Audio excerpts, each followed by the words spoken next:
He'll put it back up. Yeah, it also means I need to go downstairs and give them the new setup. It'll be fine. It's a pain in the ass, but it'll be fine. It crashed, by the way. Sure. I bought us a momentary reprieve of our shit. stupidity. Also, the one that I just... Right, this is still labeled part 2, isn't it? I shall not touch it. Okay, let's get that link.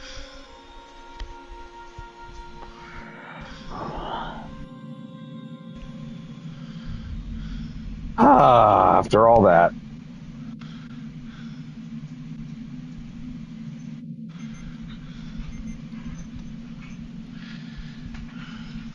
Okay. Edit new video. Did he get what he wanted? Cara bought us a friend. Game crashed. I mean, it wasn't as spectacular as when you literally hoard your ass out to Chucky, but this is fine too. That one was wild, man. That was... I saw a lot of freaky sex moves from that doll that I did not expect. Yeah, all of us took part. Greatest story of all time. At least I know where to go. I probably shouldn't say that considering it was a child doll, but, you know... I mean, it's Chucky. Age doesn't exist, and I shouldn't say that on a stream. You should really slow the fuck down, especially right at the start of a new one, where more people might hear it than usual.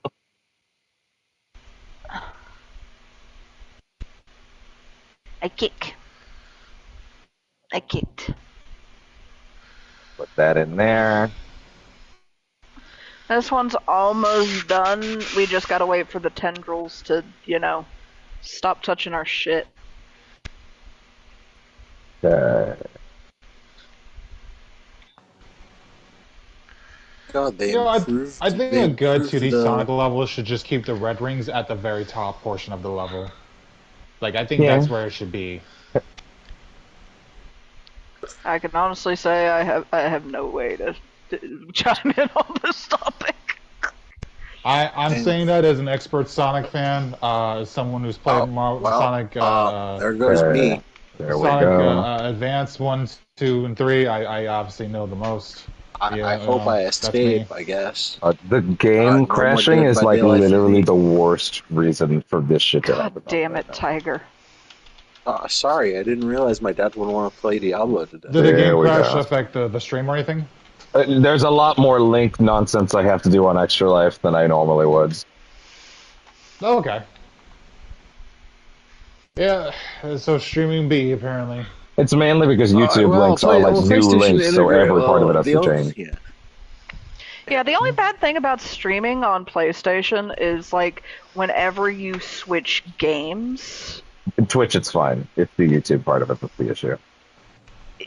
Yeah, it's just like whenever you switch games, it ends the stream. But that's fine, because it literally takes me like 5 seconds to get it back up. Okay. Stream crashed. People usually game circumvent crashed. the issue entirely. But we're back. People that usually circumvent the issue entirely by simply connecting their PC and jailbreaking the PlayStation. So that way, it's treated like a normal stream no matter what. Okay, there we go. Okay, link's going up now. It's fine. Yeah. Well, no, I mean for all that I stream, it's fine. Okay, the stream's up. People are watching. All right, I want everybody to know that Devin is very much aware. This entire stream. Yeah. Okay, now that's this link back up. God, it's such a pain in the ass to have to redo all this shit on Extra Life, especially. Fucking, I would be so much less upset if it was just the stream crashing, but it's actually the game. And that makes it worse. Okay. I think my Extra Life link is back. Okay, good. Alright, I will be right back. I need to go check on something downstairs now because they need to also have access to this shit, but I'll be right back.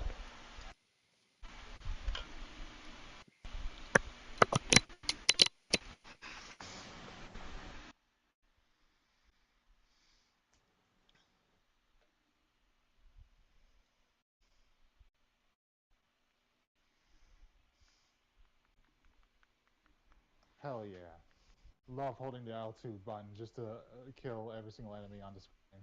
It's great.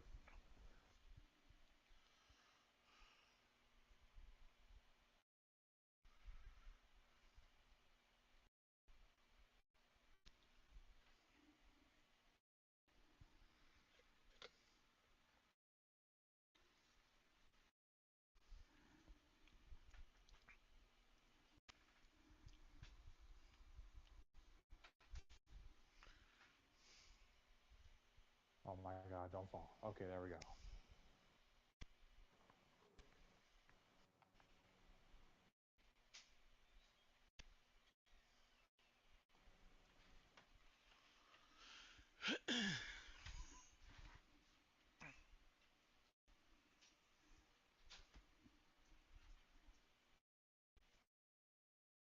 Okay, where do you want me to go, game?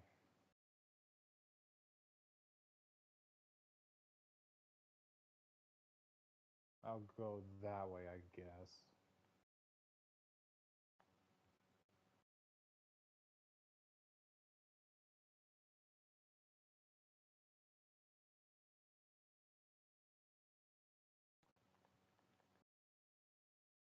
Oh, come on. Don't want that.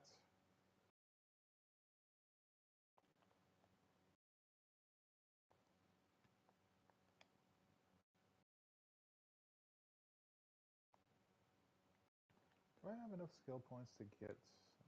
nope, not yet. Why would I want auto combo? What's the point of that? That seems kind of weird.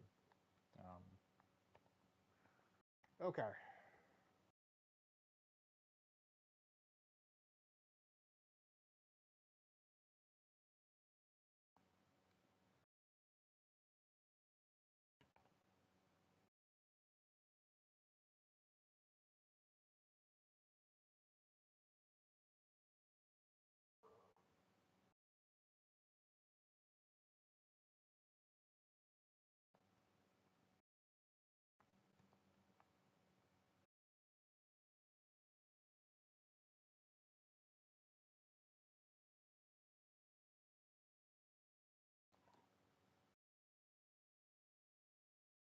Oh god, free falling.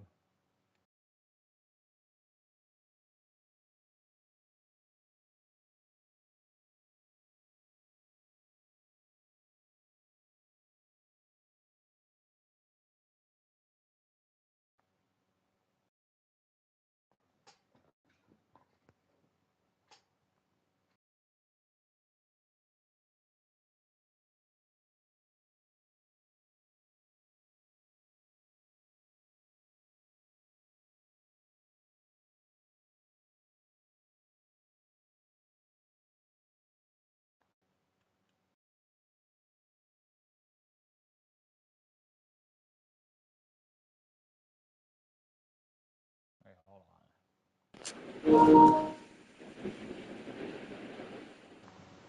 Two things. One, the nanosecond I muted the microphone, I got up from my couch and slammed my knee so hard into the metal thing on the side of it that I screamed really, really loud, but no one heard it. Secondly, is anybody here? I can hear you. Okay. Yeah. I realized that if everybody that donated today donated $25 Canadian, and then it just got shrunk down to like what 16 or something, like 16, 70 something. That is $100 Canadian. So hey, Honey, the fact that you got any money at all is great. I'm Also, literally just pointing because out we that didn't that hear would your make our scream, goal. it didn't count. I know. I'm just saying that means we got, as far as the conversion rate goes, we got $100. Like, Yeah, I wasn't actually amazing. asking for fucking 100 US. So. I know, sweetie. I was just. I legit thought she said, if everybody donated just $25, that'd be No, $100 to me. No, I mean the people that donate. That's the craziest thing to say I mean 4 people earlier tonight donated 100, or sorry, 25. Therefore, but Extra Life, do math now. but Extra Life cashed it out as 60 because it was because of conversion shit. but it's gonna end up going out as Canadian to a Canadian org anyway, so that is $100 Canadian. Oh. It's just that they're tallying it American for whatever reason. I don't. Maybe I can fix that next year. I don't know. I think you can do something about it, I think. Yeah. I mean, there's no reason why you shouldn't be able to convert it anyway to Canadian. Yeah. What the hell? I would assume they would do that on their end. I would hope. It's Ghostface, Caitlin. Okay. The main point was simply, hey, I'm pretty sure that's $100 Canadian for the $100 goal. So I guess that's goal complete. Yeah. Even if the like website doesn't say that. 200, but that's friends till the end. I'd still like to hit 200 myself, but 180 certainly ain't bad. Yeah. Hopefully we don't fucking crash again right here, because that'd be quite a moment. Oh boy, Tank. Once again, great Sonic name for an enemy. Yeah. Wait, what am I doing? Wait, What are normal thing... Sonic enemy names? Because I know like Eggman, Oh, Shadow no. was an enemy at one point. Knuckles was an enemy at one point, right? Well, in Sonic Adventure 2, you had enemies like the Big Dog, which was like a giant floating mech. Which so makes a comeback recently. So how do I get up? Yeah. You also have Chaos in the first game, and then you have the, I think it's called Biochaos or something in 2. Okay, so Chaos actually plays a kind of role. Yes. Yep. Not to be confused with, but often is confused with, mainly when it's written Chaos, which is spelled the same way as Chaos in the terms of Sonic, and people make that mistake when it's written a lot. Not when it's said, when it's written. You also have the Boom Boos from Sonic Adventure 2 as well. Oh, They're basically just yeah. the Boos from Super Mario. I want that as a Generations fight for. I want a Knuckles Generations next. I mean, it's one of the few most interesting and actually balanced boss fights in Sonic history. So why not? It is. I don't think I have what I. But yeah, no. Sonic has a history of doing like interesting wordplay with their enemies. This is the first game I've seen where they're just flat out like, that enemy you're fighting, that's a mongoose. I'm like, you're not gonna do anything else with that name? No. No. That right there, turtle. Go That's a turtle. Like what? I mean, Rip here's its the guts thing. from its Tank body. isn't a bad villain name. Turtle does not quite work as a villain name. Well, when you saw it, you'd be like, oh, that's a turtle. Tortoise could. Well, If you saw it, you'd be like, yeah, damn, that's a turtle. It's basically just Gamera. Because to provide even more context, these aren't just common enemies I'm fighting. These are like mini bosses that have like their own special introductions. To be fair, Sam, the first boss's name is Giganto. Yeah, but Giganto is at least something compared to Tank or. No, I know. I know. I'm telling you. What I'm telling you is the mini bosses are like, yeah, they're generic. It's just like whatever. Yeah, and the bosses they put the effort into. That's the thing that's kind of like taking me by surprise is just how uninspired and not creative these anime names are. I'm like, you guys are making a Sonic game, right?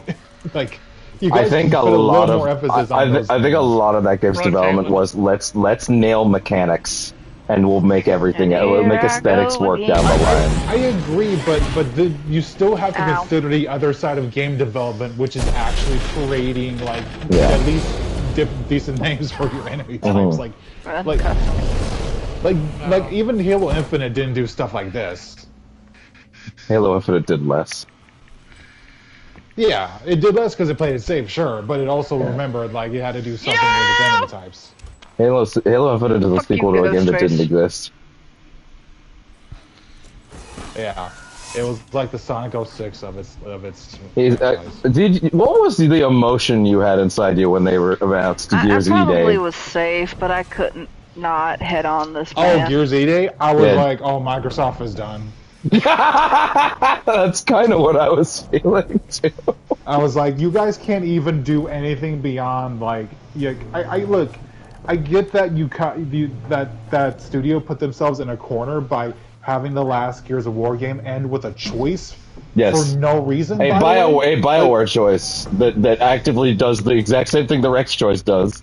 Oh great, now what? Well, it's not the Rex choice. It's the Ashley and Caden choice in Mass Effect 1. Yeah. it's just like, why is that even here in a game that was neither mainly route just is an good. open world video game? Neither Like, route it's is a like- good route to take either. Looks like the place synthetic. Like, I wasn't even a big fan of that in Ghost of Tsushima, right? But at least in Ghost of Tsushima, that fits within the context of that game, that decision you make, right? Yeah, it does. Yeah. And in Infamous games too do that as well.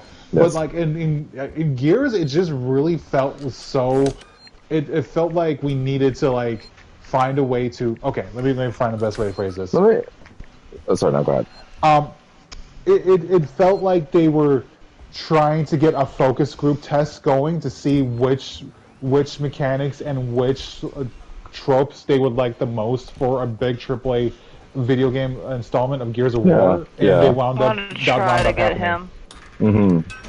Mm-hmm. Never mind. Though. I feel like Microsoft is, now that they've just given up on where our shit's gonna be our shit.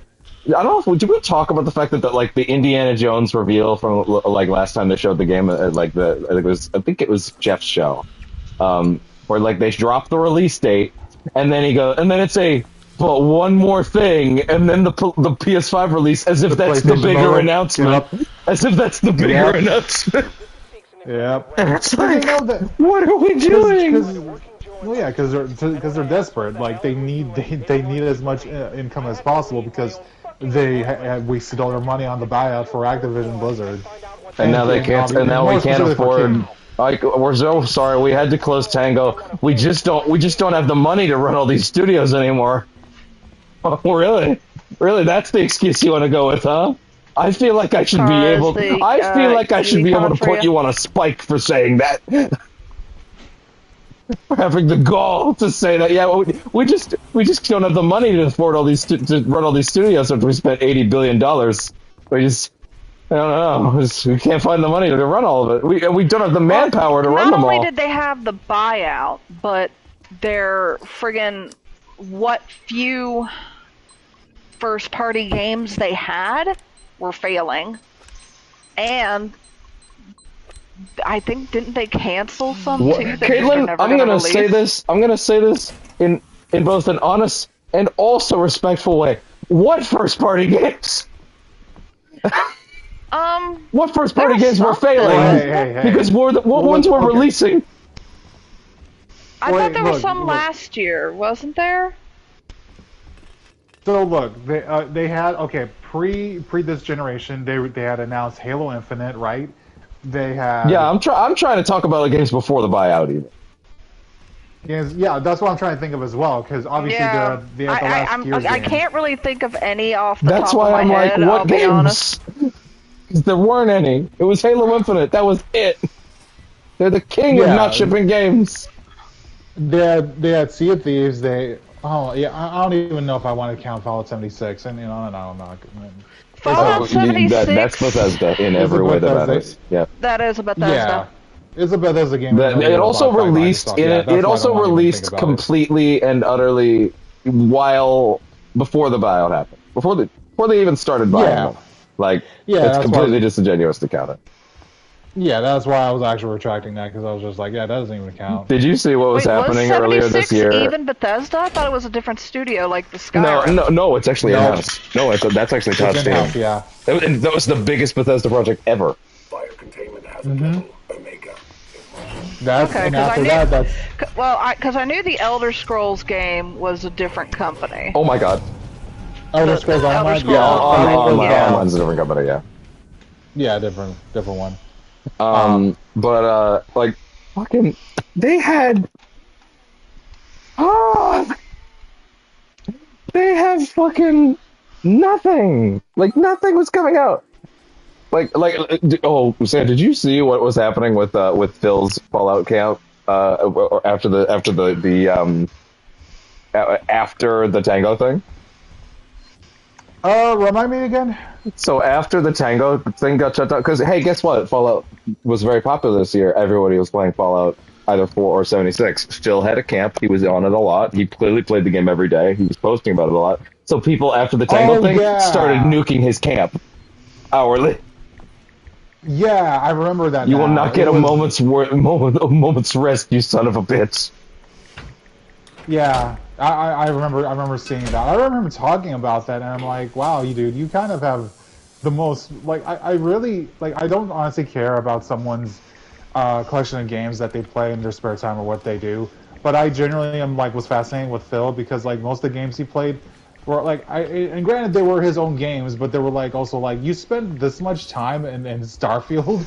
Okay. He played so many. You can go look at his fucking stats.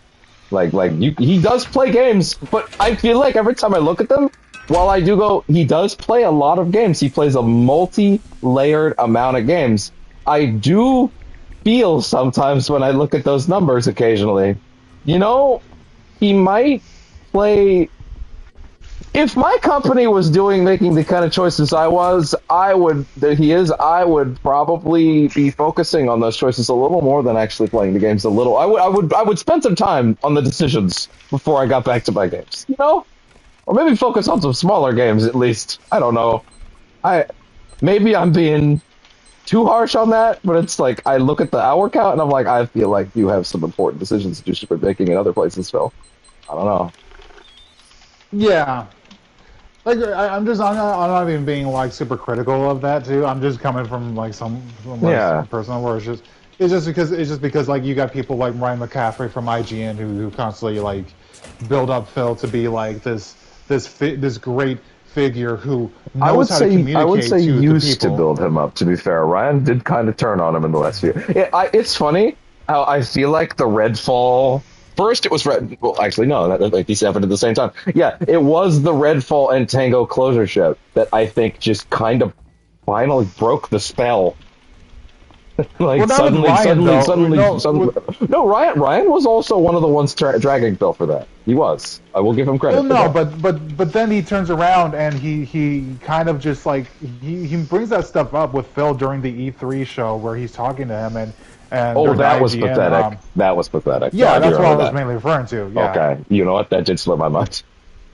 Yeah, I was gonna say it was just like that was pretty bad. No, I remember watching that and being like, "All right, listen, come on." I think that was so bad I deleted it because I'm like, oh, God, that was like, how are you letting him? Like the thing where fucking Sarah Bond was allowed to slip through that with Bloomberg, even where I was like, you guys are not the people that I expect to let someone slide for that shit. Well, yeah. Well, Sarah Bond was speaking to obviously a different crowd at that, obviously, but still, it's not a good answer regardless. No, it's not. But I would expect that place interviewing her to like no, answer the goddamn question. No. The virtual reality is that was what was that? That was like MSNBC business or something. I thought that was Bloomberg. Bloomberg, yeah, but that's like the business sector. They're gonna be like cordial and polite about it, just because that's they would not phrase it the way I just did, but I mean in the sense of like they would be like, hey, like we really do think this deserves an answer, you know? No, but even then, even in certain media companies, like even at IGN, you still have your Ryan McCaffreys who are just going to throw softball answers and responses, and are going to be shocked when he receives an answer for a question he asked about like, people were worried that there weren't going to be. I have to look. There was a specific response that really got to me, and Ryan McCaffrey just looked at him in utter disbelief. I'm like, come on, man, you knew what he was gonna say or something. I have to look at that. But anyway, it was just really really sad. You know what's really would surprise me is how people like how it seemed like the consensus of that Microsoft press conference show at E3 was like pretty positive from people. Yeah. And I was looking at that, and I'm like, their first party lineup for the most part wasn't even existent at all. Like. Yeah. Like there were like 2 games I can look at. Like, it's Diablo. Well, yeah, that's. I guess you could maybe say that's yours now. You own it. I would not say you made any decisions contributing to it. Because As Dusk Falls looked interesting. That looked at least something I could see playing.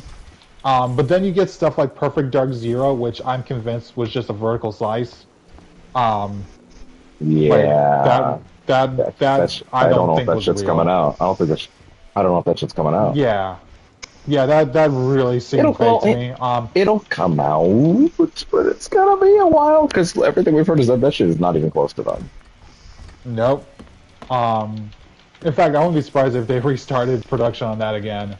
I mean, they just brought in a new creative director. That doesn't exactly scream to me, hey, we're gonna like keep all the work that we currently got.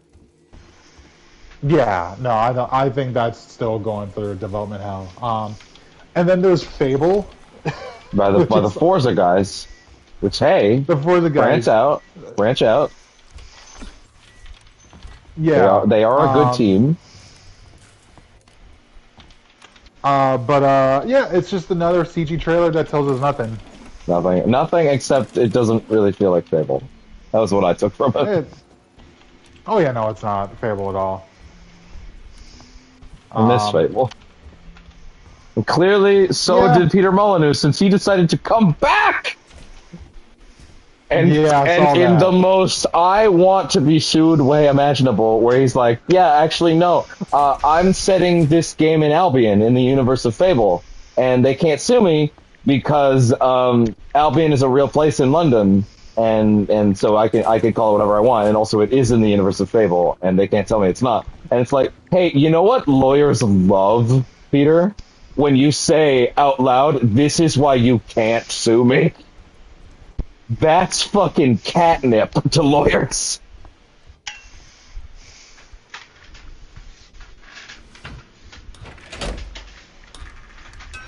Like, catnip. Well, didn't he work on an NFT game last time too, or something? That one's not ringing a bell, admittedly. I thought he did. I thought he worked on some NFT game or whatever. He worked on Goddess. I thought was his most recent thing, unless there was another thing after it. I love because when I saw that footage for the new game he was making, it was just really fun to me because it's like, wow, this guy can still not learn to properly use bloom effects properly in his game. That game was ass. It looks like I would say it looks slightly worse than Fable 1 even. Are you talking Fable 1 or Anniversary? I'll be fair and say Anniversary. Yeah. Okay, I was gonna say, okay, hold on. When's the last time you saw Fable 1? as was. Well, I keep in mind. I mean, in terms of like art direction and stuff and that. Sure, yeah, fair enough. Like, I don't get why Phil was like, you know what would be really good for our company if we abandoned the single most popular and universally loved thing we do on our platform, which is the constantly adding backwards compatible games and like doing new things with old ones and like boosting them up. And it's like, there are absolutely tons of games on there that you could do more for. And I understand that they said like, hey, it's licensing stuff, and it's like, you see, I do believe that came up for a lot of them. However, this is something that gets me. Disney is often super game if you want to bring their games back. Like it happens. They've been the biggest supporter of Sony's PlayStation Classics thing. Hence why we keep getting like, hey, look, it's another Buzz Lightyear game that everyone's like, wait, why? And it's like, yeah, because Disney is like super down to just throw them anything they want, right? And it's like, I don't know, man. I find it hard to believe when you tell me that, Phil, you really tell me that you really couldn't get Disney's approval to put fucking, Nightmare Before Christmas, Oogie's Revenge on there? Really? I don't believe it. Like, there are examples of games. Phil is a great communicator, so he can make any deal happen. Yeah. Did you see him talking about all the terrible decisions he's made throughout his career? Wait, what are you talking about? Phil was talking about all the really bad decisions he's made in his career, and like, there's a list already. But the one, like the big one is like he looked at GTA 3 when it was like being offered as like whether it would go exclusive or not, you know. And then, he said, yeah, I don't think this is going to do big. Yeah, I guess we can let it go to PlayStation. And then GTA, a lot of games. And then GTA 3 became, GTA 3. Yeah. He did that he did that with GTA 3, he did that with Resident Evil 4, he did that with Spider-Man. That's the Spider-Man was crazy. Fucking Marvel went to them first. I think the one that's financially the biggest hit to him was actually Genshin. Oh yeah, Because Genshin Impact was another one. Admittedly, they got that one back, but it's also like, man, too little, too late, man. Some shit happened along the way there. Yeah, too late on that. Like, holy shit. Cannot express how fucking we're at a place of like any Xbox game is shown in any capacity for any like, yeah, it's an exclusive, and I go, no, it's not. I'll just wait a few months. If they announce Psychonauts 3 and say it's going to be all exclusively on Xbox, well, no, it's not. Why would I ever believe that? Like, literally, why would I even casually believe that? When we're at the point where they announced multiple Halo games in development, and I'm like, yeah, that'll be on PlayStation, I guess. You want to go get them? Thank you. Yeah.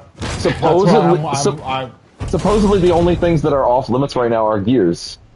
And even that, I'm like, well, then let's see how that next one does. But no, it's even like, why? Like, here's the thing: you might as well just make them all exclusive because you're already more than likely going to put that Halo collection on That's PlayStation. the craziest part is that you would think the easiest slam dunk idea ever would be just drop the Master Chief Collection on all platforms. Yeah, and it turns out that's not the decision they're going to make. They're going to remake every Halo game one by one, and then port them. Oh God! And it's like, why is that the choice? That is the wrong choice. At the very least, that's an additional choice to the other one of just, putting out the Master Chief Collection. That's the choice. It's not a replacement to the other one. Face the darkness. Insane. At the most insane shit. It's really unfortunate too because Phil is actually missing out on a golden opportunity to do something with that on PlayStation right away, because it's like, hey, Bungie in and of itself is imploding, so it's like people aren't really vibing with Destiny right now. Yeah, they could literally sweep some hype out from under Destiny and get people playing Master Chief. I have to assume the only reason, and by the way, if this is the reason, and this is actually what we end up getting, I'm actually going to say it's an even worse decision. I have to assume, like with the original launch of the Master Chief Collection, it's an issue of how are we going to get the multiplayer of Halo 1, 2, 3, 4, technically ODST if you count Firefight, and Reach going on this new platform all at once. How are we going to do that? And the answer should be Steam. Like, Steam they did a smart thing with Steam where they brought one game at a time.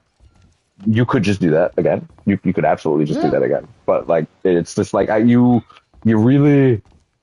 imagining a world where they ship a remake of Halo 1 on PS5, no multiplayer.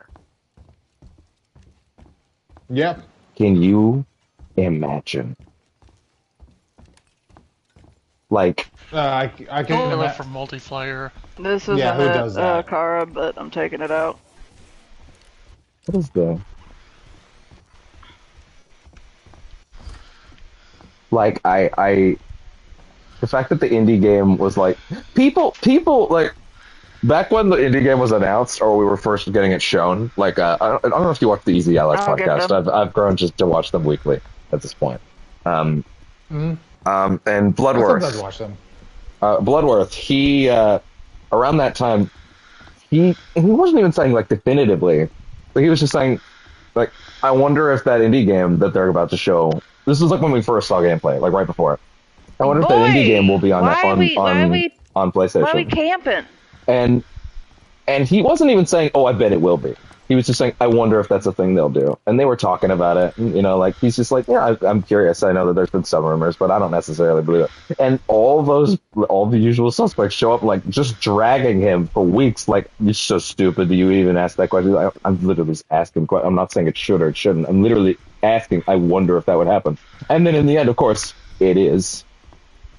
As anyone who could see from space could tell you, Starfield will come to all platforms as soon as they've gotten all the stuff that people don't like ironed out, I imagine, if that's even possible. To be honest, I was kind of expecting that expansion to be a bigger deal for them, like a kind of a slam dunk, like, oh yeah, Bethesda does good DLC. Even so I was turn it expecting around. that to turn. Here's the thing: someone like me who's kind of a Bethesda hater was expecting for them to turn around. Yeah, I was expecting like that'll be the point where like they start spinning it around. They got the vehicles running now. It's like okay, that's a lot of the big points people wanted. You know, it'll start to be the point where it turns around.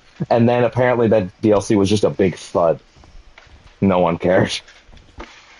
Well, here's the thing. That DLC barely has enough like actual content in there that to be satiating. Haven't seen any of the stuff in it. To be fair, it's just another.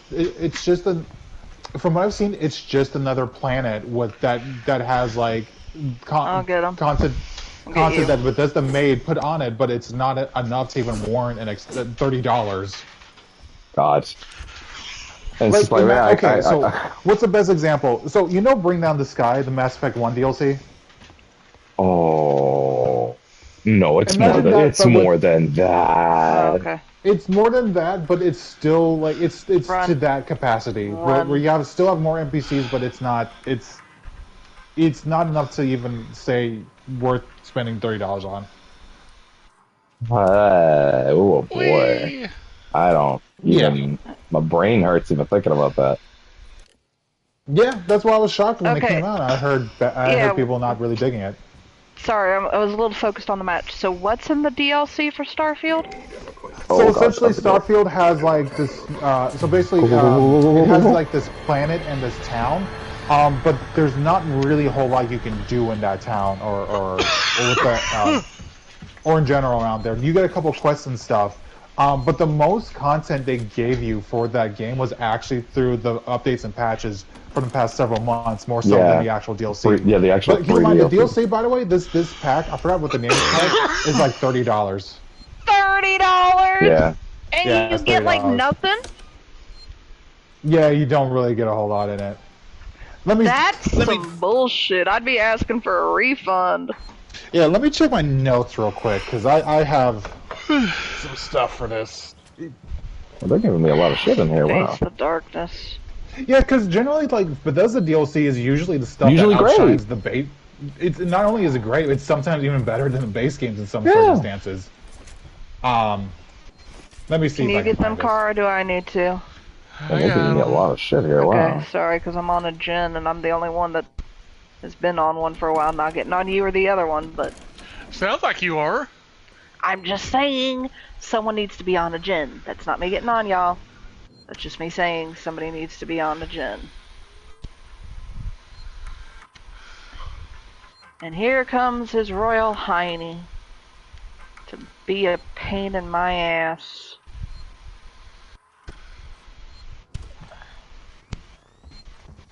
I can't believe I got through that whole room unscathed. Okay, good. I can go back to my gen. Well, they're just throwing a bunch of shit at me here. That's very uncharacteristic for this. This must be like guaranteed spawns. Fuck. Jesus Christ. Thank you! Freedom from that shit. I will say, here is the thing. At least he knows how to use the perk. I hate that he knows how to use the perk. But still.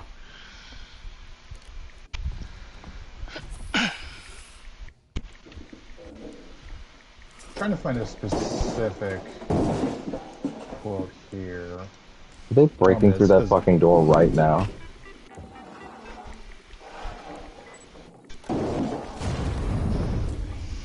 Uh-oh. Oh, I'll that try works. to go get the... Ooh.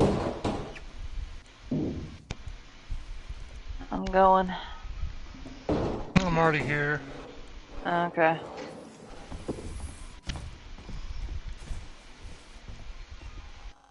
Holy shit! My friend just texted me, Lon, the one I work with. She's just like, a random stranger walked into her fucking house. And her family's convinced he was either drunk or high. That doesn't fucking matter. They still just walked into your house. Yeah. Okay. I'm gonna be messaging her like, bitch, do you not lock your door? Where do they? Sorry, where do they live at again? We live in Fort Wayne, Indiana. Yeah, Indiana. Okay, gotcha. But I was But wondering still, specifically like, in that area. Okay. It's a big town. Second biggest in the state. You think you'd lock your door? Yeah, that's what I would expect as well. I'm just glad no one was hurt. All right. Oh yeah, PC camera. This is the one I was looking at. Okay, let me find it. Oh boy. That's not good. Okay, so this is based no. on. Oh yeah, this DLC, by the way, is based on the Great Serpent Cult from the main game, so it's supposed to expand on that. So it's a bit like it's a bit like the DLC in Skyrim, the one with the werewolves and whatnot, that stuff. So this Dawnguard. this is gonna be a Dawnguard, fucking yeah. problem. You're talking about the one with the vampires. The werewolves were in the base game. Yeah, that's true. Yeah, Dawnguard, yeah, that's correct. I forgot, yeah, that's true. And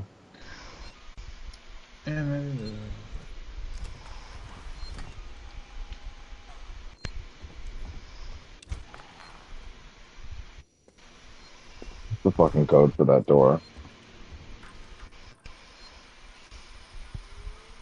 I blend in with this rock. Holy shit. He's coming back for y'all. I'll see if I can't lure him away. Yeah, coming for me, buddy. Come on. Leave them and that last gen alone.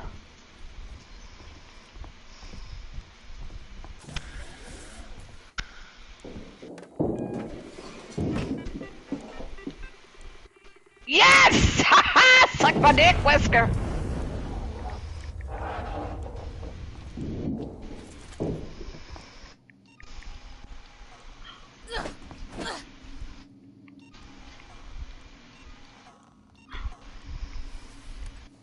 Yeah, she was just like, two of her family members were out front smoking in their cars. They left the door open.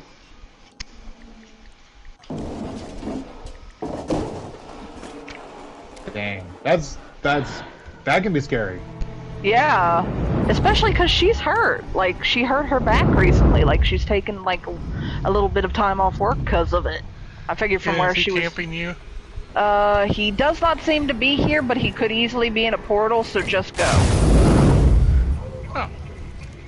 Okay. Yeah, here's the code. And so this is from PC Gamer. The things I had the most fun with in my playthrough were added in free patches a long while ago, while that way. not unique to Shattered Space. Ugh. Shattered Space, on the other hand, doesn't move the needle an inch. I want to be absorbed by this world, but I'm still wrestling with a messy UI, talking with expressionless characters as they glitch through tables. And once I've wrapped up, returning to my ship that I rarely have a reason to take anywhere.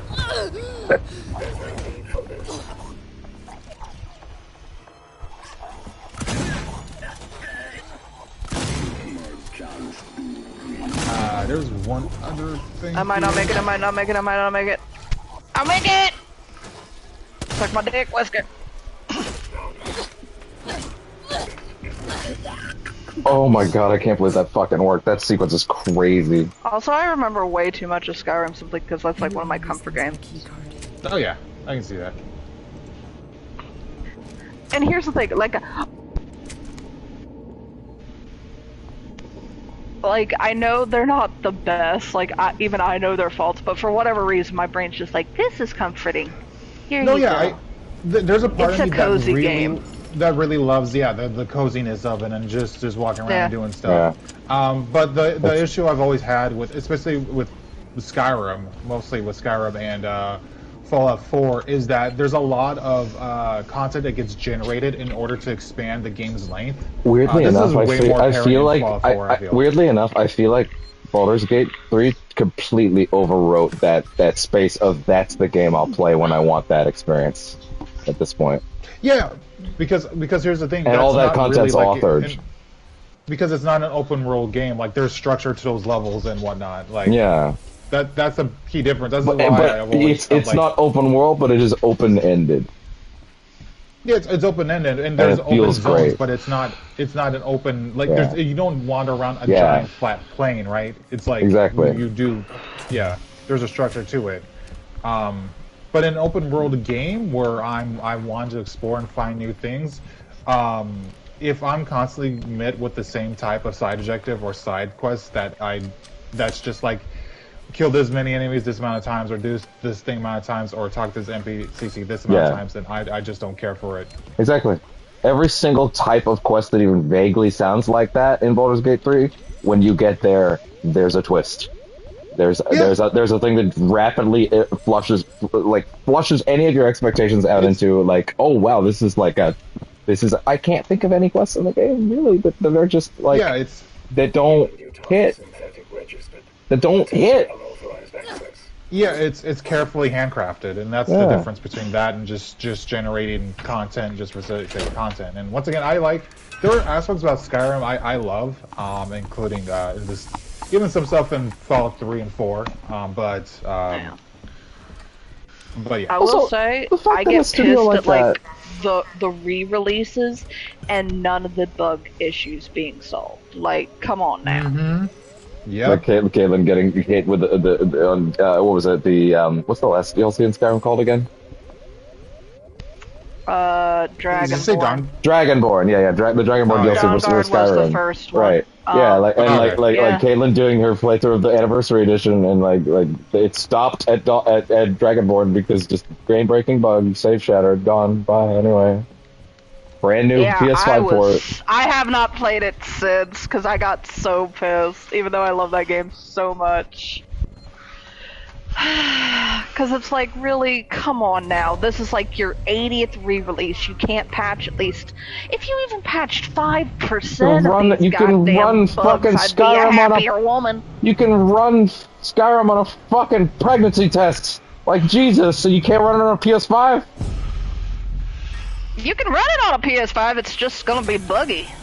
Yeah. Because I honestly think Or Doom on a you toaster. shouldn't be able to re-release a game at this point without at least fixing some of its issues. Well, that's because around at 7th gen when Skyrim blew up and became big, Todd Howard went on record and saying that he found the glitches and bugs to be funny, or to be part of the charm of the game's design. Yeah. So did a lot of people for a while. I think- and they I were think- like letting Bethesda like get away with it, and then Fallout 4 came out, and then Fallout 76 came out.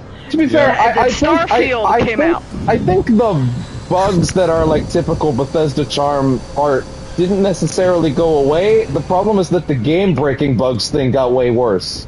And those are the ones that actually are a problem. Well, yeah, that's the thing, though. Those sometimes go hand in hand, though, right? No, they It's do, just yeah. like, Yeah, can't- they do kind of go hand in hand. Because you really can't tell what's going to be a charming bug and what's just going to fuck you entirely. Yeah. because There's it's no just- way to really tell. Yeah, it's just ultimately an excuse to have the modders touch up the work that they left behind. Sam- That's usually what's always been. It's just Sam, they have the I- modders fix it. I think it's remarkable the state that Baldur's Gate 3 came out in, but also, like, every time Baldur's Gate 3 released a patch, I dare you, you don't need to read it, but go to Baldur's Gate 3's most recent major patch, not their bug fix patch, like the one that says patch 7, and just scroll. I felt like by the time I was done reading it that I had just accomplished something that would be worthy of a full-time job and that I should have got paid for reading all of it. Like it was, I sat there and read the whole thing and I was like, that was a day. Like just Yeah, reading they everything. That is the thing. You can tell when they put a lot of love into a game. And Bethesda, I think, stopped caring. Yeah. Because they just know they can make money off a re-release. And I will admit, I am the shrill because they put some new stuff in, and I'm a Yeah. mark for Skyrim. and So I'm Elder not kidding. Scrolls. Go to Baldur's Gate I 3's fucking admit website. it. Go to patch 3 patch notes. You don't need to read it. Just scroll. Just scroll down. Actually, It do be impressive. Actually, this is interesting. So, Kaylin, this is for Shattered Space, by the way. This is a description for PC Gamer. I was trying to find this. So this is like, in one quest, I had to track down a man's missing son. After finding his camp, I saw footprints and blood, and so I followed what seemed to be the direction he went. A few minutes later, I realized I needed to manually interact with the environmental clues at the camp to trigger the next part of the quest. So I went back, satisfied the conditions, and my character equipped back to my companion that we'd have to do this the old-fashioned way. Then my scanner marked in my field of view exactly where he needed to go and drew arrows along the road to ensure I could find it. I was almost role-playing there for a second, and then this is the next part, which is important because this is the level of puzzle this DLC has. Later, I found a door. It was locked. Next to that door was a computer. I opened it up, and there was a big button that said "Open Door." I hit the button, and it opened the door. That was it. And that was the outcome to the quest. Oh, shit. Yep. So basically, you just press the button and you open the door, and that was it. Like, here's the thing. The Skyrim quests aren't great by any means, but they do have some love and care into them, I feel.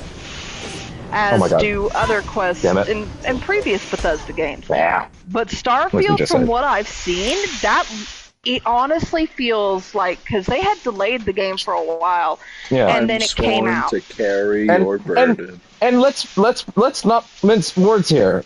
Starfield is apparently, by far, Bethesda's most polished, bug-free experience ever. It seems like they just didn't make a game anybody cared about after that. Because Phil Spencer saw the condition of it and had to get it's pretty difficult to have bugs when there's nothing to interact with. Yeah. Tiger, are you back to play? No, I've just been Yeah, you can just watch the stream and chill. Yeah, just chill. And it's also Bethesda's cleanest game, not only in bugs, but also in content. Yep. Sam, I sent you the link to Batch 7. Just scroll. Just scroll down. It's really sad because I think one of the lead designers of Starfield came out and was like, and I get being defensive over your work as an artist. I get it. I get the need to come out and kind of defend yourself. But this dude just came out and was basically creating a toxic positive environment around him by saying like, don't worry about the haters. We'll focus on what we do best, and we know we did our best work with Starfield. Like, he literally was like, our best work was Starfield. And I'm like, okay. I can appreciate being proud of your work, and I really can, and I'm not the type that tries, especially these days. I try not to tear shit down. But at the same time, it's like, I feel like it's not helpful to anybody to just put your head in the sand and be like, everybody loved this thing that was widely criticized. I don't think that helps you make a better thing next time. I don't think that helps anybody else either. There is a line that has to be drawn, and that line is that whatever you're typing, you go ahead and type it. Please don't hit enter. Please leave the tweet. This was even dumber because this was a case of him being interviewed and said it. I believe it wasn't even like. I know. No, then put it in your head. Have whatever shit you're talking in your head. Delete it. Wipe it. Don't hit send on that message from your brain to your mouth. It's not gonna help. You cannot hit send. Well, hit send. The problem is a lot deeper than that, because it's basically the environment and culture that Todd Howard and a bunch of people up in leadership have cultivated at Bethesda. So it's a lot. No, Here's the thing: it wasn't just at Bethesda; it was also at BioWare, because BioWare had that whole BioWare magic bullshit a while back, if you remember. It was they're still kind of going on about that. They still reference that bit about BioWare magic. Yeah. Well, and we'll probably hear that resurging again with somewhat of the success of Valorant. Trust me, I watched a couple play it, and that was a fun time. I'm like, oh, BioWare magic is coming back. I can feel it. It's coming back. Because here's the thing. I know several of the people who had worked on the game for Starfield, not Dragon Age. Dragon Age Veilguard, yeah. Came out and said this game was rushed. We needed more time, but they needed Which is wild to say put about out. a game that took 10 years. Well, here's the problem. They kept changing direction, apparently. Yeah. Too dangerous. Yes. I've done my best to watch people go through the game as far as I can, a couple of times to see if anybody broke things, and I can see exactly what they mean when they said they didn't have enough time. What they mean is they didn't have enough time to work on one version of Veilguard. Yeah. Because there are 100 different things you can do in Veilguard. The problem is, those 100 different things have the same result. Yep, so it's like a combination of Dragon Age 2 and a Mass Effect Andromeda. Yep. Yeah, exactly. You have 100 choices, but literally none of them matter. Right. Not one of them. That game, the more I look at it, really seems like the Dragon Age version of Mass Effect Andromeda. Yeah, but I was also just talking Starfield. Yeah. Microsoft forced them to put out Starfield way earlier than it was supposed to be. Years, not anywhere long enough to make a Bethesda game. If Bethesda took 2 years to make any of their games, they wouldn't have money. Well, I mean, one of the bigger issues with Bethesda is just that their engine is terrible. They never fixed their engine, they never updated it or did anything. Well, actually, they shouldn't even. Well, here's the thing: the engine itself that they use is something that's been outdated for a long time. Why is the flashlight not work for this fucking sequence when I clearly need it? So it's like they stuck with that, and they stuck with the same issues that have plagued these games for a long time. Yeah. Oh, it's because of the the point is, EMP. even with a fun, broken game, they got by taking the time to make these otherwise well-crafted games, despite their broken engine. And to work around an engine like that for so long, they still work with a lot of time to get these things out. To work with that engine under the shortest time constraint they've ever been given for a game in terms of scale, that's a mistake. When he walked up and said that, it'll only take 2 years to make Starfield, I went, oh no. That engine? 2 years? Even if you had the best engine, 2 years isn't enough. What did he say? Oh god, I didn't catch it. What he said? Shit. Wait, what? Who said? Yeah, no, the guy in the game. Devin was talking about the guy in the game. I was trying to show up so that way Devin could hear him, but I was too late. I'm gonna have to run the stream back and listen. Look at the subtitle. He goes back and he can't hear it. Deactivated Android next to okay. Deactivated Android next to it. Gotcha. Oh, I need to look up. So apparently, Bioware also came out and talked about the next Mass Effect. Yeah. Just stop. Bioware, make sure this game is good first.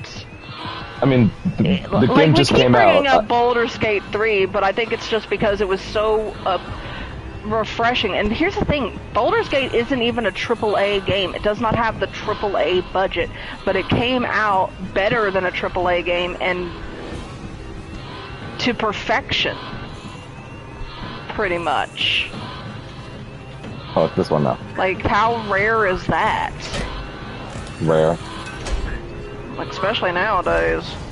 Well, and this is a very unfortunate reality because, part of me wants these games to be great for both Bethesda and Bioware because it's those types of genres and games they make are not something you really see being done by any other studios in that regard. The 3B, Sam, Bethesda, BioWare, and Blizzard. I wanted to make a minor correction to Caitlin there, and it's that they may not be a AAA studio, but they did have Hasbro funding of $100 They did have Hasbro funding. Yeah. Okay, is that AAA budget? I don't know. AAA budget is anything.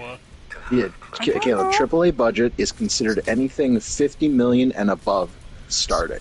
Okay. That is $100 million. That is double the minimum. All right, then I apologize. That is Hasbro money, man. Ricardo, you can't. if you're there, You can't pick call. up. Listen, I understand Larian as a contractor isn't AAA, but that's Hasbro money. Samuels is gone. That It thing should be costs fair, though. 10 times more than the last game. To be fair, though, some video game AAA video game budgets have been ballooning like pretty steadily for the past couple of years. So Yeah, they have been ballooning, but I think the general rule is still maintained that 50 million is the hard bottom to be considered a AAA budget. If that changes due to things, then that changes. But I think 100 million is safe to say a high budget. Bolt gun. Yeah, oh wait, what the fuck was definitely. the bolt gun? Was I Also, supposed to have gotten the apparently, bolt gun? Starfield started development.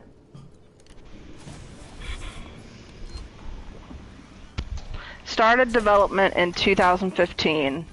I will The game was say. officially announced in 2018. Yep. And it was delayed several times throughout. Yeah. And it needed to be delayed more, basically. I will at least say to your point about like finish the game you're working on before you talk about the next one. Like Dragon Age is out now. Like they can talk about Mass Effect But at this point. here's the thing. Especially since Dragon Age and Mass Effect are different teams that don't correlate to each other at all. But I'm just saying, take care of this game first. Make sure that it's being well received and that the bugs aren't too bad. To be fair, that is what they did when the Dragon Age was about to get to the finish line. They pulled the Mass Effect team off of Mass Effect and had them bring Veilguard Caleb, to the end. bugs aren't the issue with Veilguard. That's not really the big issue with Veilguard. The issue is something that a patch team is not going to fix. Yeah. The issue is just that the spirit of the game just isn't there. Yeah, I haven't seen enough to be able to say that yet, but the video that I saw from Skill Up gave me enough to say I don't really care to check yet for a while. I think my biggest I'll issue probably check it out at some Isabella. point, but what I saw so far was not promising. No. So, if anybody has anybody seen the push-up scene? Push-ups? No. Wait, you mean the one in Mass Effect 3 that's really good? No. Are you telling me that they copied something from their old catalog? No, it's not. It's not like the one in Mass Effect. I'm only saying it's the push-up scene because that's the worst part about it. That's the part that sticks out. So Sam has seen the push-up scene based on that laugh. So Sam, no, I haven't seen that push-up scene. I know what you're talking about because I've seen those similar animations. Okay, in Mass so Effect the games, thing so that I- makes that entire thing bad is that the character who does that, I'm just going to say it's just directly to Sam, because you'll understand later when you see it yourself, because it's going everywhere, is that the character that does that scene in previous games has, without apologizing, without a single sorry, has traded an entire kingdom into slavery and ran off and disappeared with a book of power. She has sacrificed hundreds of lives for power. I think I know who you're talking about. It sounds like some Dragon Age 2 stuff. Isabella. She has. This is a character. that's actually not the character I thought you were talking about. But fair enough. Okay. I do remember that. I do remember her though. Yeah, this is a character who has traded, who has literally, without hesitation, traded as many lives as possible for money or power. Yeah, well, that was a big thing in Dragon Age 2. That was her whole shtick, and yeah, then she never apologized for Actually, that. going through Dragon Age 2 a few years back and like getting to the end and just being like, wow, this really just runs to the finish line all of a sudden, doesn't it? We're just going and then just fucking jumps 20% worth of plot straight from 80% to 100. Yep. So with that history, oh, there we go. Sorry, I'm sure Carl will come back. Yeah, I also saw that, but I'm sure she's back. Yeah. So I refuse to come back. Yeah. So basically, I'll be honest, a lot of the dialogue, it's. Just don't say the line. Don't say the line from the Skill Up video that's getting weaponized. That's my only answer. Yeah, I saw that. And he's not the only one who's actually said something similar. There's another reviewer who Okay, similar so things as well. I don't know. I haven't watched any reviews. I've watched gameplay and done my own thing, so I don't actually know what so I'm going to say it, and then you can tell me if other people have said it. The dialogue. God. Do you know?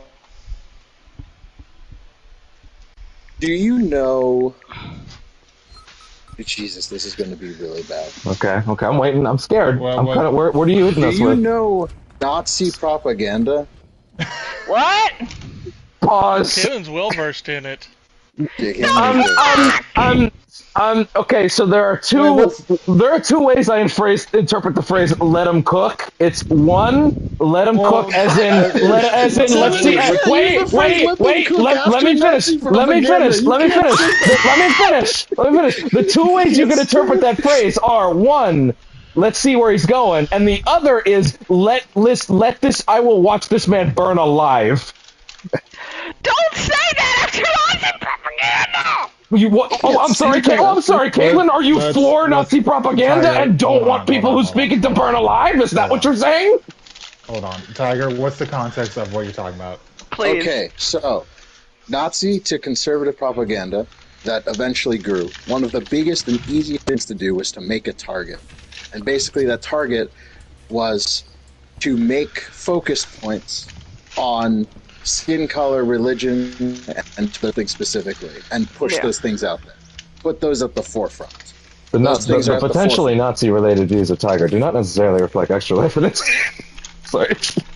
So wait, are you saying that the propaganda being displayed here is due to? No, I'm saying that the dialogue is written at a point where it forefronts that this group is the people that should be held up.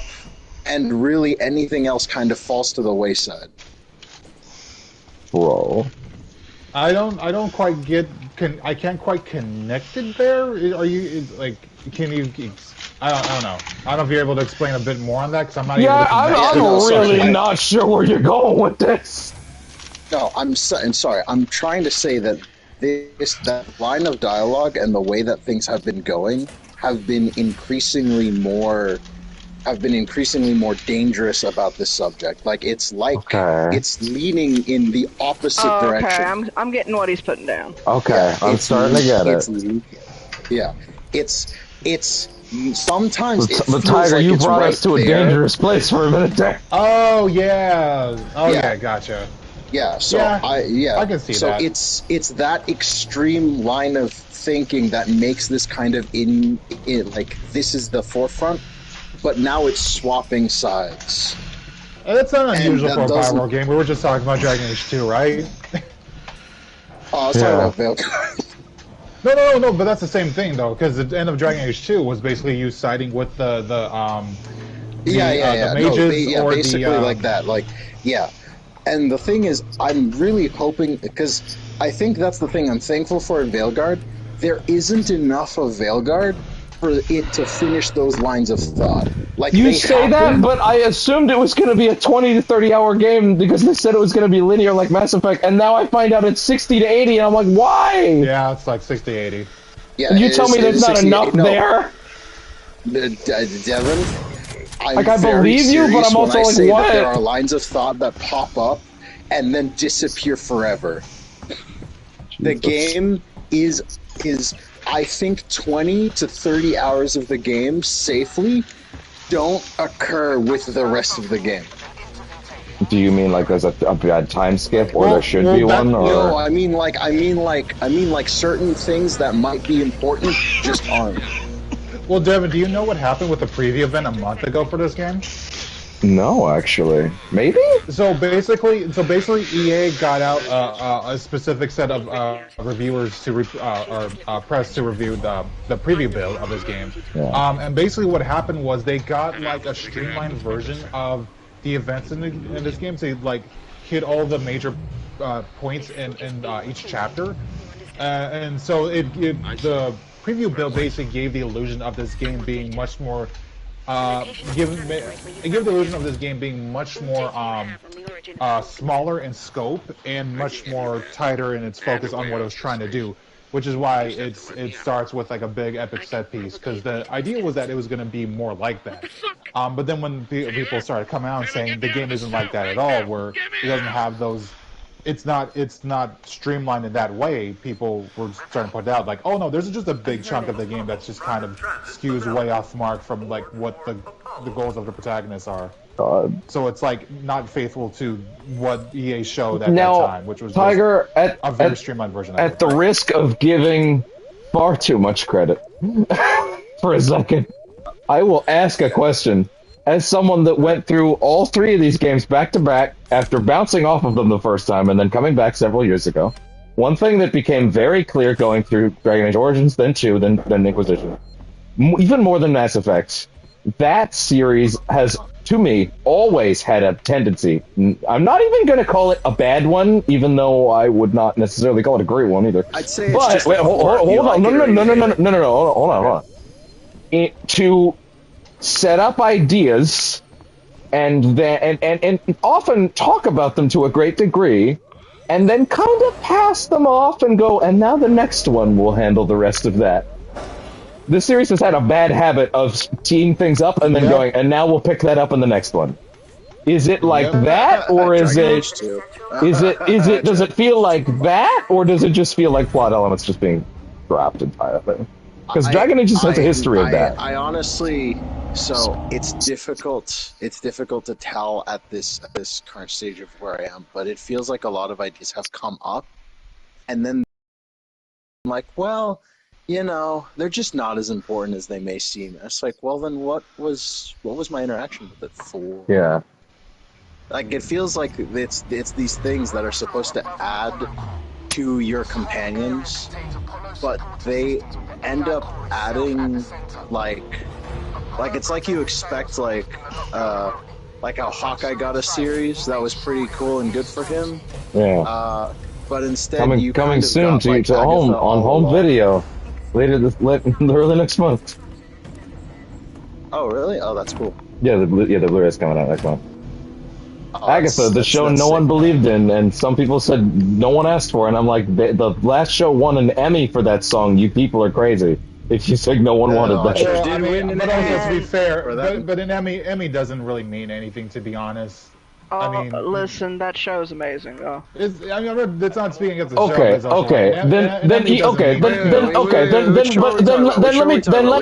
Let me try another tact of that. The WandaVision's community might as well be a subsect of Marvel fans within itself. It's a big fucking piece of community. Of course a sequel show to that's gonna happen. Devin, here's the thing. You could just say you like the show and understand. No, I'm talking about the people. I'm talking about the people who said before it came out, no one ever wanted this. No, you're absolutely disconnected from reality. There's a whole bunch of people that are jazzing for just this. It's not me, but I know they exist. I apologize for using that thing. I was using that as a side thing, but let me get an actual thing that nobody wants. Can I say my one thing real quick? Yes. I will never understand the people who say no one ever asked for this. You've got to no one ever wanted this, so on and so forth. No one asks for 95% of all media. Yeah. Yeah. The point of an artist is not to tell and say that. Well, yeah, no one wanted Breaking Bad. Yeah, exactly. The point of an artist is not to show us things we want to see. It's to show us things we don't know we want to see. Well, it's mainly the issue of where someone's subjective opinion on any media property becomes their objective opinion that we project into social media spaces and think that's the norm for what the thing should be. And that happens a lot with any pop culture media in general, especially Marvel stuff. But anyway, Velocipaster's getting a sequel, by the way. I see. Oh shit! Oh, actually, Tiger, I have a question it's either for you. Tinker or something. How are the enemy health bars in this game? No, I've heard they're bad. Okay. I'll be honest. The combat one and whatnot. The combat in Veilguard, isn't bad. It's actually pretty good. In terms of comparison with other ones, it kind of holds up pretty well. Combat wise. I have heard I've heard consistently that it's very cool and good to play early on, but then when you hit around hour 40 to 50 to 60 to 80, does kind of go a little as usual. Yeah. And I think I'm biased on that because if you play enough Dragon Age, you play enough of their fucking. But yeah, those health bars need to be fixed. Okay, someday. there you go. I've seen people say, "Yep, just playing on easy" at a certain point. Yeah, that's what I was wondering about. And also, yeah, what no, class the health bar scaling still does go like what the fuck? Like sometimes I wonder if BioWare has ever looked at the complaint that those health bars are too much for what the bosses offer. Yeah. Well, they've never been good at making action games, No. action-based RPGs. Which is why it's great that EA decided after Mass Effect 2 that they're an action studio. Yep. Yeah, Mass Effect 2, I love Mass Effect 2, but it was a sign of things to come in terms of making their games more action-based. Yeah. But yeah, Tiger, what class were you playing in that game? Like I said, I was just moving on from each one. So I played a bit as each of them, and then I watched Oh, you just okay, got it. All right. I was just curious. There was no devoted thing, because like honestly, like people have schedules, and I don't have. Like I wasn't gonna do it by myself. Yeah. Gotcha. So I'm reading this quote about the next Mass Effect, and it's not as bad as I thought. It can still be read as slightly concerning because the quote was, "Mass Effect is photorealistic and will be as long as I'm running it." You don't get away from her. And that's from Mike Gamble, who's already done work on the series. Yeah. So it's like, oh, okay. You know what's funny? You want to know what's funny about that quote? Is the reason he said it because someone said. Someone was like, "Hey, why did you guys make Dragon Age: The Veilguard look like Pixar? Yeah, I don't like that. Yeah, Can you please tell me that Mass Effect won't look like this?" And he basically said Mass Effect will be photorealistic. And I forget the second half of that, like you said. Not sticking to my brain right now. But. Yeah, well, yeah, that's not actually that big a deal, honestly, because Mass Effect doesn't really have like an art style. Really. It doesn't have a yeah. I don't think of all the things wrong with Mass Effect Andromeda to look up it. Well, in some ways, but that wasn't really a aesthetic problem as much as an artistic. No, that's also wrong. No, it's not an artistic or aesthetic thing. It's a technical one. It looked like it could be a game. I think it was, but it was a technical nightmare, not an art style one. Yeah. I don't think BioWare has ever really had too much of an issue with making a game look decent. I think the issue is just everything in between. It's really sad that it's like, for some of these big Western AAA video games, it's like, you know how back during, like, at the beginning of 8th gen and 7th gen, you at least hear about for the press release of a game, what the new gimmicks were for the game and what new concepts they were adding for it and stuff. And now it's just like, listen, we're just happy the game is here and released, and it's just a return to what we've done before. And there's nothing really unique about it. It's just, we're happy to be here. Sorry. Oh, very good. I was gonna say this makes me appreciate because I watched the video. I watched a Russian Badger video because he released it earlier today, and it made me really happy because it also made me think on something. And it's like, yeah, even if it was shit, Battlefield 2042 was at least an attempt to do something new. And then when that didn't work, I did my best to protect you. Like, DICE is still trying to make newer versions of their game, even if it's Battlefield. Like, they're still trying to make each one newer. They're still trying to add something. I think I can appreciate that from them. Yeah, unfortunately, the reality with Battlefield now is that I think EA is also they're doing the Activision thing that they did with Call of Duty, but they're doing it with Battlefield.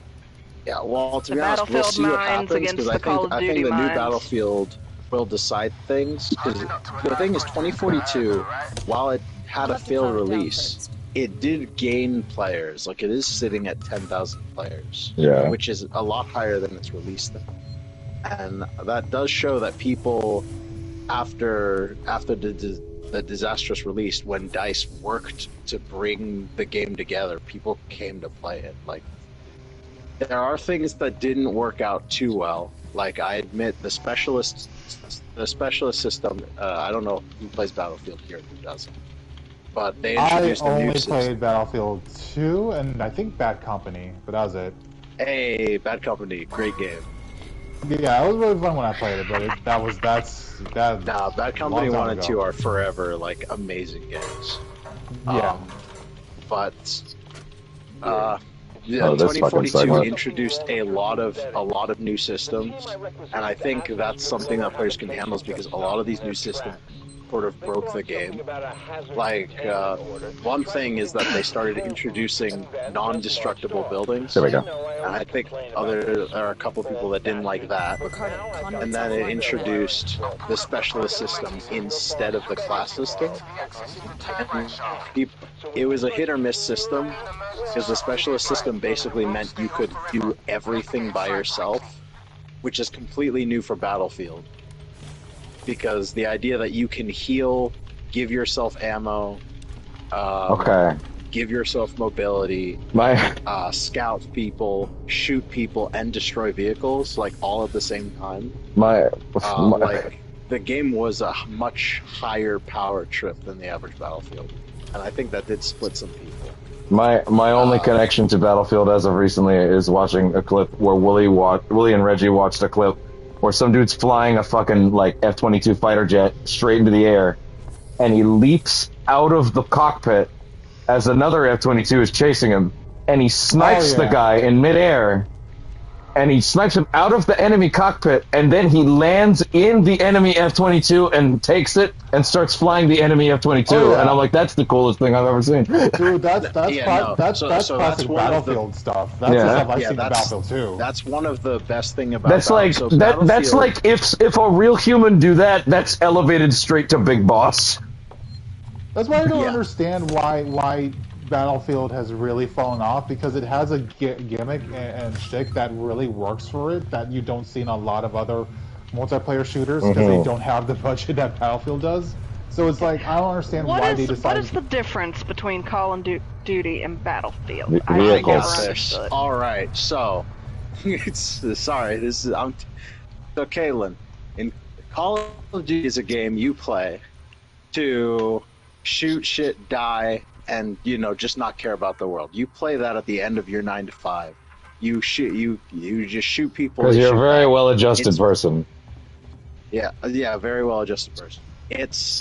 It's very casual, and even on the more competitive ones, it really is mostly just an individual "fuck you, I'm going gung-ho" game, like from the bottom to the top.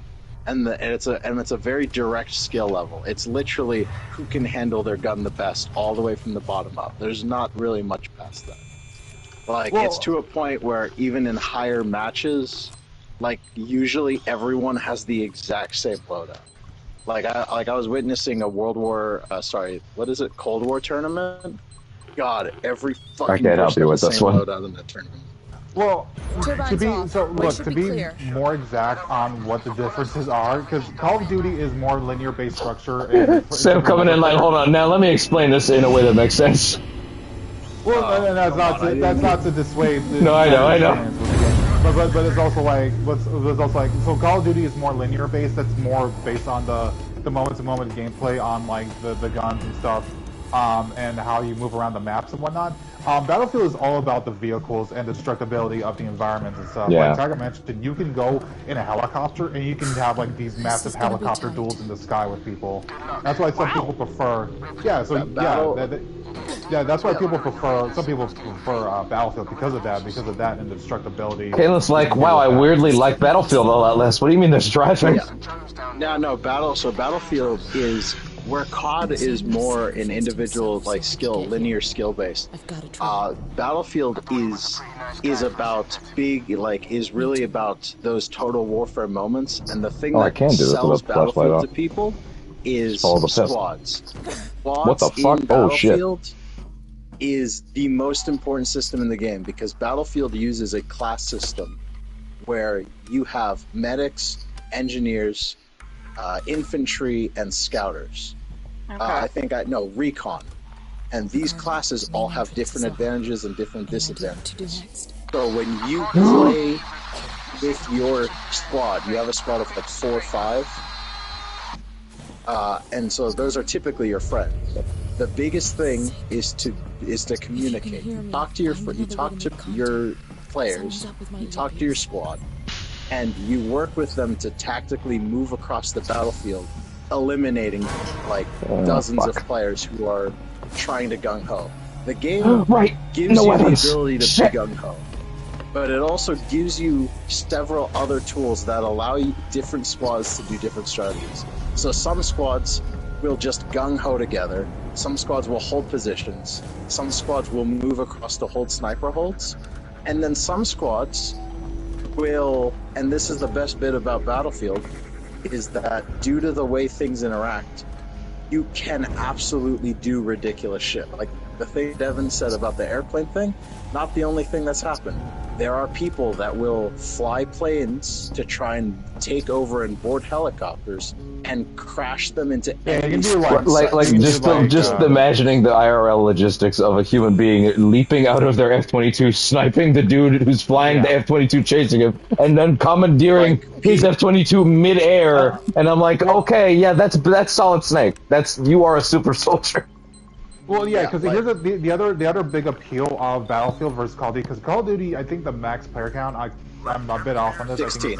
I think it's like 16. Battlefield is like I think up to 50. I think up to 50 players. Yeah, usually. It was always kind of big. Like it was big in that way that like honestly, a lot of modern multiplayer games tend to start out by default now, like big player counts. Yeah.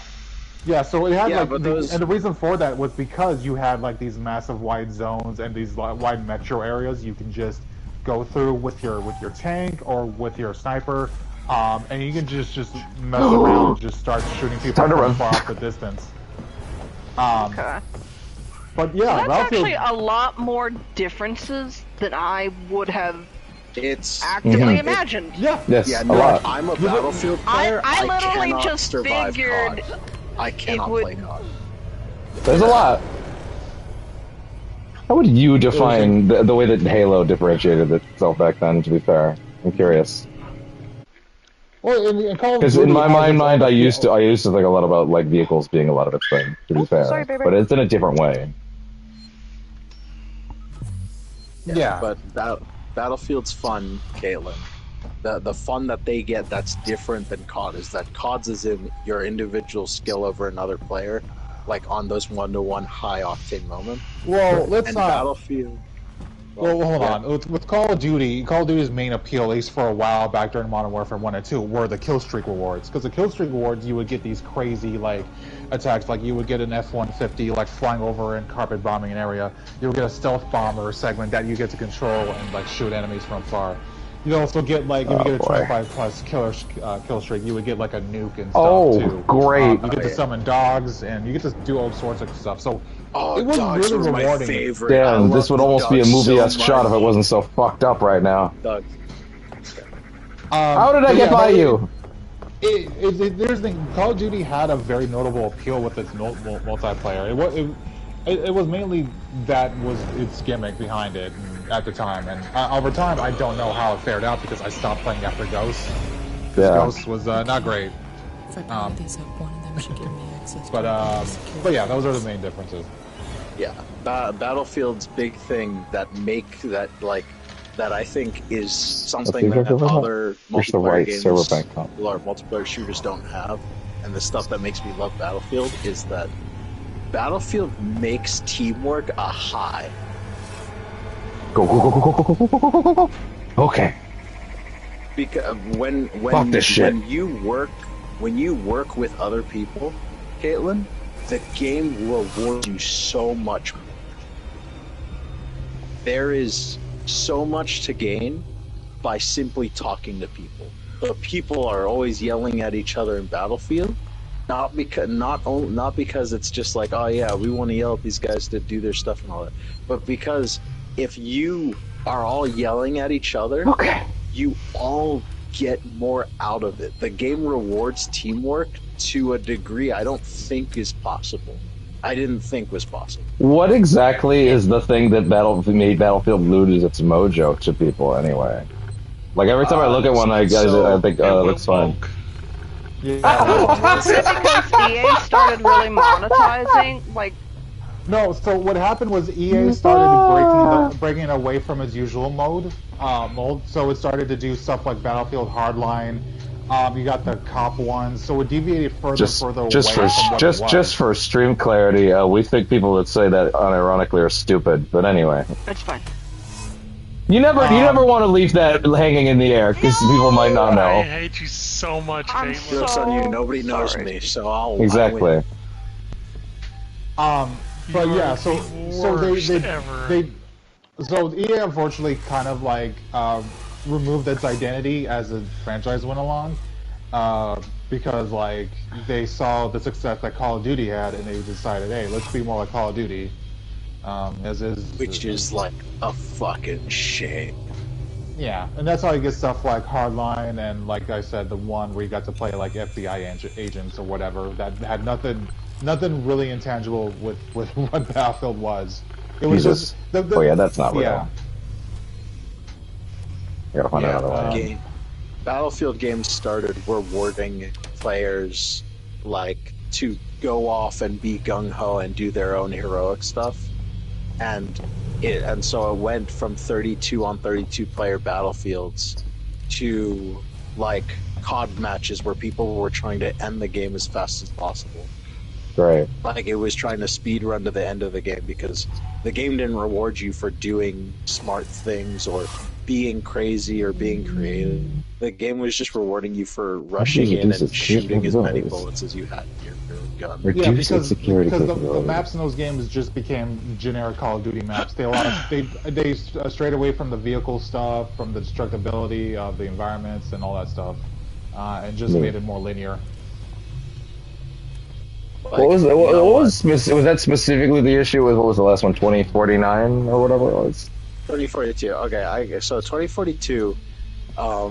There are actually a lot of issues behind it, between bugs that never got fixed until much later in the game, the specialist class system, which honestly, like, the specialist class system was a big hit or miss issue, because the specialist class system was an attempt to focus Battlefield entirely as a Call of Duty type of game, where you were trying to gung-ho as much as possible.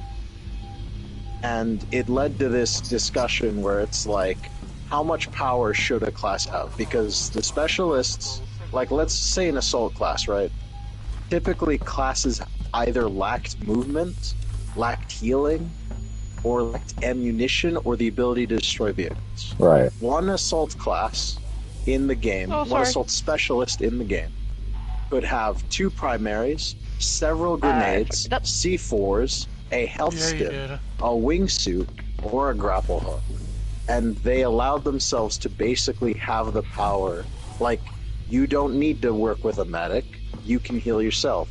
You don't need to work with a recon, you can move yourself. Great.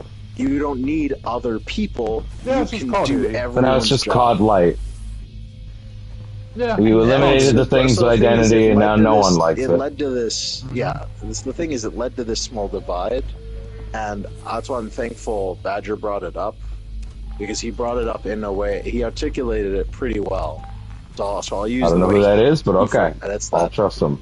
And it's that, and it's that players who valued individual skill liked it a lot more, but hardcore Battlefield players like me liked it less because it was I'm gonna Google this. There wasn't the teamwork high was still in the game, but the game itself had quite a few issues that They only to fixed get you in a couple years later.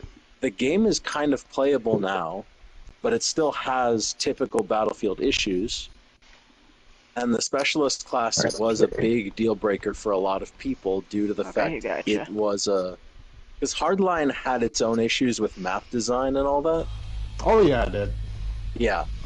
And 2042 actually had some decent maps. The issue was more that maps were larger, maps were more empty, maps were less destructible. Like, they continued on the Hardline trend of bigger, wider, less.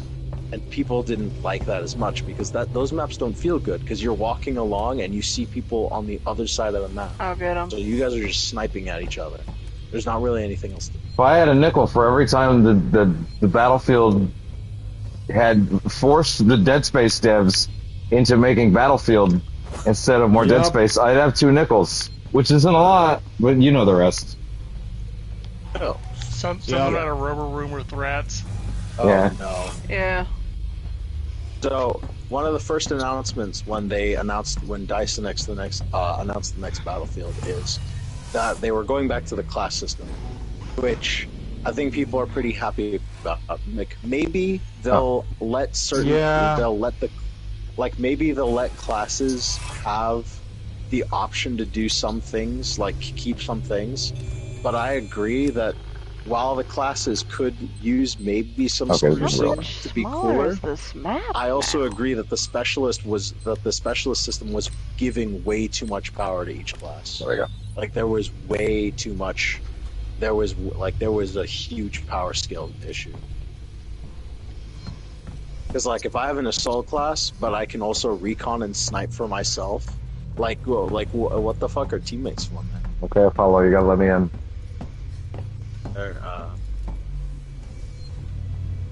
Apollo, please. Honestly, I want the next Battlefield game. Battlefield is... The thing is, 2042 is still a really fun game. I will give it that. Still a fun game. Didn't that game have to be patched up, though, in order for it to actually be playable? And and by the time it was patched, people had already moved on, which I think is a shame for DICE, but I also think it's a very important lesson on like the way that they need to think about their games moving forward. That's why they're going to shutter the studio. Please don't. Please don't. Battlefield is like... I doubt they would. I can't let... At least at this point. I want Battlefield to do better because I'm not ready to let Battlefield go. If Battlefield goes, I have no shit. No, they're not going to because EA is trying to make that their cash cow. That's why they disbanded the Dead Space studio to feed them into the coal mines for that game. They're literally just doing the same thing that Activision did with the Call of Duty.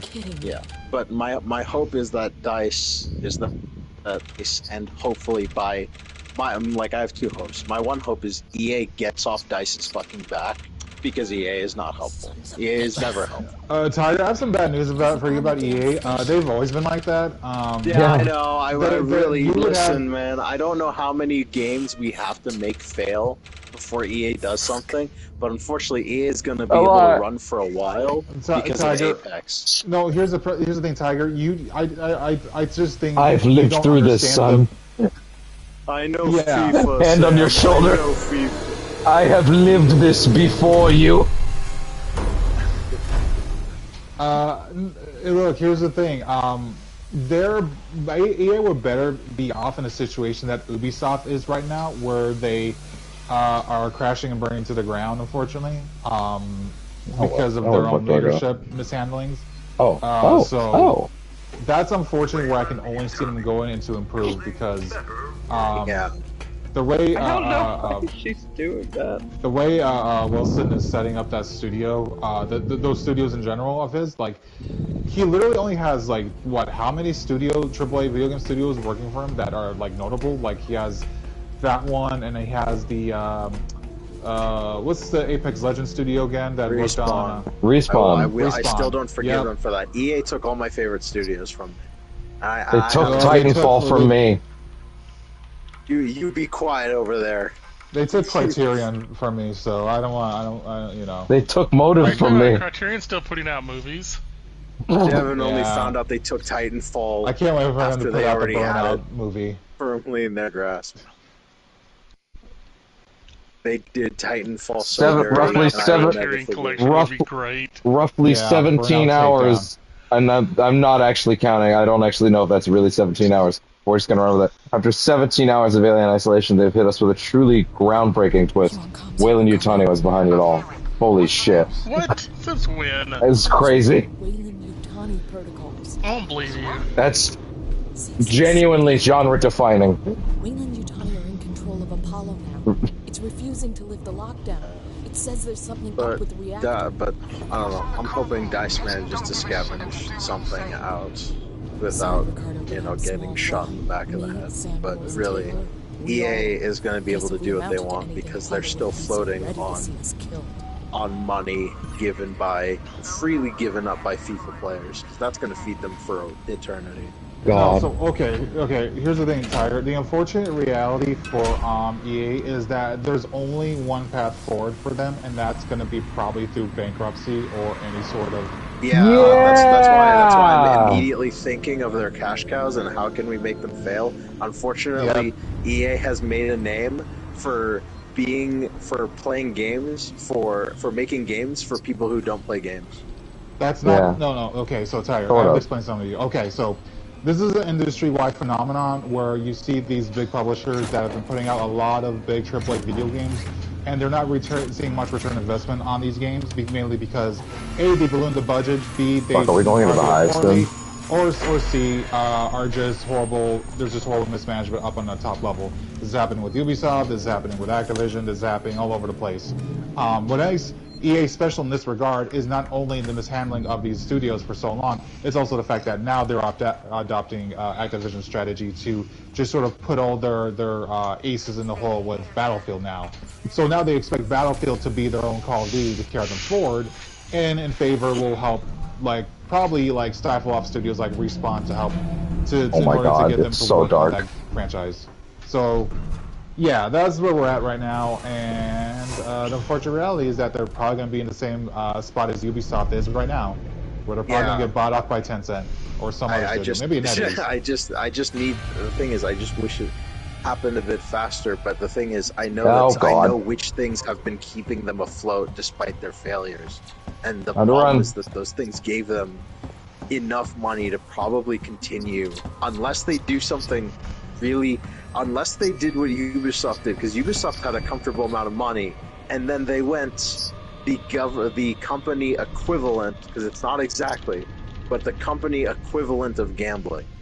If EA hasn't done that yet, he did not lose me. Last a little bit. I mean, they've already been doing that though. They technically they've been doing that to a lesser extent with their EA Originals program, there's some of their smaller stuff. Yeah. But Ubisoft spent almost all their funds anytime they got a pocket they tried to gamble a bit, and then each time that failed, they went further into their debt. I don't think EA has done it to that massive amount yet. No, they've done that already several times already. They've done that with Dead Space 3, for example. Dead Space 3 was a huge gamble where they shifted over to an co-op based survival action game that cost way more than 2 and 1, I believe. How could it ever fail? People that like horror games certainly would like them to be action games. They also in some ways enabled BioWare also with Mass Effect 3, and they even did that by having it be more focused for the Kinect as well. Is there a way to describe an action where one person is encouraging someone to do a bad action, but the other person is also encouraging the other person to do the bad action at the same time? That's called a feedback loop. There you go. Now you're thinking of portals.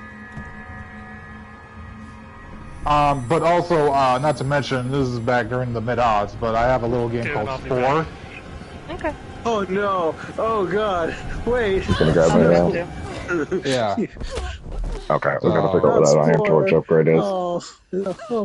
Well, because Spore was a massive investment too, and that didn't turn out as well for them as they wanted. Even though that was Jim Wright's big. They definitely could have put less money into Spore. Will Wright, yeah, not Jim Wright. Okay. Jim Wright and Head of Sony, Jim Ryden. To use up that much money. They would have been fine if they... What are you talking about, Tiger? Of course it was going to need that much money. They had to generate all of those universes. They had so many universes inside Spore they had to generate. Manually. By hand. Do you think the inception of No Man's Sky is a baby Sean Marie playing Spore and going, wow? That would have been the funny. You know what? Somebody tweet and ask him that. He's like, this is incredible. Devin, you're I can do it better. Are you brave enough to ask him? Hell no, I'm not. Damn. I can do better, says Sean Murray. Sean Fetus Murray. I want to make it like a post and hide it somewhere and just hope he finds it. Like, you discovered my hidden origin story. Just go throw it somewhere in a No Man's Sky, like Twitter or Tumblr or some sort of fan page, and just see if it gains traction. Yeah. I should actually check out No Man's Sky again. You should, because every time it drops a patch, I scream, Sean! Stop! Yeah, I'll pay you money!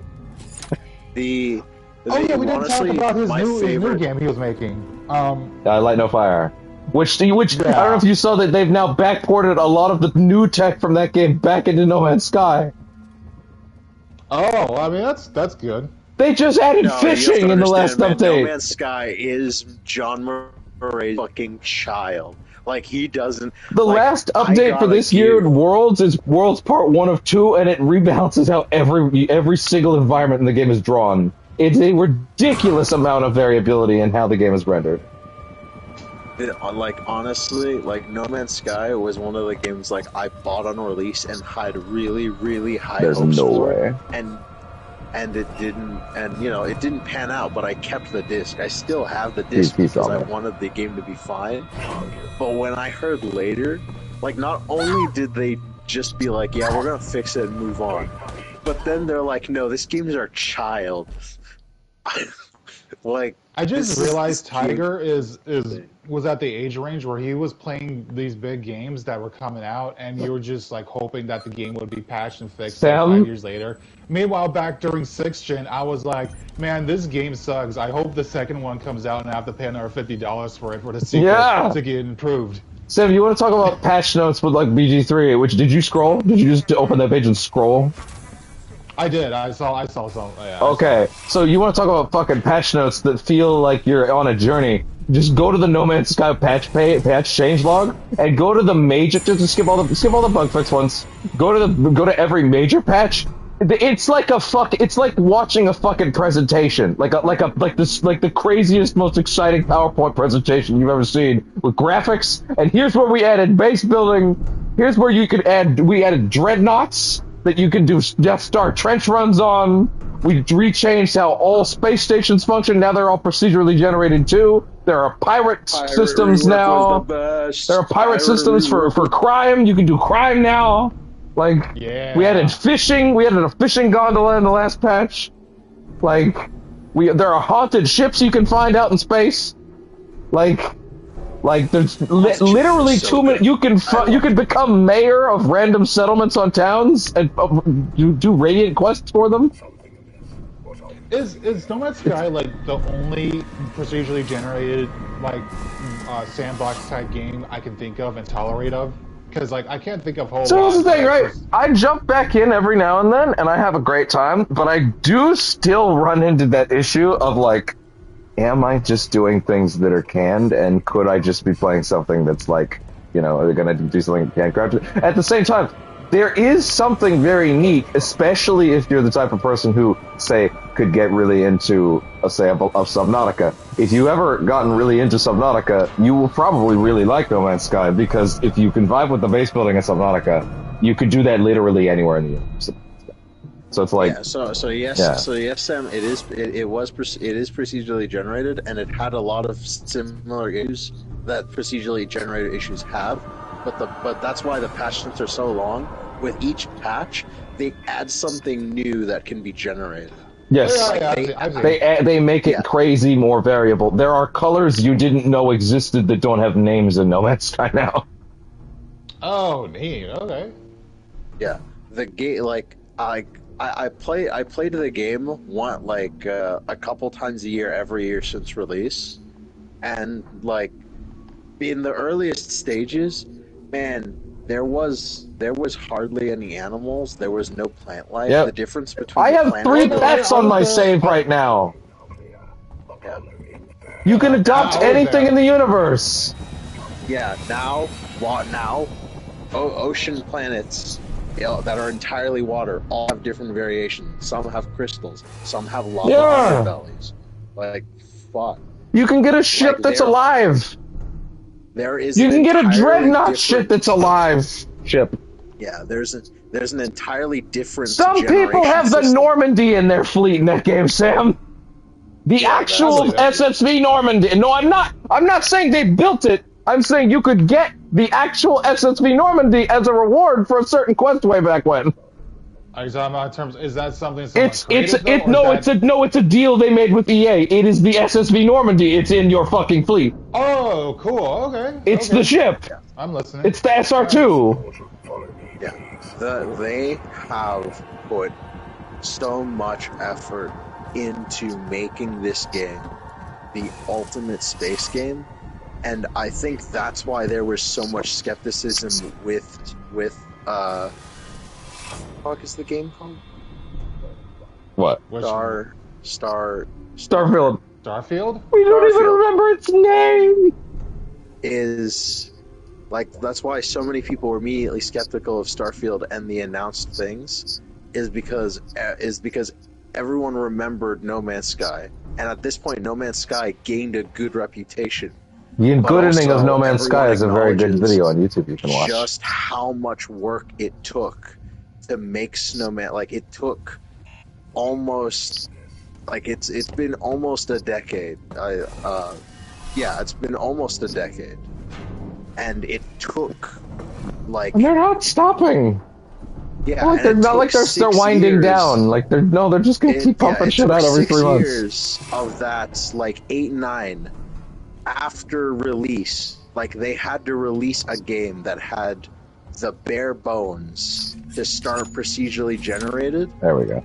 And then they had to build on that procedural generation for 6 years after finishing it to make the game a functional, procedurally generated, quest-giving, civilization-building, war fleet fighting. I had to, in my last stint with the game, I had a moment where I was like, I actually need the answer. Is the lore in the game procedural, or is it, because if it's procedural, then I don't care. And I looked up, and I looked it up, and there is actually consistent lore that they drop you. It doesn't change. There are logs that can change on like certain things you find, but like when I go to the ghost ship and it gives me a procedurally generated log of the ship's final hours and what went wrong, those sometimes do feel a little like it's a little like dry because it is a little ChatGPT, but like I do think there is a charm to it.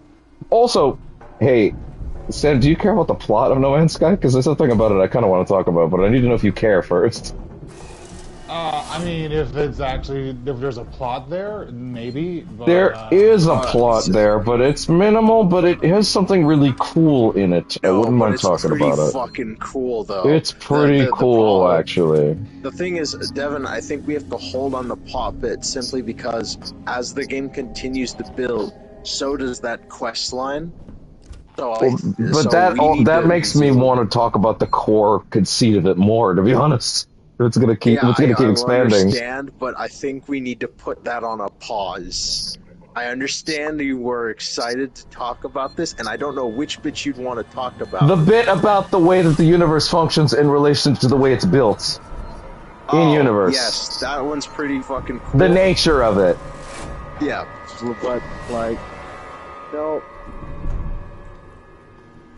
The nature of how its creation relates to the way it functions. Like I said. Tiger is now in a tunnel. Well, here's okay. So I'm gonna be right back. I got these bathrooms, but the decision is yours. I think it's up to you, actually, if you don't want to know or not. Okay, well, I mean, okay, go ahead. But you can do When it you get back, yeah. Okay. I need this asshole to leave this bed. No Man's Sky, such a cool game. You know what? What? There are a lot of things I wanna like with people. You know what? I should put together a shit game show. I literally can't even imagine the idea of anyone having a No Man's Sky wish list at this point for things to add, other than Sean and the people there, just because everything I feel like a human being could imagine is there at this point. And they just keep finding new shit. There's something I want. There's something I want that's way... No, it's too much, though. Okay. Okay. Multi-civilization layered planets. Multi-biome layered planets. Okay. I can kind of see that. Like, sure. Do you know how cool it would be if you were on an ocean level with crystalline, like, bits, and then you dug deep enough, and you fall you mean downwards? Yeah. That'd be pretty rad, actually. And then there's Get to the subterranean city. Is a whole the mole people. Underground civilization biome. Find the mole people. But, yeah, that would be so like, and like, or it could be, you know, like there would be a fractured layer, and then beneath that is its own like foresting thing. Like like the ability to have like multi-leveling a planet would come with so many different caveats. Like, a fractured planet would be so fucking cool. It would be pretty cool. It would be pretty cool.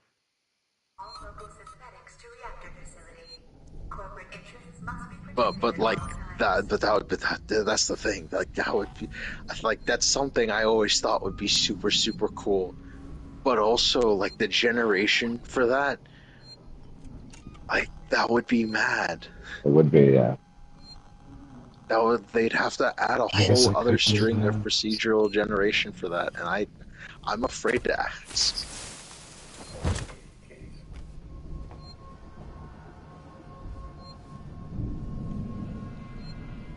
I can imagine like sending. I don't know what I'm more afraid of, because the thing is, Murray is probably my second favorite. God damn it, that didn't work at all.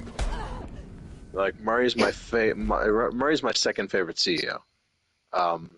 He's a nerd. And I'm afraid that like I'll message him an idea. Like I'm afraid like I'll hand an email. Like and then you just created 7 works of someone. You just created 7 months of work for someone. No, like imagine like I send an email right to Murray, and if it doesn't go through, then I'd be like, yeah, all right, I tried. But if I send it through and it's denied, and I'm like, okay, that's fair. But what happens if I send that idea, and it comes back as, oh, that would be cool? I'd be scared. Yeah, what have you done? Fear Murray. What have you done? You created work. I have. I'm afraid. That's like I'm afraid of Murray, because the thing is, Murray treats the game like his child. He loves that game beyond anything. But that also means that if there's something that he thinks that he or somebody on the team thinks is conceivably cool, it'll end up in the game. So what if they think that idea is cool?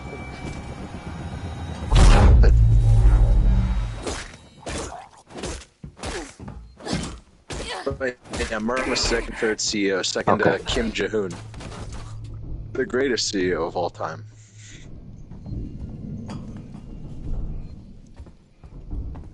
Okay, now we can fucking fix this up.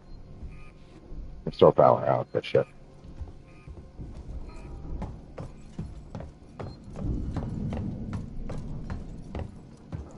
Over here, is it? Yes. Devin, I'm gonna quickly make a small rant about Kim Jong-un. Okay. You don't know who that is, and that's okay. But he's the CEO for Project Moon. I love their games. He makes So you know how like there's always like announcement streams by games to do their things? Yeah. So his stream announcements are all scuffed. They're always scuffed because he does his announcement streams from his room. Yeah. So one of his first ones he did was on fucking Google. Was on Google Slides. He left the thing in. There was a translation issue. The stream also crashed. He swapped to his VTuber model for the rest of the presentation. It's really scuffed, and everyone loved it because it was really funny. But his second announcement stream, he opened the stream. There was no announcement. He played Limbus Company. For an hour and a half. And people are like, "Whoa, what's the announcement? We're just watching him play his own game in silence." He was just doing mirror dungeon runs because he plays his own game, so he was doing runs on his game. Sure. And then, like 10 minutes, like a few minutes before the stream ended, he went, "Oh, by the way," he gave an update. He said, "Oh yeah, we have a collaboration now," and then he said, "New announcement in 3 weeks," and then ended the stream. Sure. Fair enough.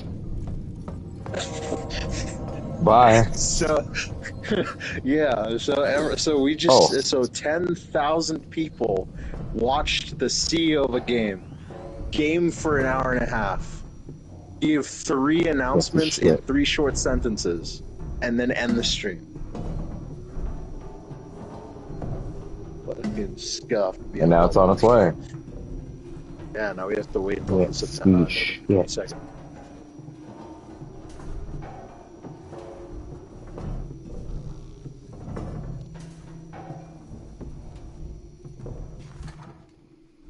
Okay. Okay. We're good. Whew. And here we go. We are very close to getting back to Xeno country, which is both great and terrible for different reasons. Especially because the sequence we're about to head into is the single worst part of the whole game for Xeno-based problems.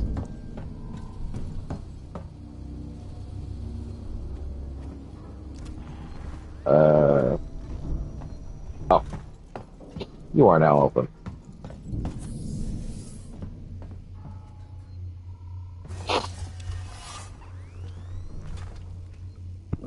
I am back. You're back. Welcome back, Caleb. I was bragging about my favorite CEO, and then I could hear. Then talking about the fear of my second Okay, favorite I don't CEO. know where else to go in that direction. Okay, let's just... Yeah.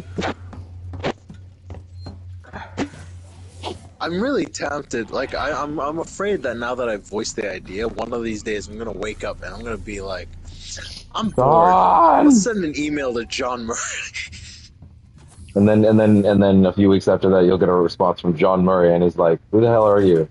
I don't know who you think I am, but I'm not Sean Murray."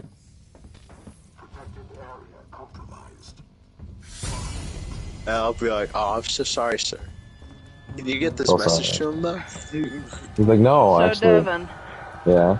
at 2 o'clock, the clocks go back to 1. That's great for those clocks. Well, Not I mean, mine. technically, we could end the thing at 7 then. I can live with that. My clock's gonna say 8 till 8 either way. Yeah, Devin's clock is gonna stay the same, game. Is it? I'm not gonna stop to change them. America does there's like a week off. Oh really? Oh, you Caitlin fucking with me for no reason then.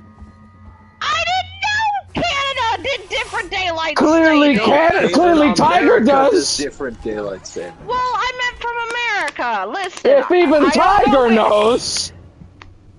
Tiger knows a lot of shit I don't, sweetie. Galen, it's a whole joke. Unless Canada decided to sync with the U.S., the whole joke has been daylight savings was last week, and America goes, no. Fuck you. You know, fun fact, Arizona is the only state that doesn't go by daylight time savings. Oh yeah. I mean, it's a stupid thing anyway at this point, but Yeah, we still it's do Right. it. Wait, hold on. Before we forget. There's an important reason for it. It's so that people don't get fucking thrown off. Oh, look, there's all my shit. So the whole purpose of daylight time savings is some bullshit business practice that existed in the 1950s down there. So that way people can come in and purchase like certain goods at retail stores around a specific time of the day. It's totally defunct, doesn't work anyway with. Well, yeah, no, I guess for that's fair, but it's maintained its purpose in other in certain places simply because it adjusts for the time the sun is out. Well, no, it doesn't. Well, yeah, but we're talking in terms of like, right? In terms of origin, yes, it is ridiculous in terms of origin. In terms of why it's maintained, I think it makes sense. In terms of it's still, motherfucker. Because it's like it's still in manufacture. Oh, it's a charge up. I don't know, Sim, because it's like in Virginia, daylight savings is pretty important because like when if we didn't do daylight savings in Virginia, like there would be no sun, like it would be dark by the time everyone gets out of work. No, okay, so hold on. That's not how that works. That's not.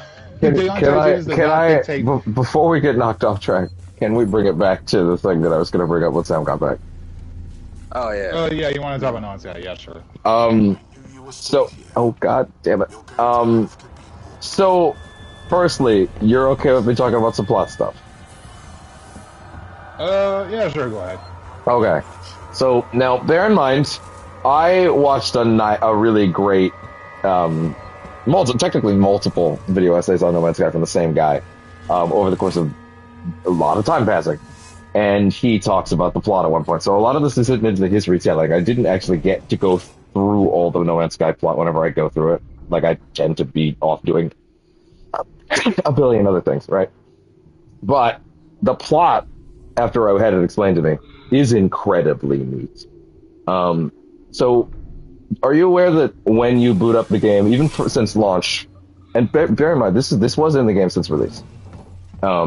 It's not necessarily added, although it's been added to. That the goal when you boot up the game is get to the center of the universe. Are you aware of that?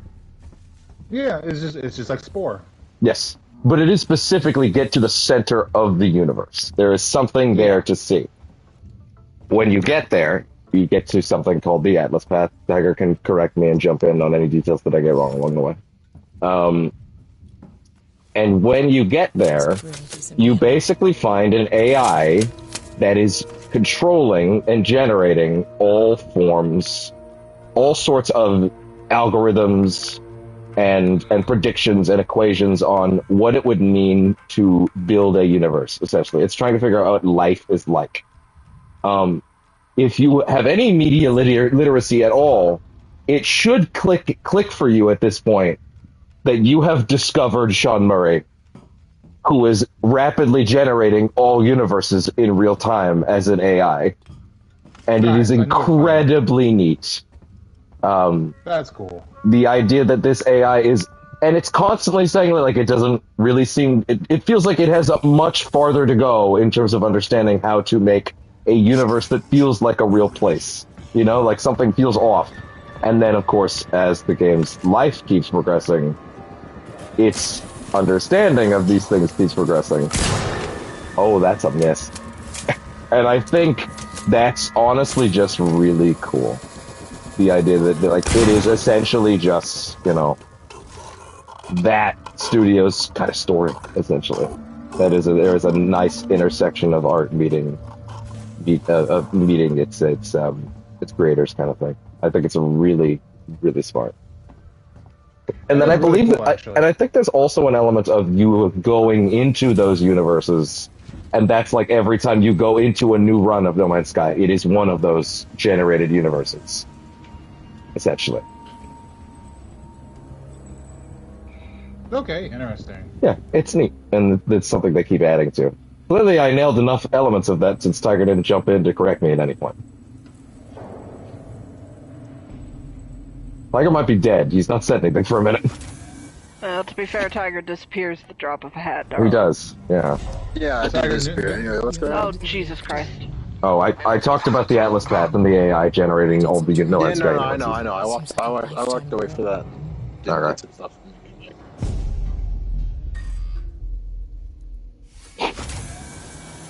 Cool. Anyways, you guys were all saying something else. So real quick, to get back to daylight time savings, real quick. All right. The whole point is that it was a myth created to help farmers use more of the daylight, but that's actually a stupid. It's a corporate myth. There is differences between time zones in terms of like what actually disrupts actual schedules and whatnot, but it's not daylight time savings. Daylight time savings is an artificial construct made to like get people to go out and for farmers to make more produce, for retail to make more business, and that stuff. It's nothing pertaining to that. As a matter of fact, it can actually disrupt sleep patterns as well, which is why I don't have daylight time savings, and let me tell you something. That's changing, like not having like an adjusted hour of sleep doesn't really have an effect either way, but it can have an hour effect for those who have to like change their clocks and whatnot and change their schedules because of their own circadian rhythm. So yeah. Oh boy, it is time for the pain. I think I'll agree that it's useless in some areas, but there are like I'd say like Indiana doesn't need it. I'd say like a state like Indiana doesn't need it. But why doesn't it need it? I'm gonna throw this up because we're going into the hive. Indiana did a check. I'm pretty sure it was Indiana. They might not. That might not be the case. But in Indiana, they observed that daylight savings fucked with them, like fucks with them more. Or is this right before the hive? Ah, whatever. We're going in either way. But like. It is useful for areas that do need, like it does help preserve energy in other areas that don't have. Because like in Virginia, before daylight savings comes and kicks around, by 5 p.m. By 5 p.m. it's dark. Die already? Daylight savings happens, it gets dark around. That took a lot more. Okay, time to run around the rest of you. The way that time fluctuates and how the planet rotates we're running around you. Compared to like what the actual like foundation of what daylight time savings was made to. Once again, daylight time savings is an artificial construct made to grant the illusion that if we open our business at a certain hour day, keep in mind, business. This is all related back to business and the core construct of making these retail. Damn you, Jeff Bezos! You can't take 1 hour away from me. Yeah. You can't even give me one. It goes down to. Okay, Devin, when the sun goes down, I really need to hear this, please. Wait, what? Okay. What? Say that again, sir. No, one thing I need you to understand that daylight time savings is an artificial construct to help inflate time spent out in the field for farmers, God damn it. for businesses to be open, and for just in general shops to be open to make more sales and whatnot. It does not have anything to do with it has nothing to do with the idea of how much the time changes and how much the sun stays out and whatnot. Those are not connected. Those are not correlated in that sense. The thing is, Sam, I don't really see how that helps industries at all. Because if a person I know it's why we want why it doesn't we don't need it. No, Sam, if people finish work because this is something from core control systems, roughly. business as usual. Right, this is something from some this is something that's accredited roughly from like let's say 1900-ish, right? Like this is when it was like widely adopted. Maybe other places did it, but let's say roughly around that area, right? When people finish work, they want time to hang out. People like hanging out in the dark is like if everyone completes work, But not everyone also works a 9 to 5. You gotta keep that in mind. People have different flexible schedules that do not pertain to when the sun goes down and when it goes on the side. God damn it! Like I'm gonna have to for example, make it. like we can talk about how the sun impacts our mental health or physical health, but that has nothing to do with. No, I'm not talking about. I'm not talking about that, Sam. I'm simply talking about having more time in the sun. Like that's just the basic idea. I'm not saying there's any like conspiracy or anything around it. I'm simply saying that it's there so that way when people finish up, they have more time to do things. I feel like you're arguing for the thing or against the thing that Sam is telling you why we should be arguing against. Yeah, I feel like this might be one of those things of like you are very close to getting it. Sam is saying it's like an industrial But he's not saying that that's a good thing. Yeah, I'm not saying that's a good thing. Yeah. He's not arguing for it. He's telling you why it's stupid. I'm telling you why Arizona did one of the very few right things for a state legislator by abandoning it in the 1960s, and that's because the point I'm telling you is that it's fine, but that doesn't make it a bad thing. Ooh. Wait. What's happening right now? So Sam, I'm saying that I understand why daylight savings exists, but I also say that that's important for some areas more than others. And that's satisfying. That's what my argument is. Well, okay. We'll stop the conversation right there because I obviously don't want to get too much into it. But all I'm gonna say is it still is what it is. It's still basically just a way for people to want to losing time. And whatnot. Oh fuck! I can't kite 4 of them at once. You couldn't even kite the second one. The thing is, I think this one is legitimately a matter of whether you value daylight or not. I guess it has nothing to do with. Never. It has nothing to do with that. Daylight time savings has nothing correlated to that. It's entirely a thing. But never mind. The reason why I'm pushing more against this is because it is legitimately just designed to like suck out time out of people's day, and it has nothing to do with when the sun goes down or whatnot. This is a rough one. Anyway. I'll stop there. I guess I could toss a flare. I have 5. Yeah, I don't think we're gonna see eye to eye.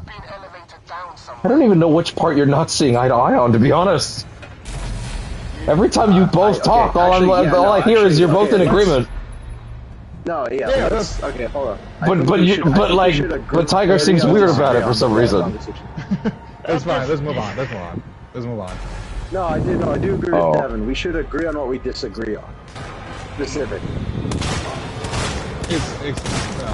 God damn it. The only thing I'm going to just say, and then I'll leave it at this, is that this isn't really a agree to disagree. This is just, that is not factually correct on what daylight time savings is. It's, anyway. Okay. New plan. Use a med kit, number 1. Number 2, survive. Okay, but what are you saying it's for then? That's what my question has been. What are you saying it's for?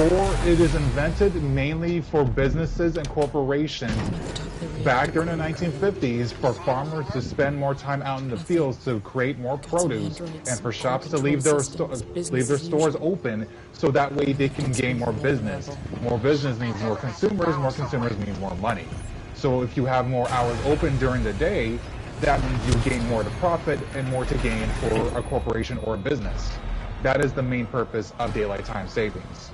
Currently, no, since the 1950s. But it's a 1900s, like beginning of the century thing. So what were they doing with the 50 years before it? Because they took something. Okay, they took a concept that got expanded by Fordism, which is the idea of mass production, and they turned that something. They turned a concept into something that they saw as profitable and expanded it to every single state. Yeah. It's not. Okay. It's not one of those things where it's just a difference of biology or how you function throughout the day. It is a matter of how businesses are conducted. Okay, that worked. Corporations like. But yeah, I'll had to sacrifice some medkits, but I've gotten just going back. You chose the wrong person, because the thing is, I like conversations like. What are we wrong about right now? But here's the thing, Tiger. Here's the issue. This isn't a conversation. I'm fine with conversations, but the issue is I'm telling you what the factual conception of what this is. And I'm telling you you're wrong in this regard, not out of disrespect, but mainly because that is what daylight time savings was. That's it. So what? I'm also not allowed to poke at it with a stick? I think the problem is that you're both poking at the same like balloon with the same stick with the same goal, but don't notice. No, I'm going. No, I don't know. I think Tiger doesn't notice. No, because I genuinely know what I'm talking about in that regard, because I'm from Arizona. We abolished that for a reason. And I can tell you all the things that Arizona does wrong, but what it did right was abolishing it, because an hour a day doesn't make a difference. But anyway, yeah. I'm gonna be done. I'm done. Anyway, so we're in the hive now, so this is really bad. They're all here. This is the worst segment of the whole game. Everyone, they're trapped in some kind of nest. There are so anyway, exits. It's like a farm. No one's got. And by worst, I mean like great, but also fucked, because we're in the hive. This is the part of the game we saved every ounce of flamethrower fuel we've come across for. Also, good fucking luck to me seeing these fucking, these fucking space huggers as they come towards me in this lighting. Like, holy shit. Like, yeah, you can kill the face huggers in this game with one hit of the wrench if you time it right. Yeah, but I have to time it right. So great.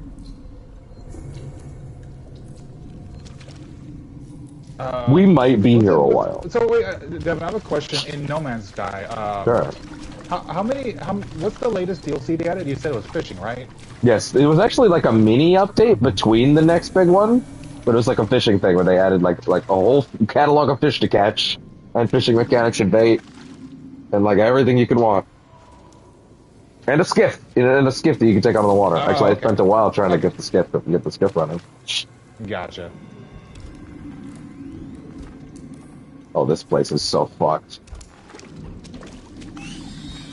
Oh fuck! Oh fuck! Okay, time to hit it! Time to hit it! Time to hit it!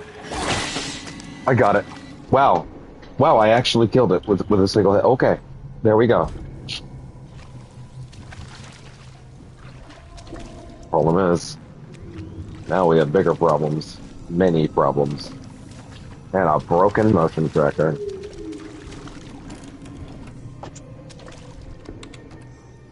So you know what's weird about Sonic Frontiers now? I'm starting to realize that the second island actually has a bit more variety than I thought. Yeah. It's still weird because it does still have that Unreal Engine vibe feeling to it in some regards, but I don't think in both the times I played this game originally, I ever realized you could just hit the face huggers with a wrench. Like I must have torched all of them originally. That being said, there will be segments where it's just not possible. There's like more than one. But yeah, I think the second island's really neat. Oh god, oh god, oh god, oh god, oh god, where is it? Nope, well, that's that!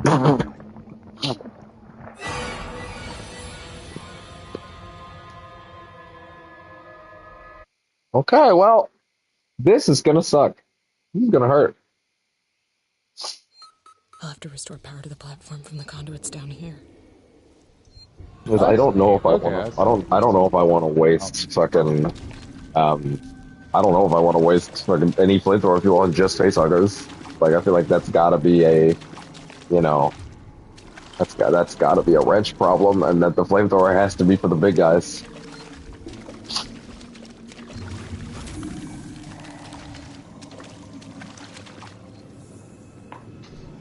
Are you playing? Alien Isolation. On Nightmare. For 24 hours. How many times have you won? Sorry? You win. Are you winning, son? Are you? How many times have I won? Yeah. Considering I just got lethal. I haven't finished the game, so I don't really know how to answer that question. Pig. Can I befriend the pig? If I haven't finished the game, is that an answer? Yeah, that's technically an answer. Are you winning? No, I want. I'm in the hive right now. I don't think anybody's winning right now. Damn, I don't think he's winning. Well, dang, son. Wait. How much longer of that game you got, Devin? Oh, that's a very hard question to answer when the problem is you know, death. Where would you be about in a regular playthrough?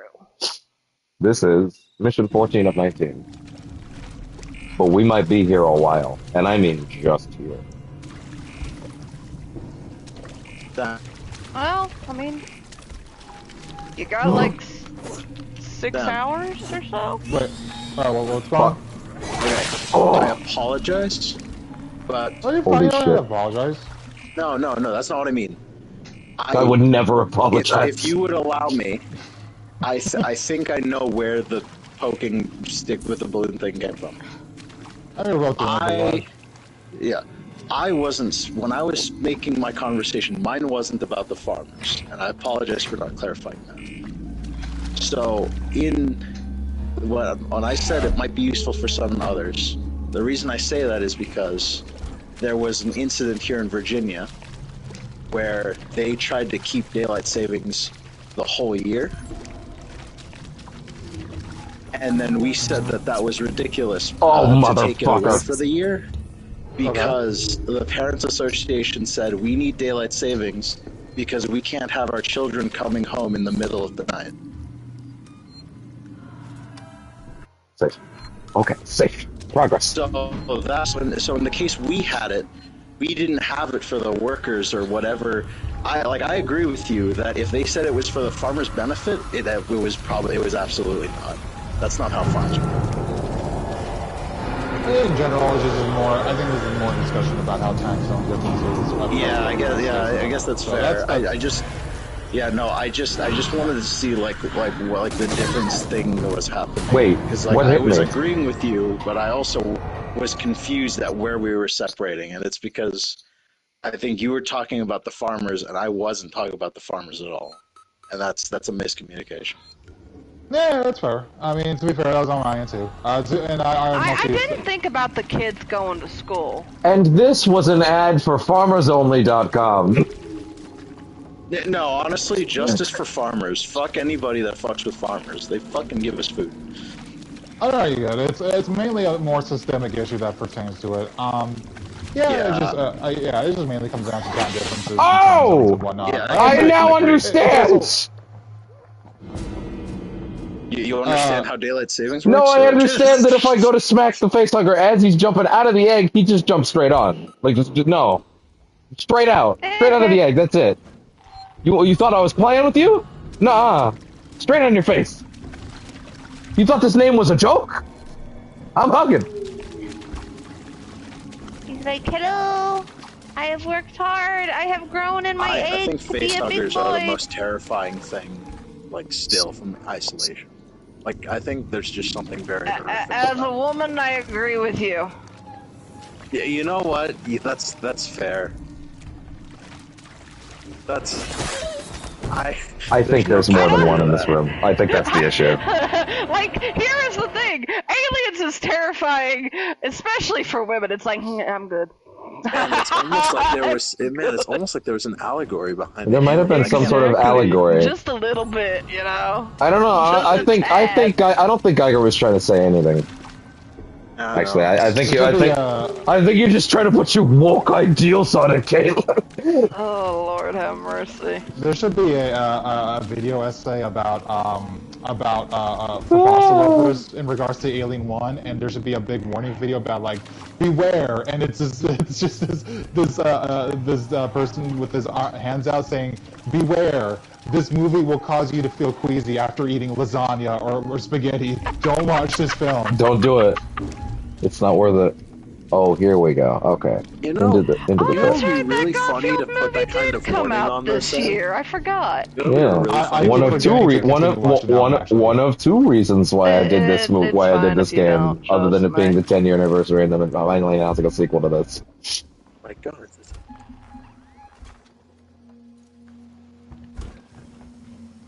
Problem is, I would like to deal with every facehugger with a wrench strike, because anytime I pop the flamethrower for any reason, they will come. The big uns will come running. But if they throw more than one at me, I don't know what I'm gonna do about that. Yeah, sure, I'll do that. But yeah, like, that's the the Garfield movie wasn't bad, it's just very forgettable. Yeah, that's what I kept hearing. No, it's just kind of like, it's one of those anime movies I watch before night, before I go to bed, because it might be one of those films, that's just like, oh, this is boring me, I'm probably just gonna I think one of the bigger issues with Garfield, especially if it has to do with people who watch it, like, after watching the classic Garfield show, is that all of the moments that happen in the movie, the Garfield show, the original Garfield show, because I forget. Are you talking about Garfield and Friends, the best version of Garfield? Okay, I can't have an opinion on that one because I didn't watch as much of that one as I did the fake Garfield fan. Like, fake Garfield. Hey, hey, that's damn. Tyler, I don't think you understand what's at stake here with Garfield and Friends, because Garfield and Friends not only had Garfield and Friends, it also had Garfield and Friends and Barnyard Friends. You think Garfield's a fucking game, you son of a bitch? What? So confused. Jesus Christ. Make your point, Tiger, before Devin gets us more off track. I'm keeping us on track. I think that moments in the movie that were done either by the original show or the Garfield and Friends show were better. I just think that those individual moments were just better in either shows. I think the movie took scripts and scenes from their previous history, and then sort of made it a collage from one beat to the next. Got a Garfield trooper over here.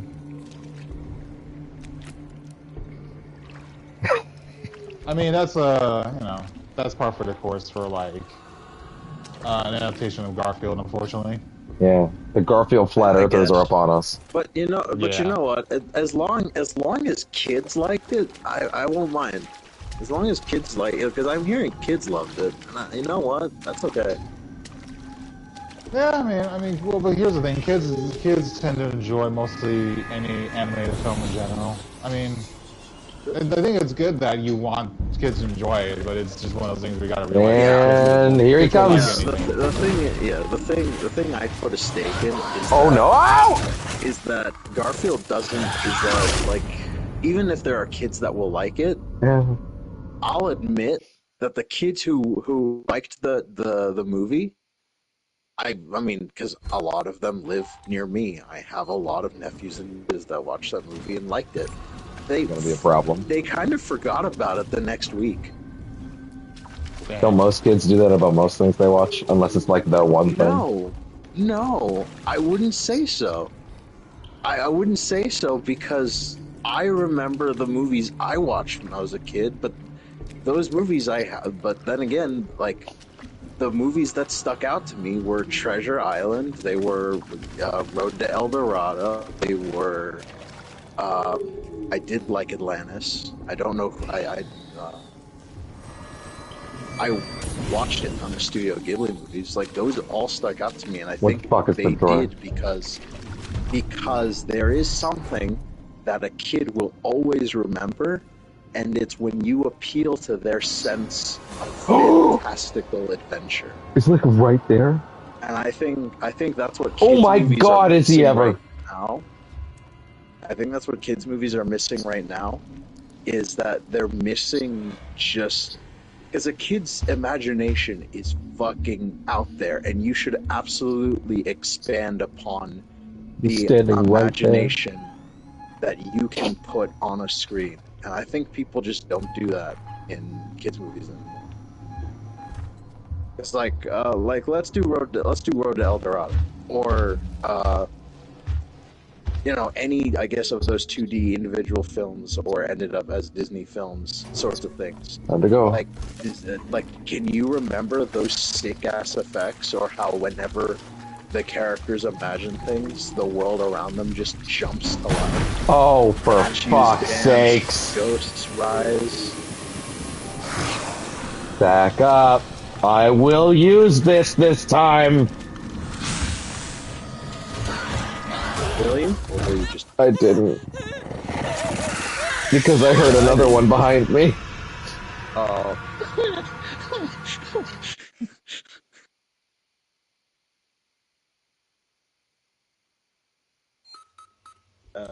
That's right. There's more than one running around. But yeah, I think movies, I think kids' movies.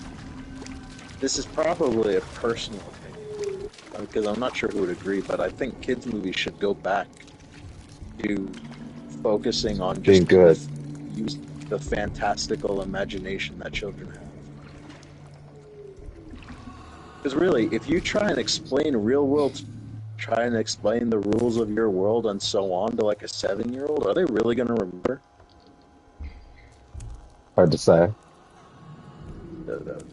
Probably not. But if you just fucking send things flying, like be like, oh yeah, this person can turn into a dragon.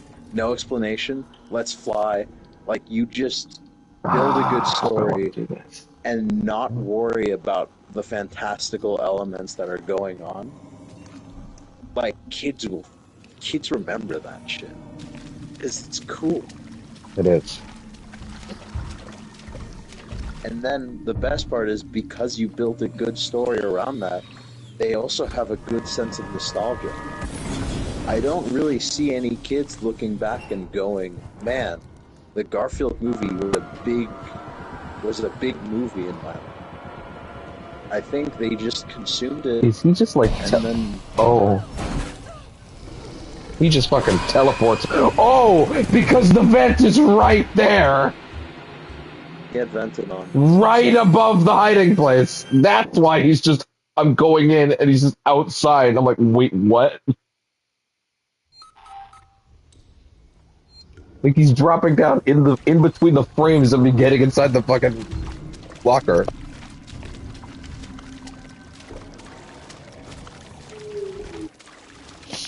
This might be like multiple hours of this stream alone, just the hype. It's alright. It's fun. You know, it's been pretty solid so far. Being, you know, just doing some random stuff and just collecting upgrades and whatnot.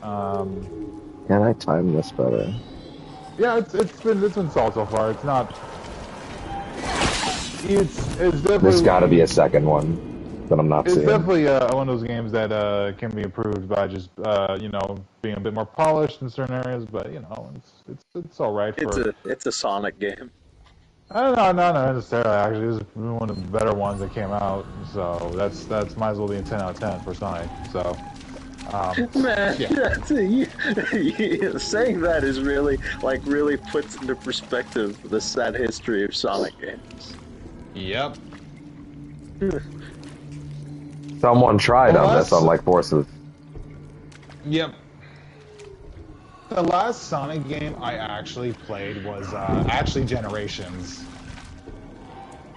Funnily enough, so. Well, guess what? That's a good one. Yeah.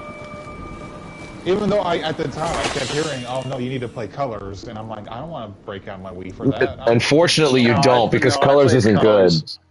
I played Colors. No, it's not. What? No, whoever hyped Colors is wrong. Whoever hyped Colors is wrong. Colors is, what if we made a Sonic game where you didn't go fast and it's a bunch of bad platforming instead?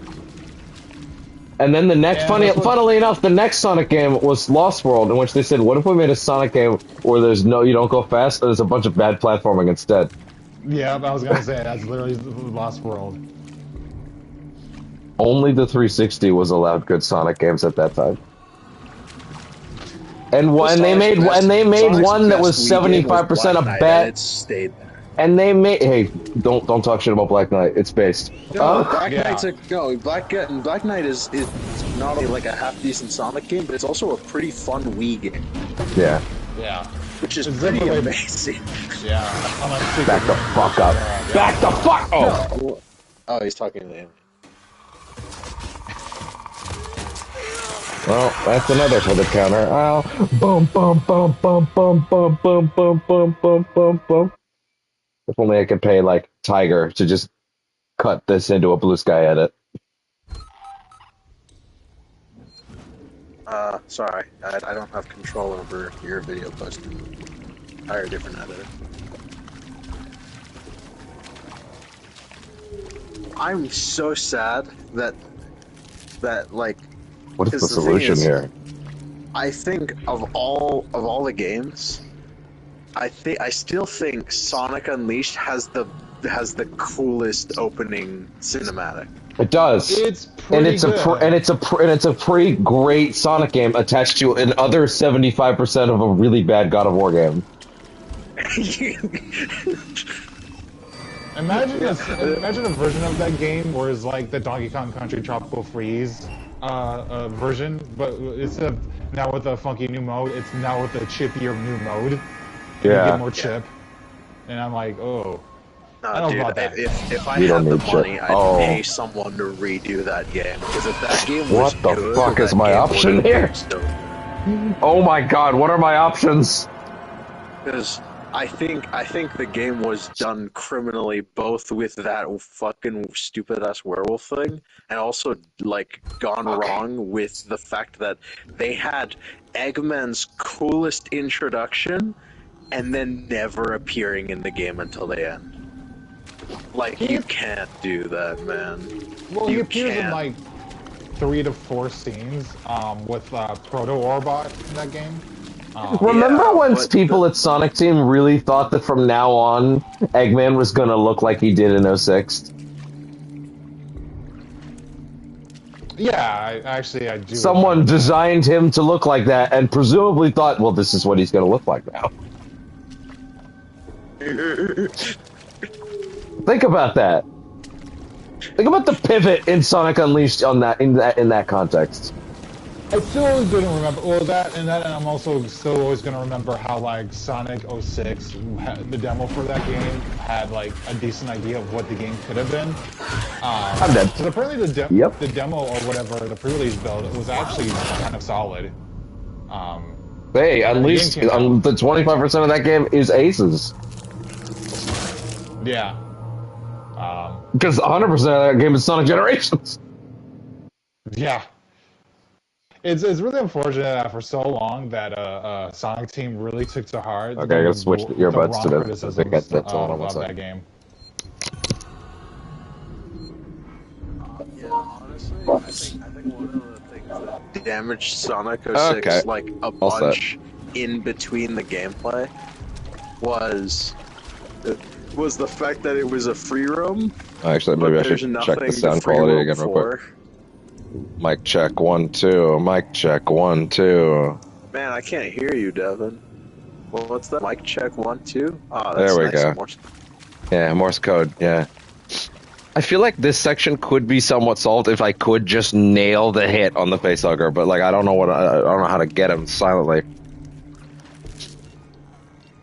With a knife. Well, it's more like a wrench, but you know, fair enough. Well, a wrench isn't quiet now, is it? Not quiet. Yeah, so get a knife. Do this. I have to keep reminding myself of the share card function on the PS5.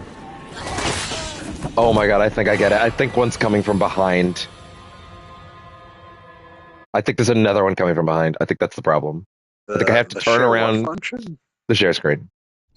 Oh, yeah. I think I have to spin around, smack the one behind me, and then turn around and get the other one before it gets me. I think that's the problem.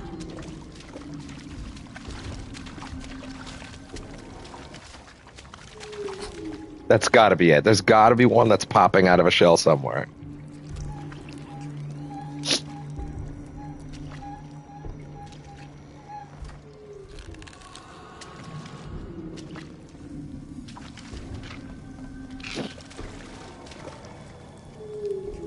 But where would you be coming from?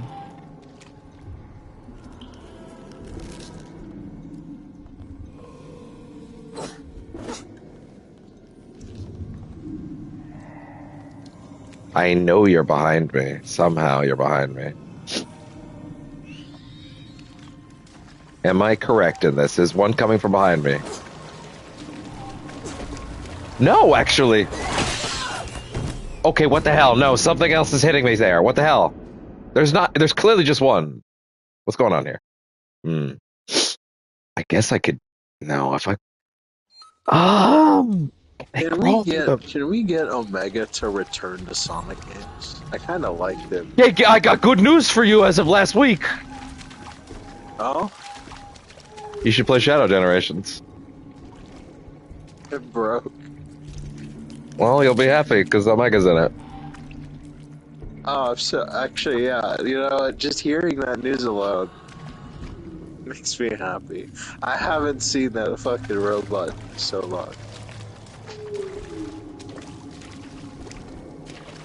He's in the animated shorts before the game release too. So I didn't know that there were animated shorts. They're really there. You can find them inside the game as well. Oh. I don't understand. I was able to nail the timing before so many times. Why now? The difference is you started thinking. Yeah, but you stopped using your instincts. That might be the issue. Gotta go on instinct.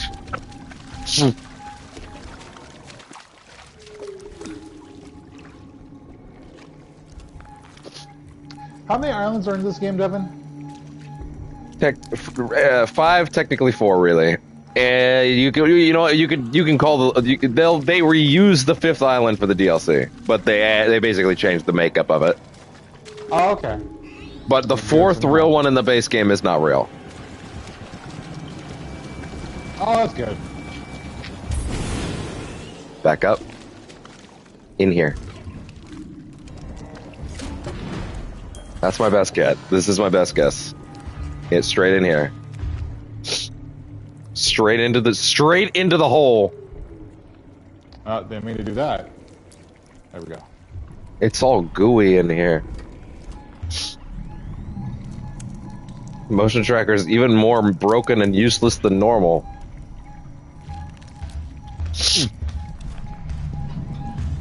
Oh boy.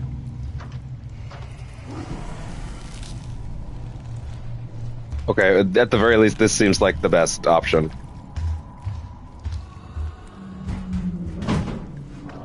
Yes, please go open the vent and fucking stay there.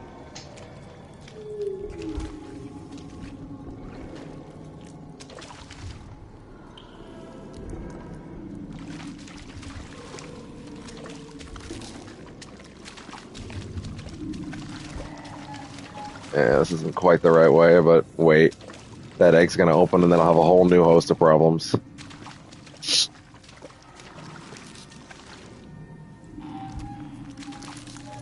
Is there one right next to me? No.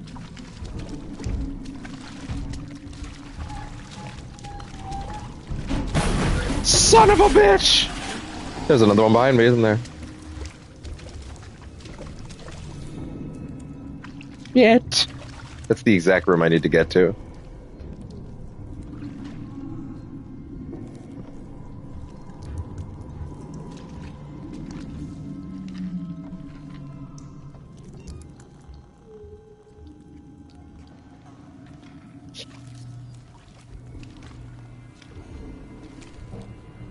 Okay, I think he went back up in the vent.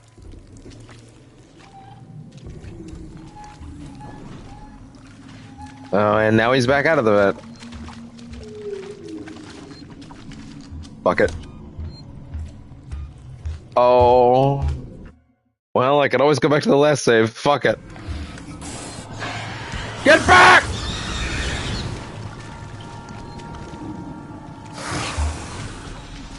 I can't believe that worked.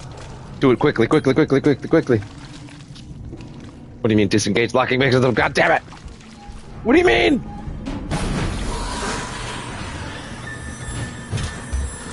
Get the fuck back.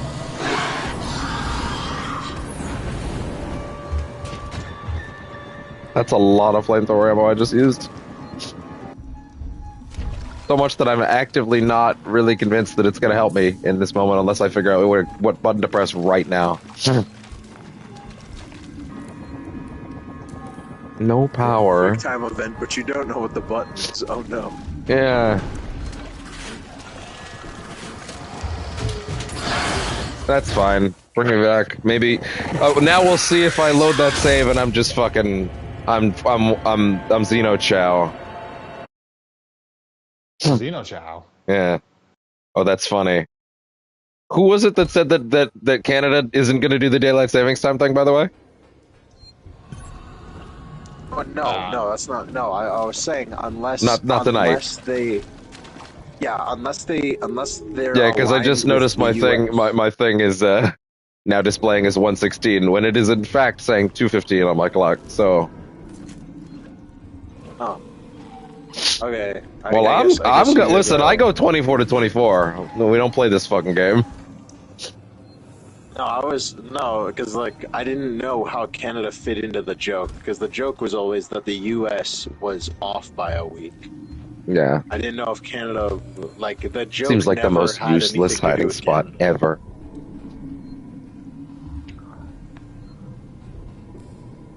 I guess people didn't think it was fun. Like, didn't think saying U.S. and Canada. Ooh boy. Would be funny enough. I guess Canada isn't considered real. It's Wesker, I cry. Please be Nemesis. I'll take Nemesis, just not Wesker. No, it's Wesker.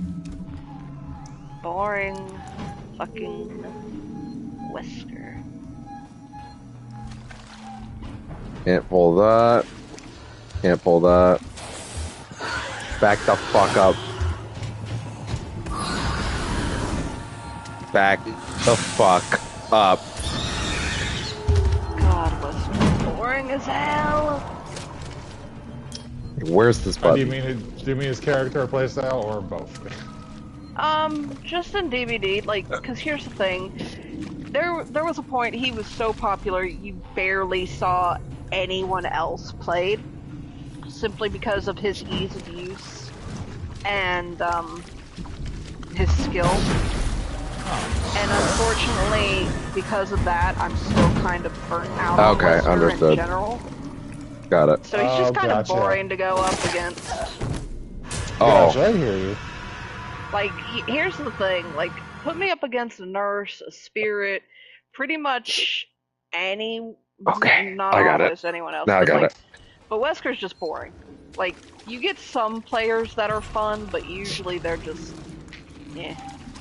Yeah, Wesker is one of those characters where there really isn't any tactical thinking. Like Trapper, you go around and place traps. No, I got is you. Very Fuck off. simple. You charge you one shot, and that's the thing. Simple characters should get simple results.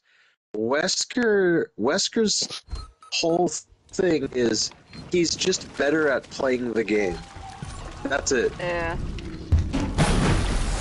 That's his power. Wesker's just better. That's his power. Your job is to end the game before Wesker ends you. Yeah, I'd be curious about. I was always curious about his playstyle in the game, but it sounds like he's just like he's not bad. It's just like I said, there was a point where you saw nothing but him for like 8 months, and I'm still so burnt out on him I could cry. Yeah, that's that definitely sounds like. It was bad. Like, it would get to the point like where we would try, and after 10 games of Wesker in a night, we were just like, we're done. We can't do it anymore tonight. Yeah. We can't take any more Wesker. Because Wesker's power is quite literally he's just better. Yeah. He's very easy to play.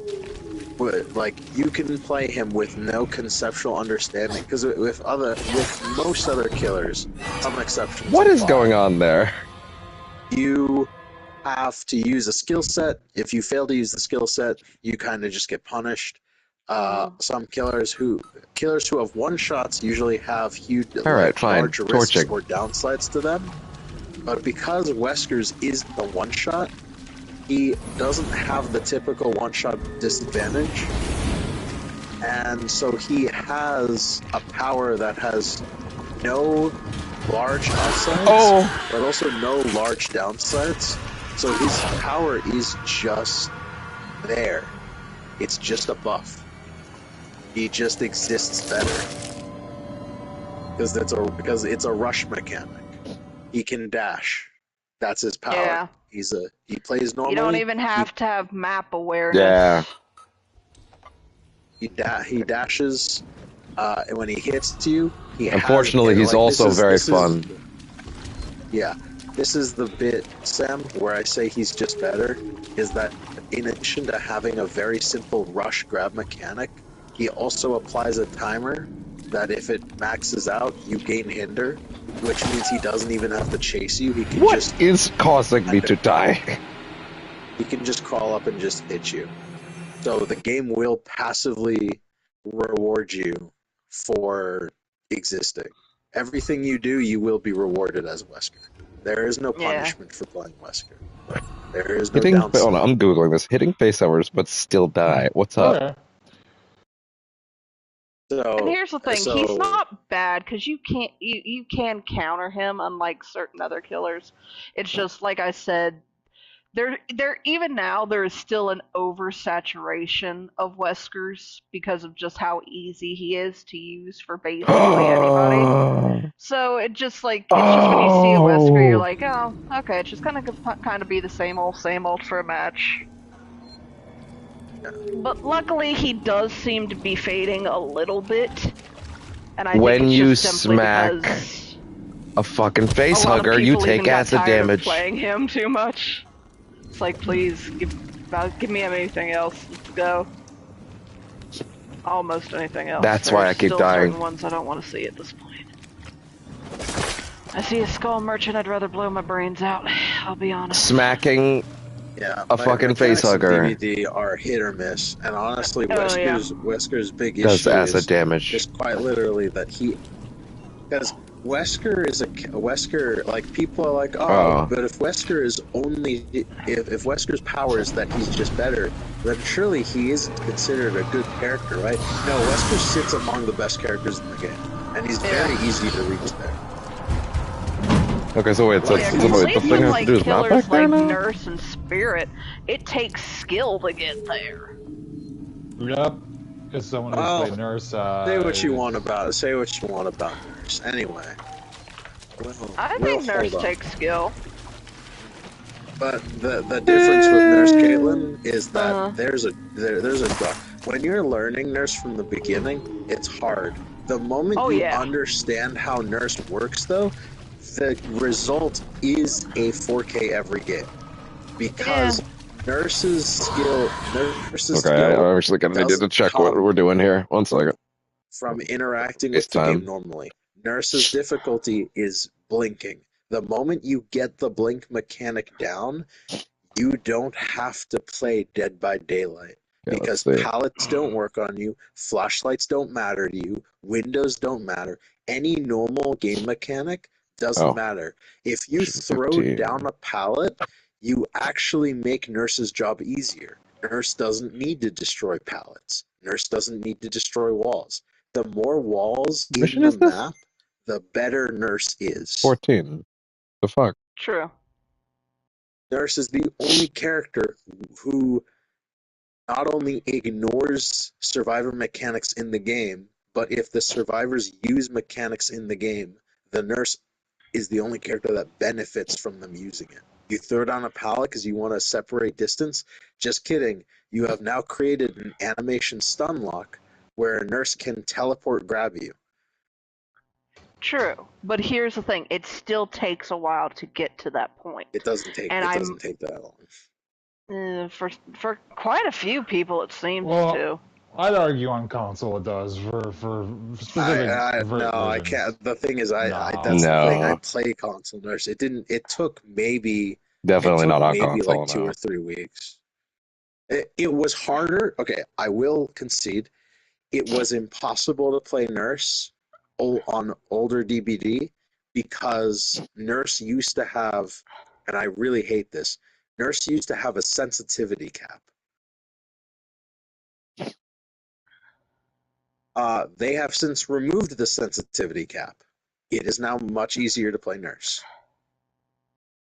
You can now do what is the word? Yeah, what are you going for? 720. You can now do a 720 on Nurse on console. Okay, I think okay. I'm seeing what I'm supposed to be looking for. So yes, it does take some time to get there, Caitlin.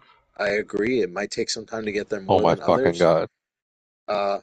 But the difference is that when other people get there, they still have to deal with normal issues.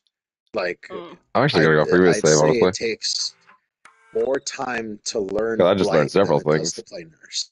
Because Yeah, Blight requires you to. Blight definitely has a high skill cap. I'm going back to this save. I just learned some tricks. His is definitely. I would say his is definitely higher than Nurse because Blight has to learn to interact with most mechanics in the game, and he still has to interact with. Here we go. Nurse doesn't have to interact with any of those mechanics. Okay. I just read a thing that says if you go into the locker when you hear the facehugger, it will actually despawn. So let's see if that's true. Like, if you spent like a week or so learning Nurse, you can start confirming 2Ks. And that's considered winning the game. Like, that's considered, like, winning is considered getting a 2K. So, if you play Nurse for a week and a half, you can start confirming 2Ks. And then that means you're winning. From then on, anything you learn on Nurse is kind of over. And then that's when you get 4K. I can see your argument. Yeah. That's clearly not dead. I will say, but there are...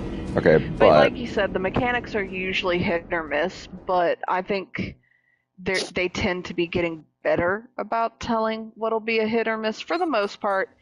Knight's a bit of an I got it. Merchant and Trickster and I said for the most part.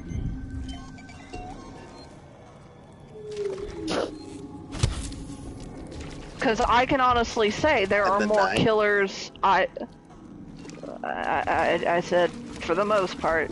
I can honestly say. Those were 3 in a row, Kaylin. I'm waiting for the. No, hold on.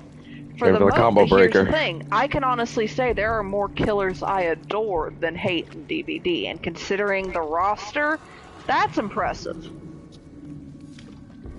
See, and this conversation is still relevant because you know more. Yeah, it all works out. Also, it's relevant because I'm playing DBD, and I don't know what happened to Kara. I'm fairly sure she's dead. I'm gonna message her because she's been gone a while now that I think about it. I turn my gun.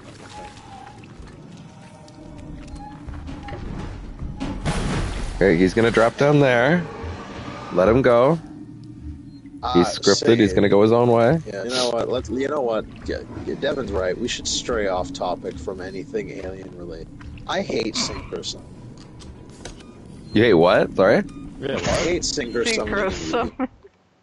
I hate synchro summoning in Yu-Gi-Oh. I hate it. I think I understand Yu-Gi-Oh needed more mechanics, but I think synchro summoning, with all the different effects it has and all the newer cards it's gotten, the ability to summon. There we go. 6 fucking didn't even see this. Monsters from your extra deck on turn 2 is genuinely insane. Oh my god. I do agree. It can. Here's the thing. You can but that's kind of the case with even XYZ summoning at this point. No, gotcha. XZ summoning, okay, yes, I agree that XZ summoning gets a little ridiculous, but XZ summoning still requires you. Wait, what XZ summoning? What is this? XYZ summoning is basically there's a certain deck I run in Yu-Gi-Oh. Yu-Gi-Oh. Okay, never mind. There's a certain yeah, there we go. Off, Devin. Okay. There is a certain deck in Devin's Yu-Gi-Oh. right. Anyway, there is a certain deck I've run in Yu-Gi-Oh. You know it. Super Quantum.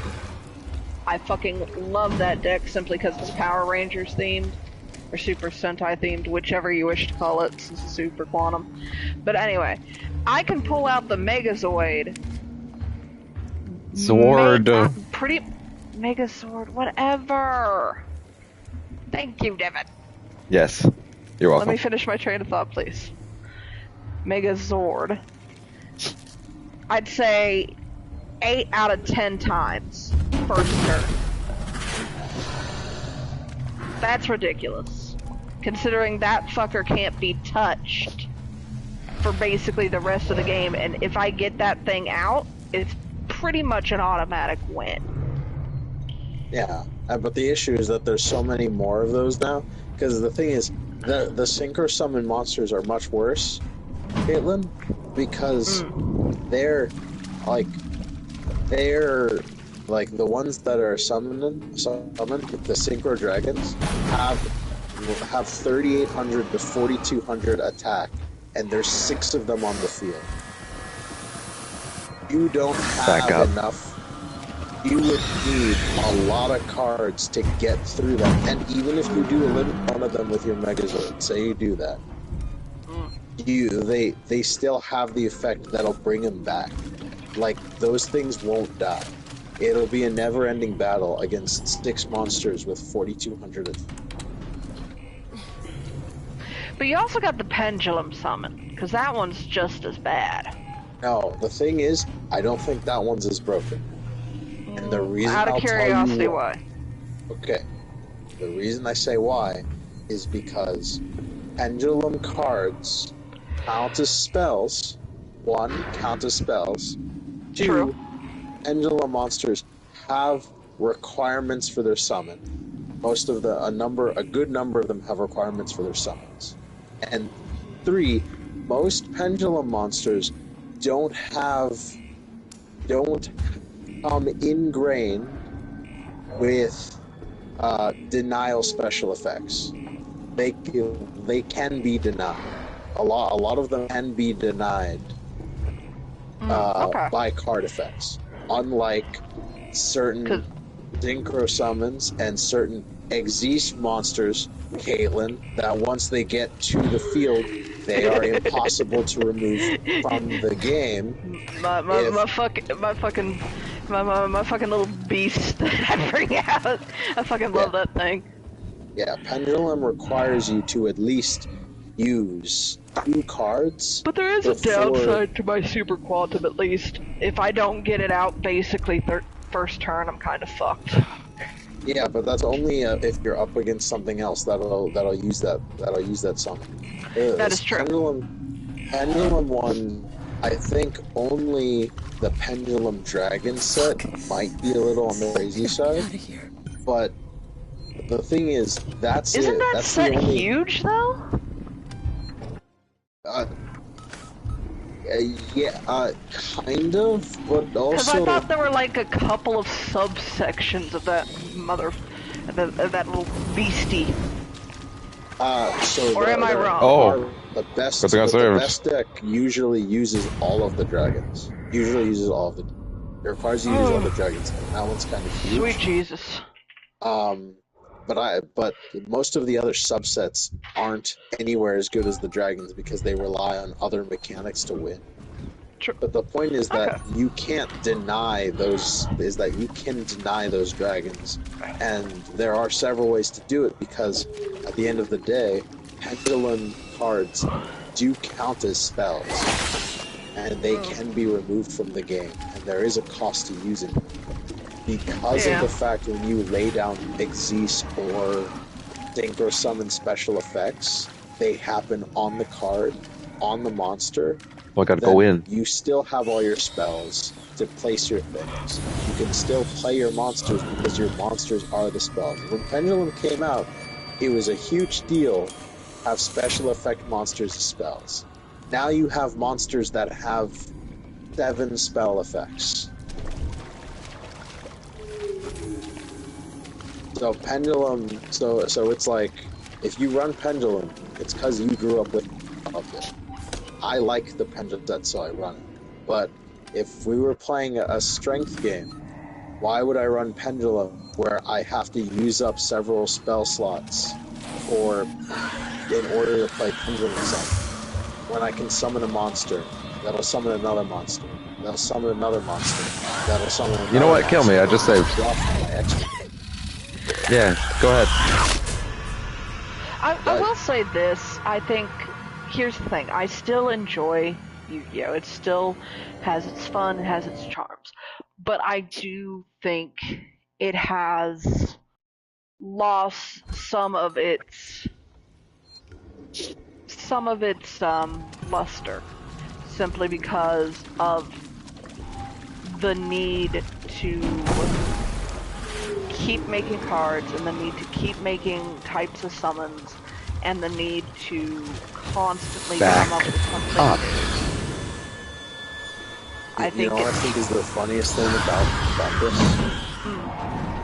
Because so in several cases of banned cards, a couple cards get unbanned as the game becomes stronger. I thought there was going to be a whole third section of that. Like Tour Guide to the Underworld, I'm pretty sure is a limited now, because it's like, well, what Tour Guide to the Underworld did that's overpowered is now something everyone has. So it can kind of come back.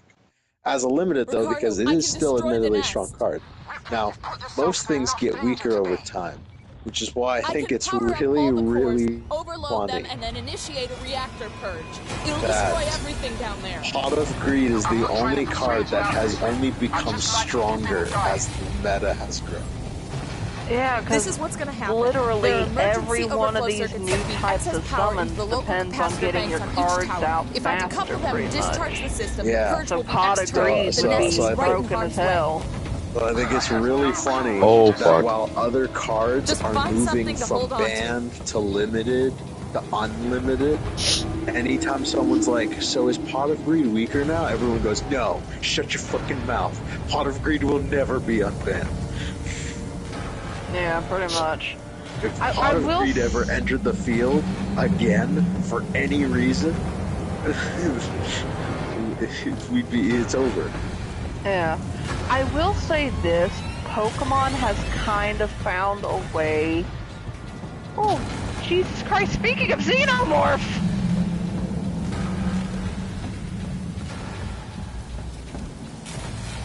What the fuck do you mean go back? Go back why? To where? Over that Alpha Core, Beta Core. Oh, okay, fine.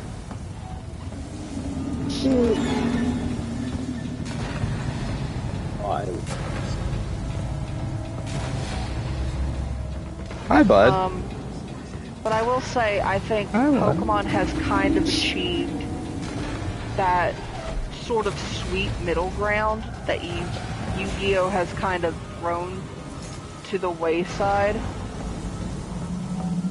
I think where it does put out new stuff, it does put out new cards, new kind of styles and stuff like that, but it still has a bit of the simplicity that the OG Pokemon card game did. The only thing is, I think Pokemon card game is not quite as strategic as Yu-Gi-Oh! And it never has been. If that makes any sense. That makes sense, but also I think Pokemon has a certain advantage. Has something that they did differently. So in Yu-Gi-Oh, the value of monsters came from their power. I can power up all the cores, overload them, and then initiate a reactor purge. The value of the cards don't have to do with their power, but have to do with how cool the design is. This is what's going to happen. There are emergency overflow circuits that trade feed Yu-Gi-Oh excess power cards into the local exclusively for their capacitor banks power. on each tower. If I People decouple trade them and Pokemon discharge the cards system, because the they're purge will be rare. external. So The nest is right in Pokemon's harm's collectible strategy is independent of how strong the Pokemon are. Just find something to like hold on to. Japanese. But Yu-Gi-Oh kind of has that too with the rarity of cards. Some, yes. However, Caitlin, stronger cards do cost more. They are the ones that circulate for an amount of money. So the Bakugan over here. And hell yeah. Like a drop on the amount of money for those exclusive high cards. Meanwhile, Pokemon, like one of the weakest Pikachu cards, is also one of the most valuable ones as a collectible. Are you talking like that OG kind of one? Yeah. Like, man, that sounds going nuts right now. Here's the thing, Yeah, because here's the thing. I don't count that in the same ballpark simply because I'm just talking about, like... Oh, God. Level of, like, Gotcha. play. Like, I'm just talking, like, the skill of the deck. I'm not talking about popularity. I'm not talking about monetary value. I'm talking about the decks you can form with the new cards coming out. Motherfucker! No, sorry. I guess what I'm trying to say is that because the design or the type of card was what was valued in those packs, Pokemon wasn't really worried about making bigger, stronger cards. Okay, now I see what you're talking about. I can see an argument for that, definitely, but you still got a fairly strong competitive scene with Pokemon TCG. No, Motherfucker. But it's not it revolves around using other mechanics of support mechanics that have existed in the game. About using certain tricks that monsters let go. Yeah, but I'm talking about the new stuff even that Pokemon is adding lately. Well, yeah, but because you got like your the card game, right? Yeah. Okay. But the point is that they haven't abandoned those mechanics, the big mechanics. Everything still revolves around those old mechanics.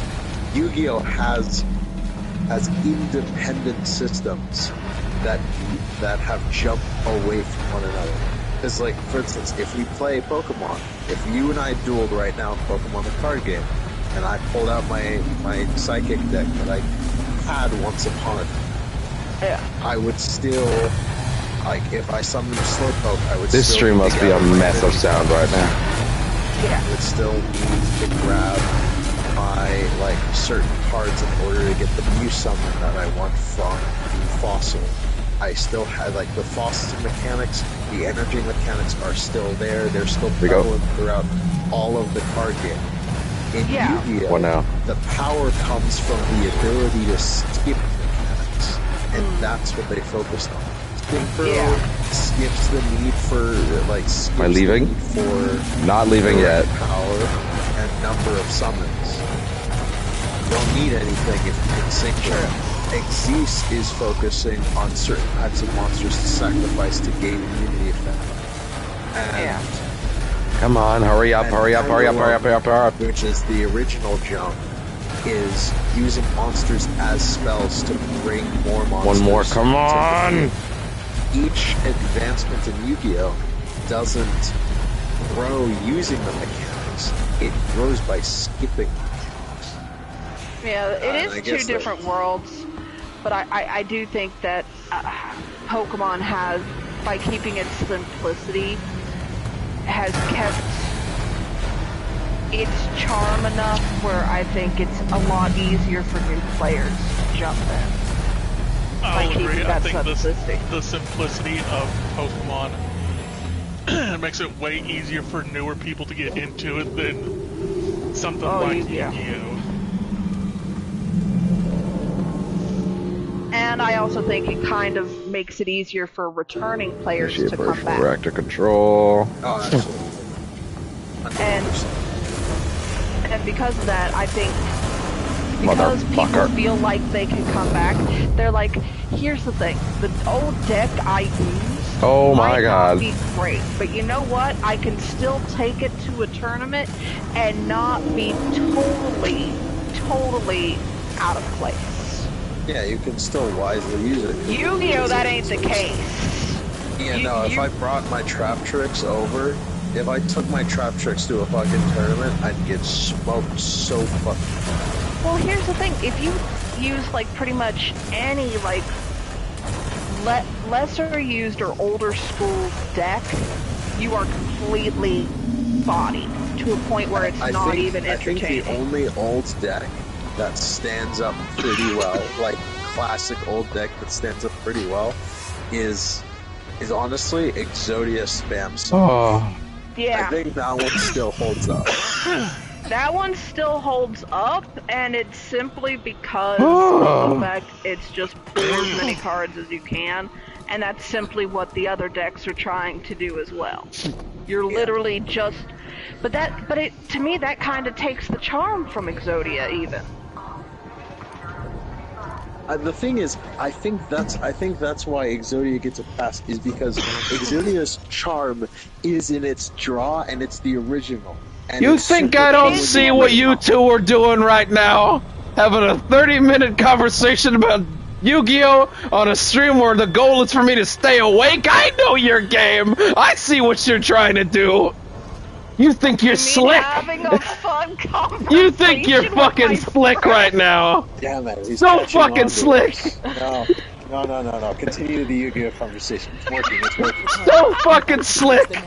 I'm on to you. Fighter from the GBA. That's what I'm curious about. I do, actually. Yeah. So okay, Fossil Fighter. Is that actually a good Pokemon clone?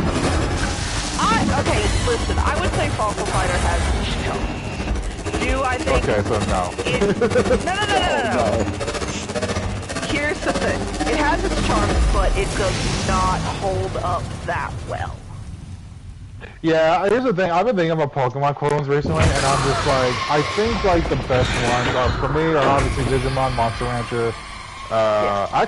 Actually now Dragon Quest Monsters. Okay, time to get the fuck out of here. And SMT actually. Now that I actually consider that a Pokemon thing. Yeah, SMT can be argued. I would actually make a long argument for why it's not. I'm sorry, Ricardo. I said it has. Listen, it has. I think the explicit appeal. Oh, firstly, the fact that it was first. Secondly, I think a lot of its appeal today isn't explicitly how anti-Pokemon it is, if anything. Like its core components are like the antithesis of it. You are not making friends with these. You are here to kill these things. You think? You are smashing these things together to make not new friends, but to make more power. You are not their friends. You do. Here's the thing. You do that with other ones too. I'm just saying it's got aspects. We're not calling it a clone. Of course, it's not a clone. It was first. Aspects. Oh my God, Devin. We're just saying there's monster catching aspects. That's it. Well, also wasn't the Monster just Coliseum really interested in the idea of killing Pokemon right now? It's kind of weird. Wasn't the Monster Coliseum and Dragon Quest 2 or 3 also ahead of its time as well, from what I remember? I think so. That's more analogous. Yeah. Which one is fucking? I was just thinking about engineering. I was just thinking about all those other clones. Because Metabots was another one too. Metabots was another one. And more experience with Metabots than anything. Metabots. I'm not sure which one it wants actually. I guess we'll just have to try. Failure in its design. Yeah, that's fair.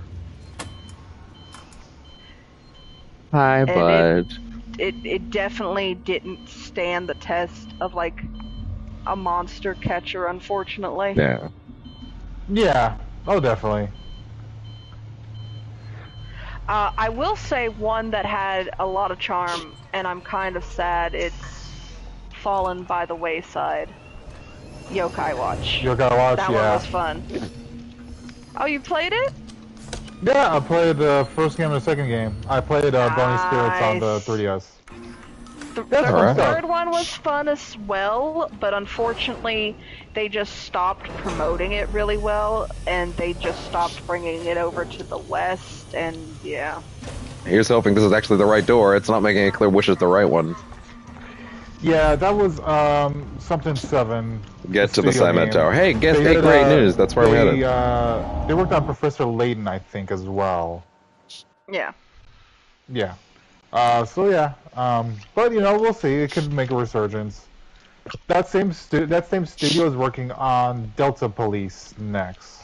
Yeah, well. I thought it was Deca Police. Am I thinking of the right thing? Deca Police, not Delta Police. That might be a hidden Sega game from the Saturn. But yeah, I will give Devin credit where credit is due.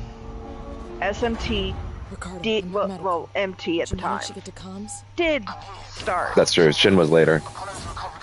Yeah, they did start the monster taming craze. But I think, but here's the thing, SMT now, sorry, always had more aspects. Pokemon is basically much more distilled. That. Yeah, there's still RPG aspects, but its main focus isn't the RPG, it is the monster taming. It's kind of the reverse SMT. It's Dracula, by the way. Is he untold?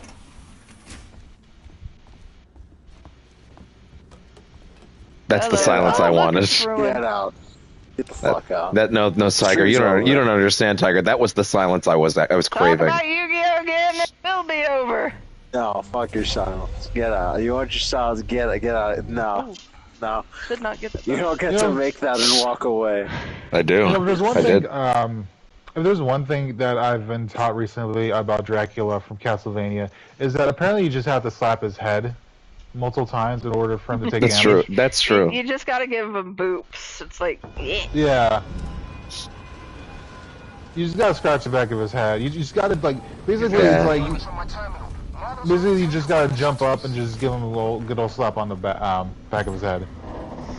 Alright. You can't take damage. We are getting to the fucking... I mean, to be honest, we just did the hive, so, like, we're at the fucking point where, like, we're kind of... It's not smooth sailing, but, like, I think we might be actually getting this after all.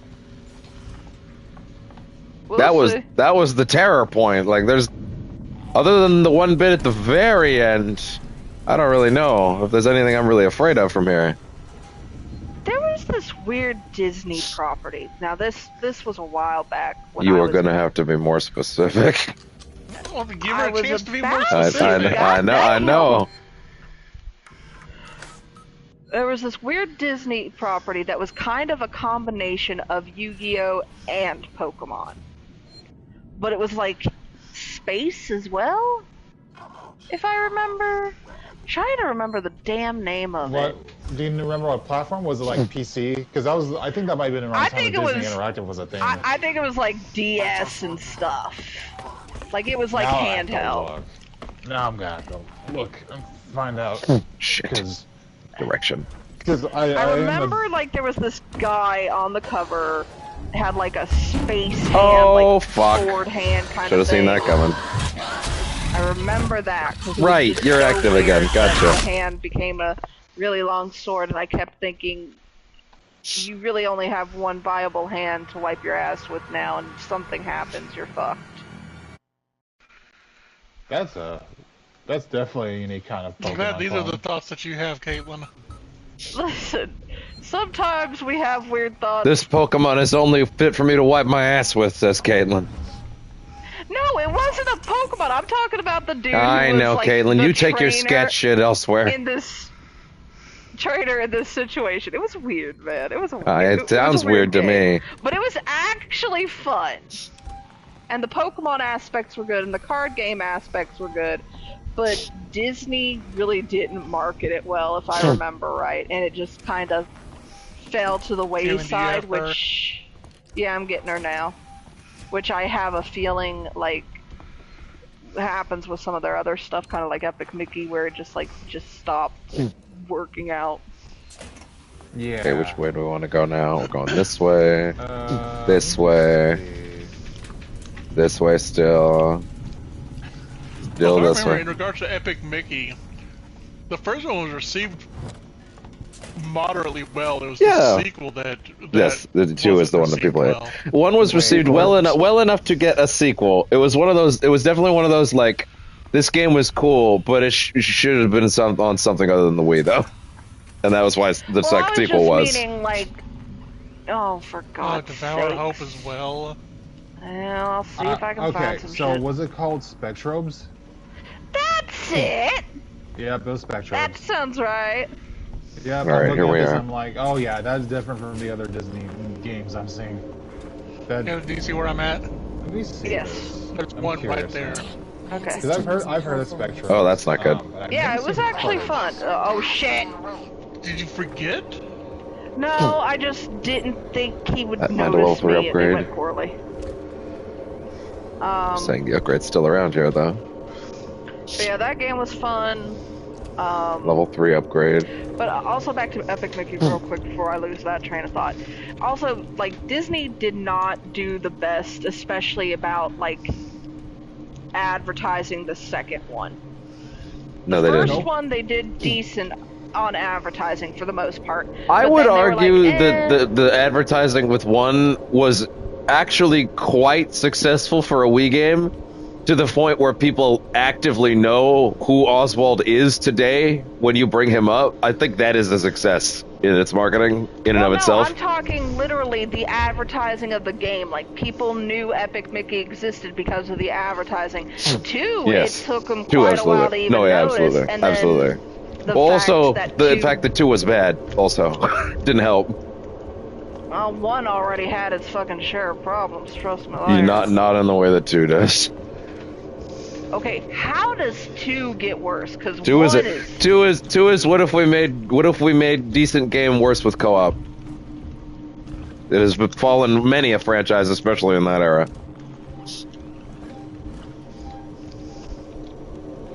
Remember how many people wanted Spider-Man 2 to be co-op? Well, the thing is, Kara, these days people seem to know how to make those modes work. I have more faith in that. At the same time, I still don't think it's needed. No. I don't think it's needed, but I do think Insomnia. Here's the thing. Insomnia. I think it should. I think it should stay single player. But I also think if Insomniac did say, "Yeah, we're actually going to make this one co-op," they probably would have nailed it. To be honest, like they do everything else. Weren't there plans for? Because this was during the Sony leak where Insomniac. There's more than a leak. Have you seen the fucking footage? No. There is a video that shows a bunch of Spider-Men swinging across Manhattan together in a attract mode style trailer. Like, it is a full ass. Oh, it's right here. There's a full ass this is like our vertical slice video that came out during the leak. It looked incredible, to be honest, but fair enough. I can't really argue with getting canceled. You know. Like, you should go look up and see if you can find it. It's quite cool. What all was leaked now that we're not getting it? As far as, the DLC goes. Okay, so the DLC for Spidey 2 that was leaked, and is either fully canceled, or, I'm gonna say most likely, because they did clearly work on it, probably retrofitted into Venom, if I had to guess. Why was the DLC canceled? Because it was leaked. Oh, that's so stupid. Well, no, I don't think it was just because it was leaked. I think they just reallocated the resources they had. They reallocated the resources they had, and they didn't want to throw something out when everybody already knew it was coming. Like, if everybody already has the surprise of the Carnage DLC, the Spider-Verse DLC, then you don't get that pop. Especially when you could just repurpose that into a new place and get that pop again. I don't know how much I buy that nowadays, especially because it's like everything gets leaked so immediately on. Yes, but you got to remember but you need to remember that the Insomniac hack wasn't just game content; it was employee addresses. Yeah. It was personal information as well. Oh yeah, that's but that's social security information. Yes.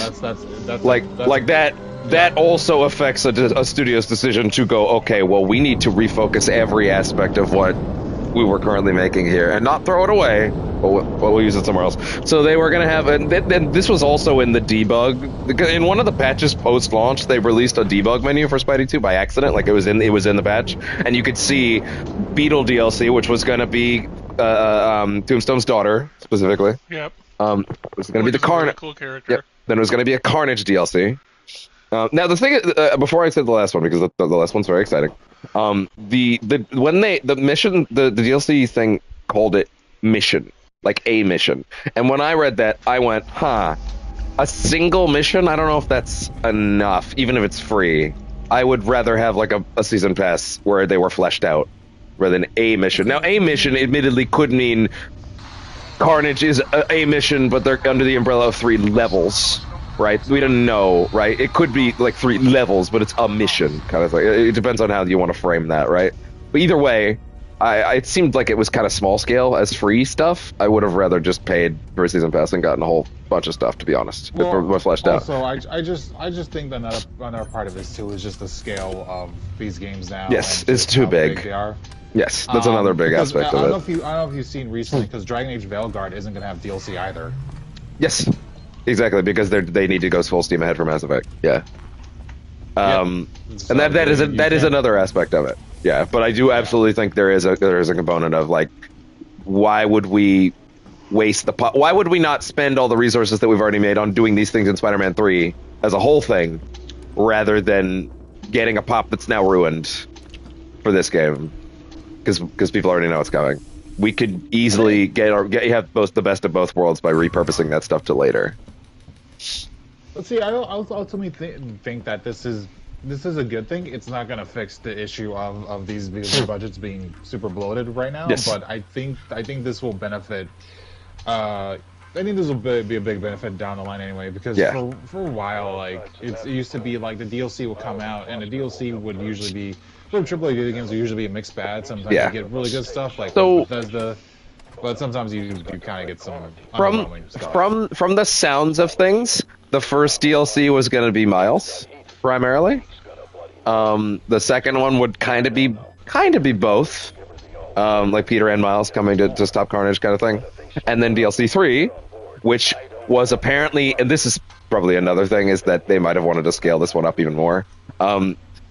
As part of a big, like, production crossover with Sony Pictures, it was going to be a Spider-Verse DLC, which directly led into the sequence where Game Spidey is in that sequence in Across the Spider-Verse, like he is in the movie. Which I still haven't seen. Yeah. Well, guess what? There's a moment where he's in the movie. It's cool. What? Fuck you. And, can't believe you'd ruin that. I know. The movie's so new, so fresh. So basically, it was gonna, and there is a setup for that in the main game. Like, there's this little Spider-Verse thing, which is funny enough based on a character that was cut from the movie. Like the one that's actually in the game right now. Like, that is a character that was cut from the movie. There was specifically a character who was running the bar with no name, which is where all the villains hang out. Spot was apparently going to go there, as they're all making fun of how lame he is. Apparently there was a bit at the beginning of the movie where he was going to go to a villain bar. They were going to make fun of how lame he is, and then at the end of the movie he'd go back to the bar, and then he would suck them all up and be like, now I'm the big bad, like now I'm the worst guy, right? But they cut that because they're like, it's a little, and so, but she was already in the game. They were just like, okay, whatever. I would imagine that DLC was probably going to be more about Peter, because I don't think it's something you couldn't have had Miles, but I think since we established Peter in that sequence, and there were no Mileses really in the multiverse other than that Miles from the movie, probably would have made more sense to have that one more about Peter.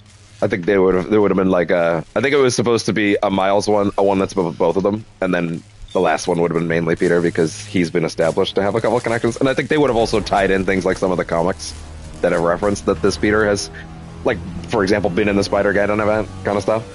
I think they would have, like, properly used this one stuff. The other stuff is, I mean, do you want me to talk about the games on that list, or do you want me to leave that out? No, other than, I mean, I did mention Venom already, but like that's, Ricardo, in case you're here. Okay, yeah, but I mean, I think everybody kind of knew that the minute that the camera pulls around and you are not playing as him in that one sequence, that they didn't make this for one mission, like.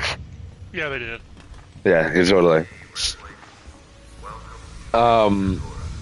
Beyond that, I mean, you already know about Wolverine. I mean, I already hinted that they have more Wolverine stuff on the way. Wolverine's the only one I know about, and that's how I intend to keep it. Well, guess what? You have a lot of reason to be excited about if you like anything to do with that brand. And that's as far as I'll go. Although, not for a long time. Chunky. And I gotta say, seeing a release date for a game marked out as far as 2030 to 2032 is like, oh, that's so far. No one has even put a single keystroke to a keyboard yet on that. Like, that's bad for us to know this early. Like, no one has even typed a line of code related to that at this point in time. Well, but also to be fair, like Sony had that announcement trailer for Wolverine, like a few years ago. Well, yeah, but that's different than. How long ago was the one for the next Elder Scrolls?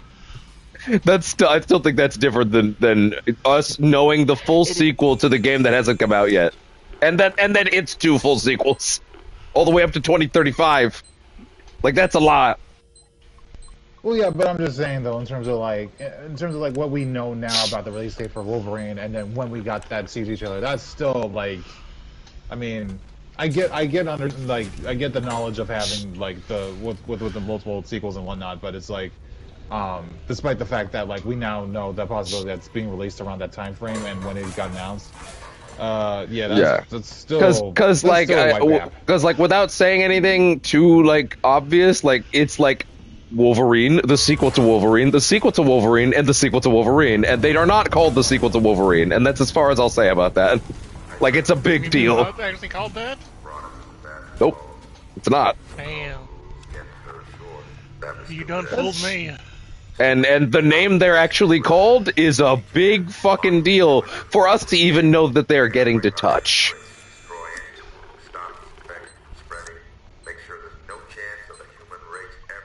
Is it based? Wait, so is it actually still based on a pre-existing Marvel property, or is it something? Do you want to just message you right now? I'll just you. I won't say it out loud. Yeah, because Kara did not want it spoiled. Yeah.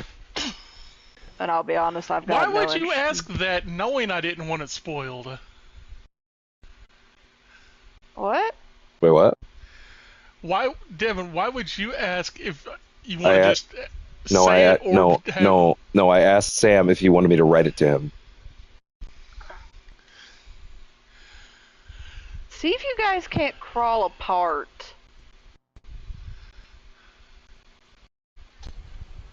I'm playing a Sonic, I can only crawl so much. Okay, I gave you the full sentence, Sam, so you understand the gravity of us knowing this early. Okay. Bitch, why did you move? Oh, okay. So it's that 1, 2, 3. Okay. I mean, that's cool, I guess. He's not pleased with me. Let's not kid ourselves. They're gonna knock it out of the park. It's gonna be good. I mean, he's wanting to slug, so of course he's not pleased. I'm in this weird phase now with video game development and also like pre-existing licensed properties being worked on. Where it's just like I kind of don't want a studio like Arcane Leon's working on Blade, right? I'm sure it's gonna be. I hope that's good, but it's like. Oh yeah, Marvel's happy to spread their licenses around everywhere now. I'm gonna be absolutely honest. I'd much rather have a new Dishonored game than a Blade game. Good news, great news for you on that note. You wouldn't be getting one either way. Well, yeah, I wouldn't. But here's the thing: I have forced him into the void. In fact, if that is what you want, the Blade game is what you're gonna want. Because you wouldn't get that Dishonored game no matter what under Microsoft. Well, that's kind of a big systemic issue right now in terms of like the video game industry. Whereas like Blade is going to be like everything people like about Dishonored. He's gonna hang me rather than do this. This is my big disagreement right now because you know, I think these games, I think Wolverine's gonna be good. I think that it's gonna be cool. I just don't like the big pivot, especially considering how game development is now for some of these AAA studios like Insomniac to work on these pre-existing Marvel and Star Wars properties. As a quick note, on that leak list is the next few Ratchets and multiple original IPs. No, yeah, I did see that. So Insomniac is not just becoming a Marvel factory. You are getting new stuff from them. I'm sure. I mean, yeah, but I wouldn't see because I mean, I love you, sweetheart.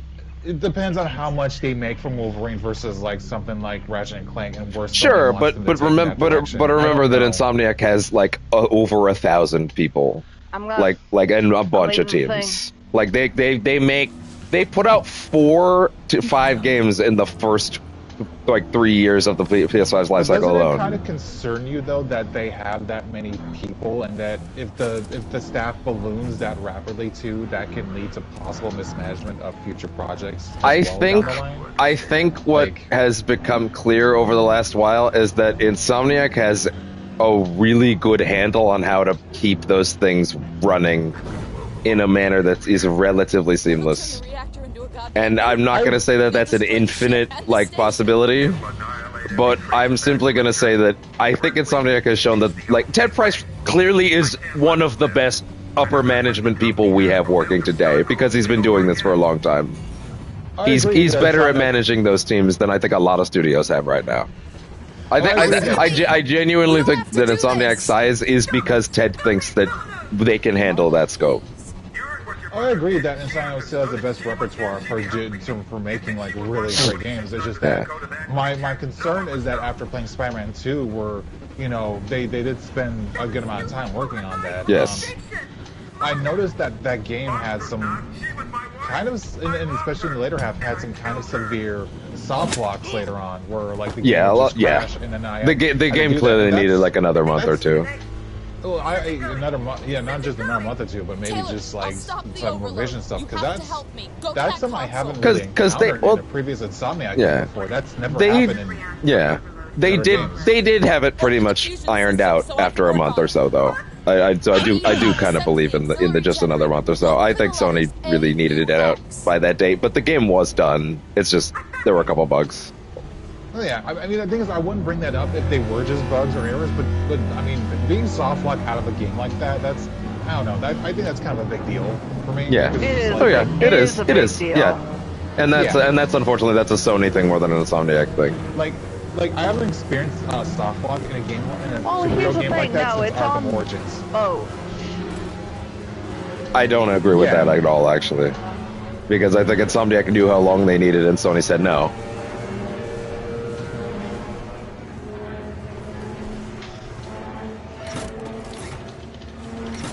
They wanted another month or two, and Sony said no. Okay, you're doing good, Taylor. Now switch the maintenance terminal from auto to manual. Do you see it? It'll be there, Taylor. I'm very curious about. I'm gonna be very curious about where Insomniac goes from here, because I mean, getting a couple Ratchet. I'm glad to be getting more Ratchet games, but they've done a lot of work with Spider-Man 2, and then Miles, and then Rift Apart. Like, those in the years between those games. Let me look at this up real quick. It was one of the tech. And by the way, Marvel Spider-Man Remastered, you might not think of it as a full project, but they had more people on that than Miles. It was a full project, and they got that out at the same time as Miles. Yeah, I mean, I don't doubt that they're. Where the hell is the exit? The way they're scheduling their releases and the way they've been working on these games has been working. It's just that my concern is just that. Okay, you're doing good. Is that they become overburdened with some of these major projects, and then just because that's a lot to do. That's a lot they have to handle, especially with the fluctuation of having more employees working at the studio, and then other aspects of the video game industry is kind of falling apart right now. So it's like, I don't know, it's a bit concerning for me. I get you. I can understand the concern, definitely. Because here's the thing, it could bite them in the ass. Oh, Jesus. It could very easily bite them in the ass. Hopefully it doesn't, but only time's gonna tell. It could, but I trust them a hell of a lot more than I do anybody else to manage all those. Yeah, I mean, it's sad that that's where we're at right now, unfortunately. But because like, I mean, we joke about BioWare and Bethesda and Blizzard. Whereas I'm like, I'm mostly sure Mass Effect 5 will come out. Mostly. Yeah, that's unfortunate. More so now that Veilguard seems to have done well for the company. Either way, it's gonna make at the very least, it's gonna make money, which buys them time. It's gonna, I'm very curious about what that success means for them, because we know what happened after Inquisition. Yeah, remember how Dragon Age... Do you remember how Dragon Age Inquisition doing well was like the worst thing that ever happened to that company? Yep. By BioWare's own admission? Yep. But for those just joining us, Dragon Age Inquisition was a game that everyone internally thought, man, this is a piece of shit. They're gonna hate this. We need to just get this thing out the fucking door.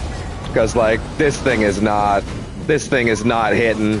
We know we did our best, but like, oh man, we just got to ship this thing and then get on to the next project. Let the reviews come out. Then upper management at EA will see the reviews are shit, and then we'll be like, oh, see, you didn't fucking let us do our thing, and then we'll be back to normal. And then it came out in one game of the year, and they're like, fuck. And then Mass Effect Andromeda happened because of that. Yeah. Like, they were like, we made a piece of shit. Why are you telling us it's good? You literally destroyed our ability to negotiate with upper management for the next 5 years. Yep. Well, that's where Biomet War Magic came from. Yep.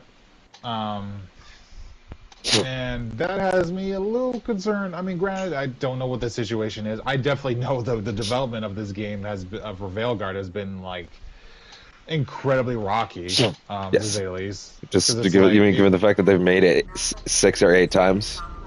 Yeah.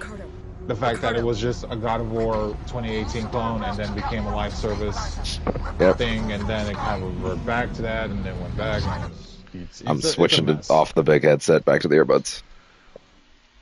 Yeah, I'm gonna call it there. I'm starting to get a headache. Okay, sweetie. I hope you rest up. Fuck you. Have a good night. Okay, Carl. And I'm back.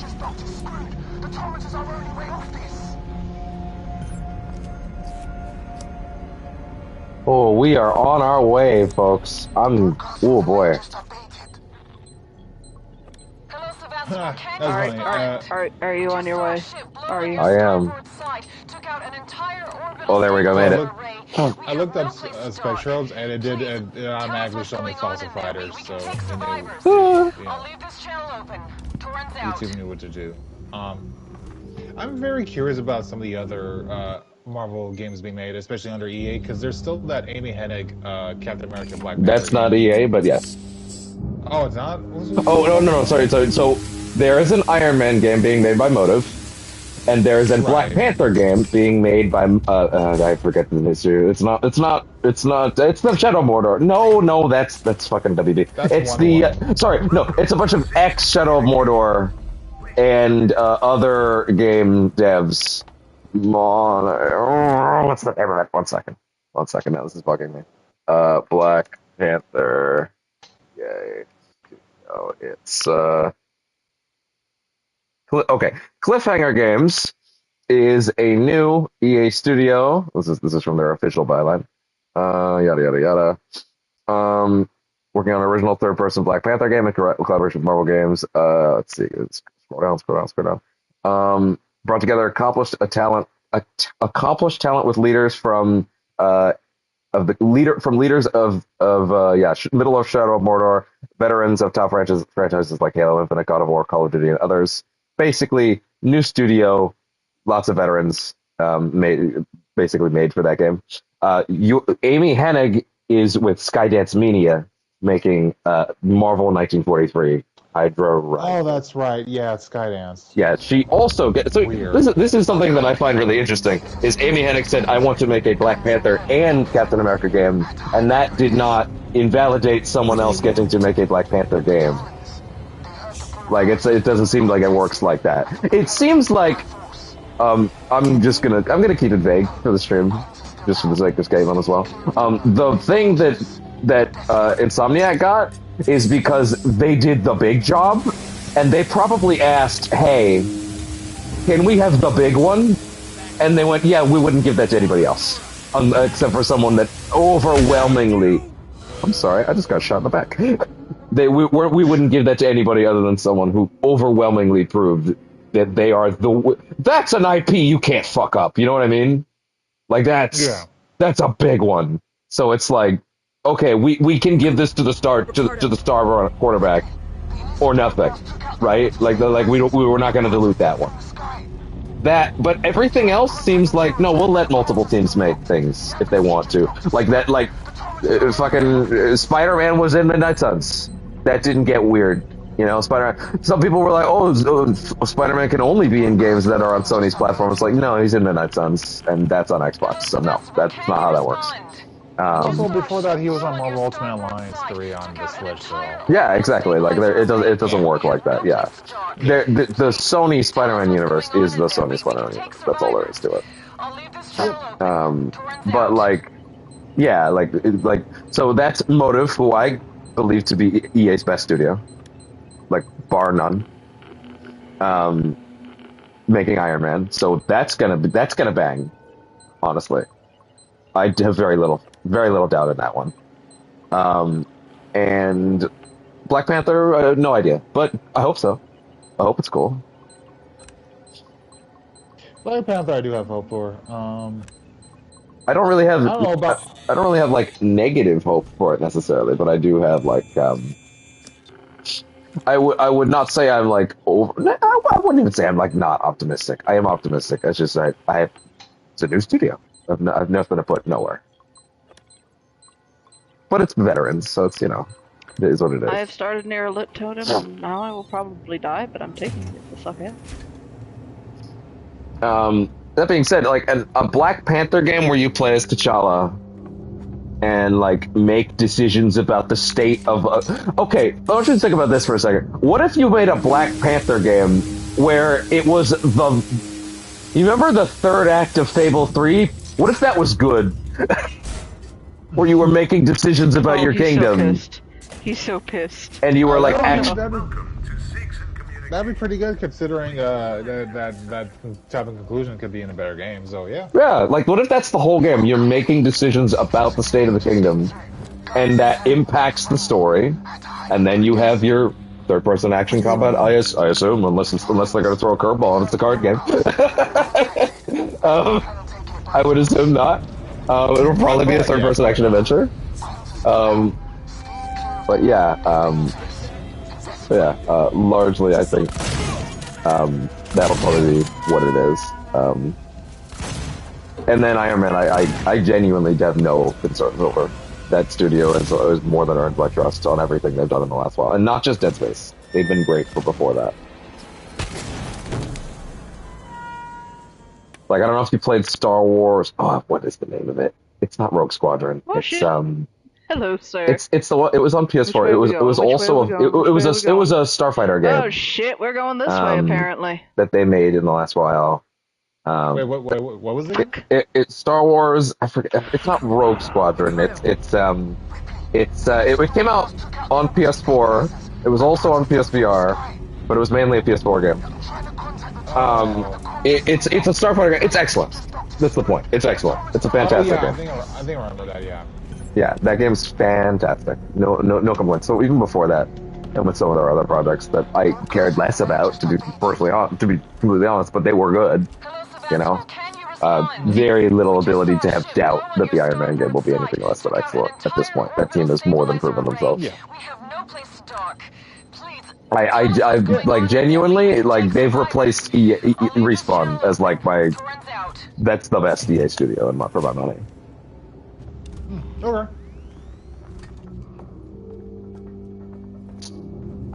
Yeah, the Marvel's got a ton of because Bill Roseman is just a guy that likes all those characters and he's in charge and he both loves that universe and he plays games. Like, remember, the reason Midnight Suns happened is because him and some of the boys around the office were playing the final mission of XCOM 2. Like, why are we not working with these guys right now? This is incredible. Yeah.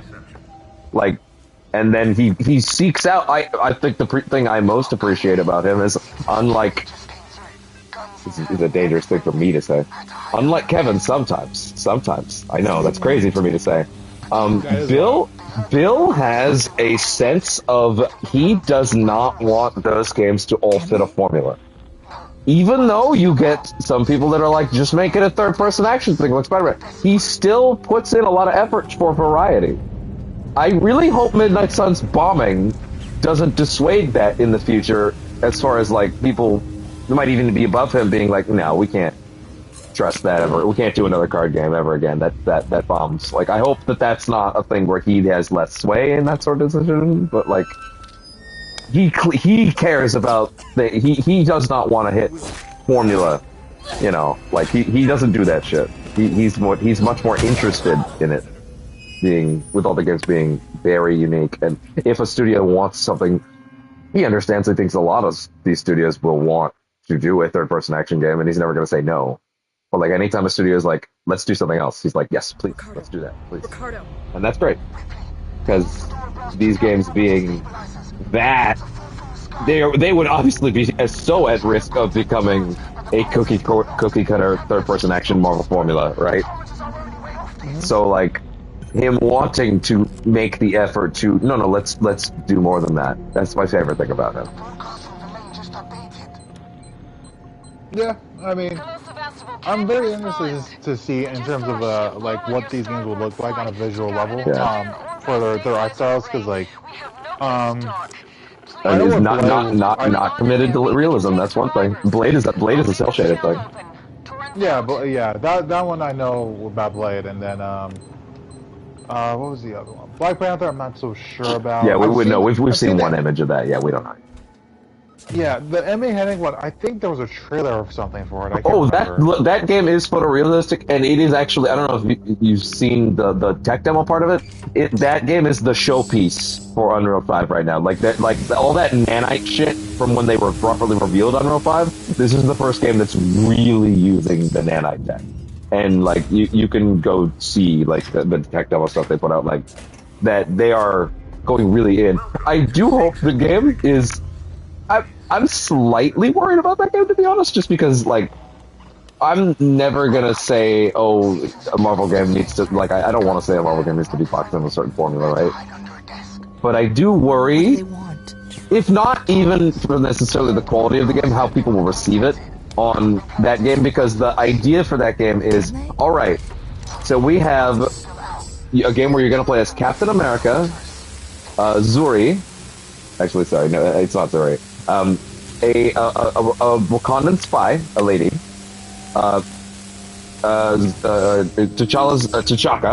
T'Challa, or sorry, no, it's not even T'Chaka, it's T'Challa's grandfather, so I think it might even be Zuri. And Cap, and also a Howling Commando. So it's going to be sequences where you play as Black Panther, Captain America, a Howling Commando, and a Wakandan spy. I think that can be pretty neat, but I also hope they understand that there could be an element of like, okay, I'm playing as the Wakandan spy lady and she seems cool, but when do I get to play as Black Panther again? Okay, the Howling Commando seems pretty cool, but when do I get my shield back? You know? And I don't want to feel that way, but I do hope they understand like that. Like there should be a moderate, there should be a pacing, a flow to that. You know? I don't know. Well, I mean, I'm gonna be honest, like, Unreal Engine 5, like, having to show people for Unreal Engine 5 could be something that can bite them back, to be honest, because it's like, if you're trying to make a hyper-realistic, hyper-fidelity game, those aren't really going great right now unless you're Sony, to be honest. Like, there aren't really a whole bunch of those right now I can think of that are actually, like, sell well. Also in terms of like actual critical response, I don't know as well. I know personally for me, I don't really. Oh my god. I don't really. I just suddenly realized that I'm dead no matter where I run. God damn it. This is a big stealth sequence. I'm really seeing less and less appeal of having a realistic style for a video game. To be honest, like, I've been trying with certain AAA video games. I love Spider-Man 2, but I gotta admit, I kind of am tired of looking at realistic type of fidelity faces. And we talked about this a little before, where like I think games would be better off if we did like even kind of art style, or at least not even that specific art style, but the idea of like taking lower poly ideals and blending them with modern lighting techniques can lead to an incredibly visually arresting thing. That being said, I don't necessarily want to write off any art style, including photorealism, if that's what the team actively wants to do. You know? If that's what they believe in, that's what they're interested in. If they are interested in a more interesting art style, I would, of course, want to see that. But I never really feel... I also feel weird knocking any art style, including photorealism, to be honest. Like, in the sense that I've always felt like if that is what the team feels is best, I wouldn't want to tell them no, you know? Well, I don't know. I'm very, I think photorealism in general for the longest time in video games has kind of been like sort of like not necessarily like a dog whistle, but basically like a tell sign for someone who wants to work in Hollywood or be affiliated more towards having a more cinematic. I think there are definitely cases of that for sure, Mr. Ockman. Yeah. Well, that's the thing though, right? Like the Naughty Dog is one of the biggest like pushers for that, and there are studios who want to acclimate towards Naughty Dog because Naughty Dog said, like, look, we can make video games a mainstream appeal through the Uncharted series and with Last of Us. And not to say that's not necessarily a bad thing, but the repercussions of that is that there's this expectation that video games, in not just on the AAA space, but in general, the peak of video games relies in photorealistic visuals and hyperfidelity. Yeah. And that's something that's been there with video games since 7th gen. Well, even arguably even in 6th gen too, to a certain degree. If you look at like what Half-Life 2 was trying to do, right? Yes. So it's like, I don't know. I think like in good faith, a studio can and should work with photorealism if that's their desire. But I also because here's my thing, and I think this is the moment that shattered my ability to completely write off photorealism. Ratchet and Clank, despite being a cartoony game, is absolutely rendered in a photorealistic style. That is what they're going for. They just have an art style in an existing universe that is taking the next step on it, right? And I think that was kind of a wake up for me on like, oh, you can apply colorful, poppy, light-hearted visuals, cartoony visuals even, on something with that art style, and it can work out really well, right? Like, it doesn't necessarily have to be like that. That can. I think if anything, it's a sign that we can do a bit more of like creativity in how we apply a photorealistic art style, if anything, you know.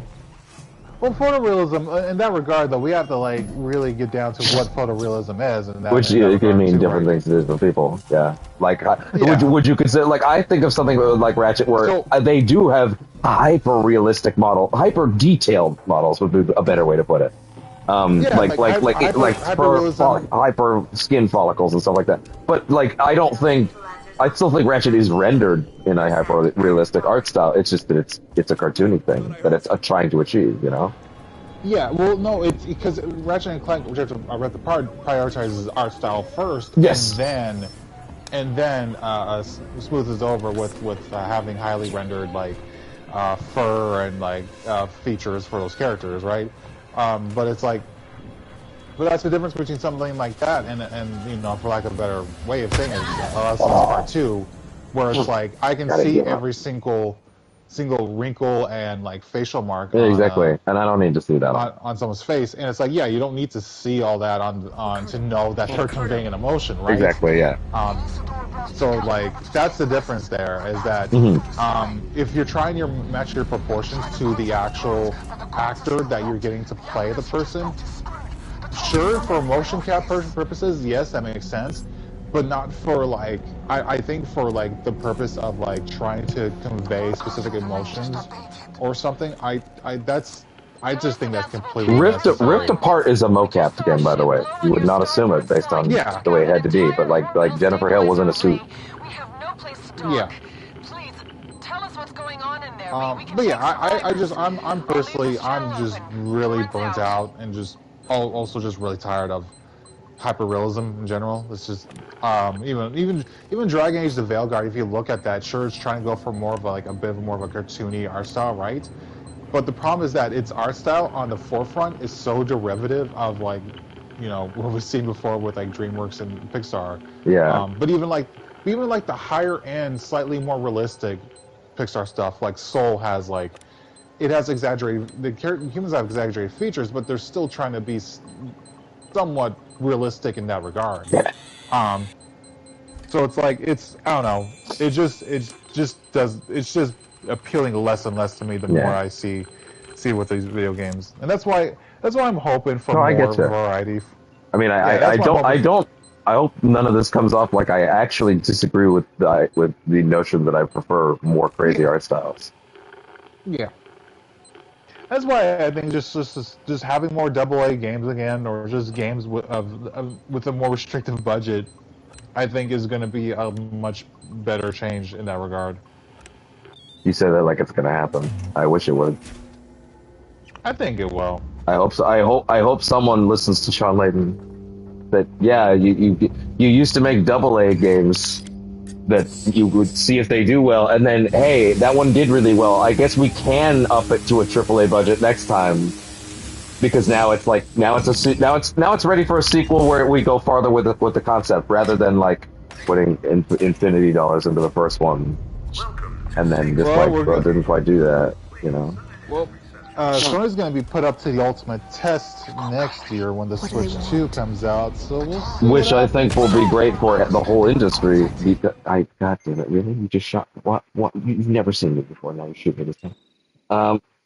Like, I feel like that's actually going to make things better for everybody, because if the Switch 2 raises the bottom ceiling for what all games can do, everybody's going to want it on the Switch 2, no matter what. Everybody's going to be on the Switch 2. Yep. Unless it horrendously bombs, I guess, but I'm not really predicting that one. That's pretty low on my list. That'd be a hard reach. It'd have to be just like... They would have to Nintendo really fucking hard.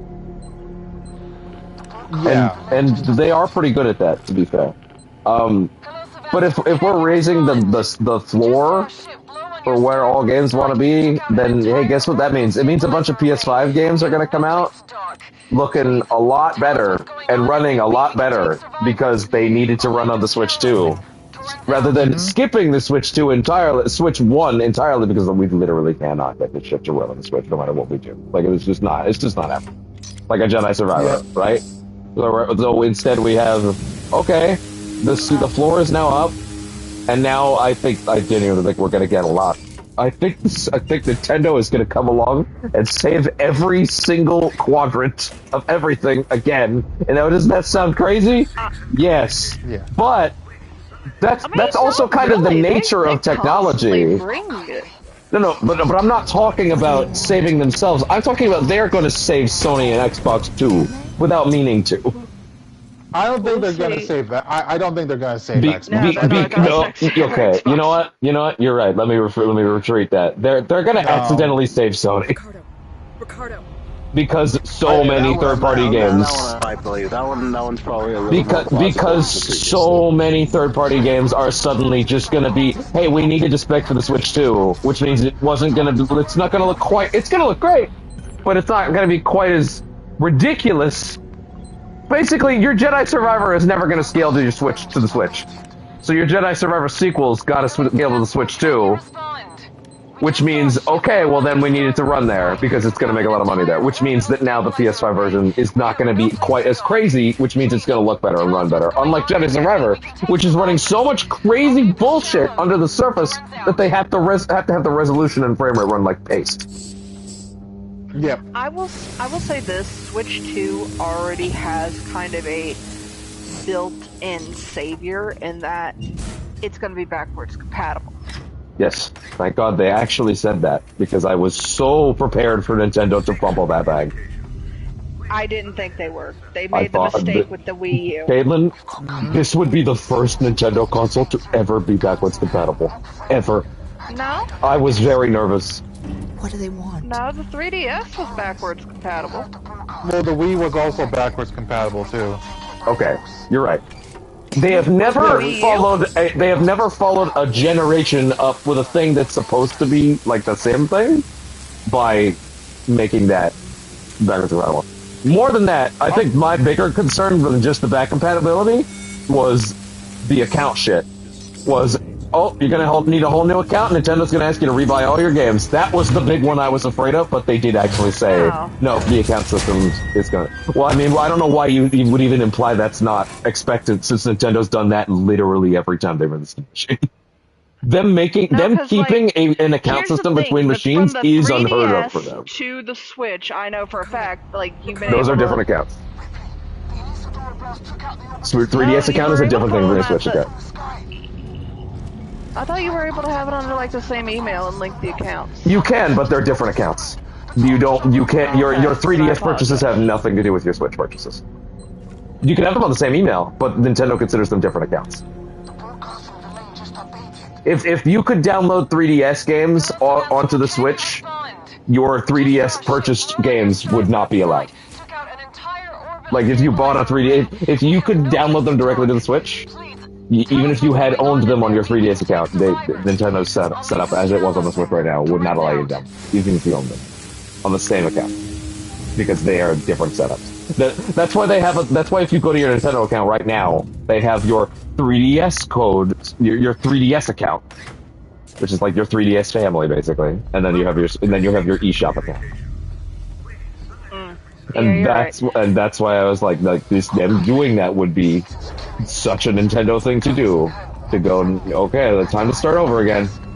But they finally actually said, we're actually not going to do that. And I was very scared, and I had good reason to be. Can they? I will say, I will always have at least a little bit of respect for Nintendo as a company. I have more respect for them now than I did in the Wii U era. Well, no. I had respect in the Wii U era. I did not. Because here's the thing. Let me fucking finish. I know, go ahead. That thing failed, and you know what happened? CEO took a huge pay cut. Yes. And they did not have to fire people. That right there earned my respect. You don't see that often. You don't see that anywhere. Not anymore. So No, I don't even say Nintendo... anymore. I think that's just them. It's literally just them. No one else. I will say this, like, Nintendo's not a perfect company, do not get me wrong. I also do kind of wonder if today Nintendo would do that. Because it is a very different group of people running it now. It is, but hard to say. We do know that they're scared shitless that the Switch 2 will not hit the same way. They're scared shitless. Well, That's true. Oh, sorry. Well, here's the thing. Of course, they're scared shitless. Every company is before a console launch. No, it's not even that. It's that every single Nintendo platform that has been a overt sequel to the previous Nintendo platform has been a flop. All of them. The 3DS wasn't a flop. The 3DS is a weird case. Because the 3DS, and this is just what they've said, they consider the 3DS to be a different thing than the DS. I think that's insane, but that's how they view it.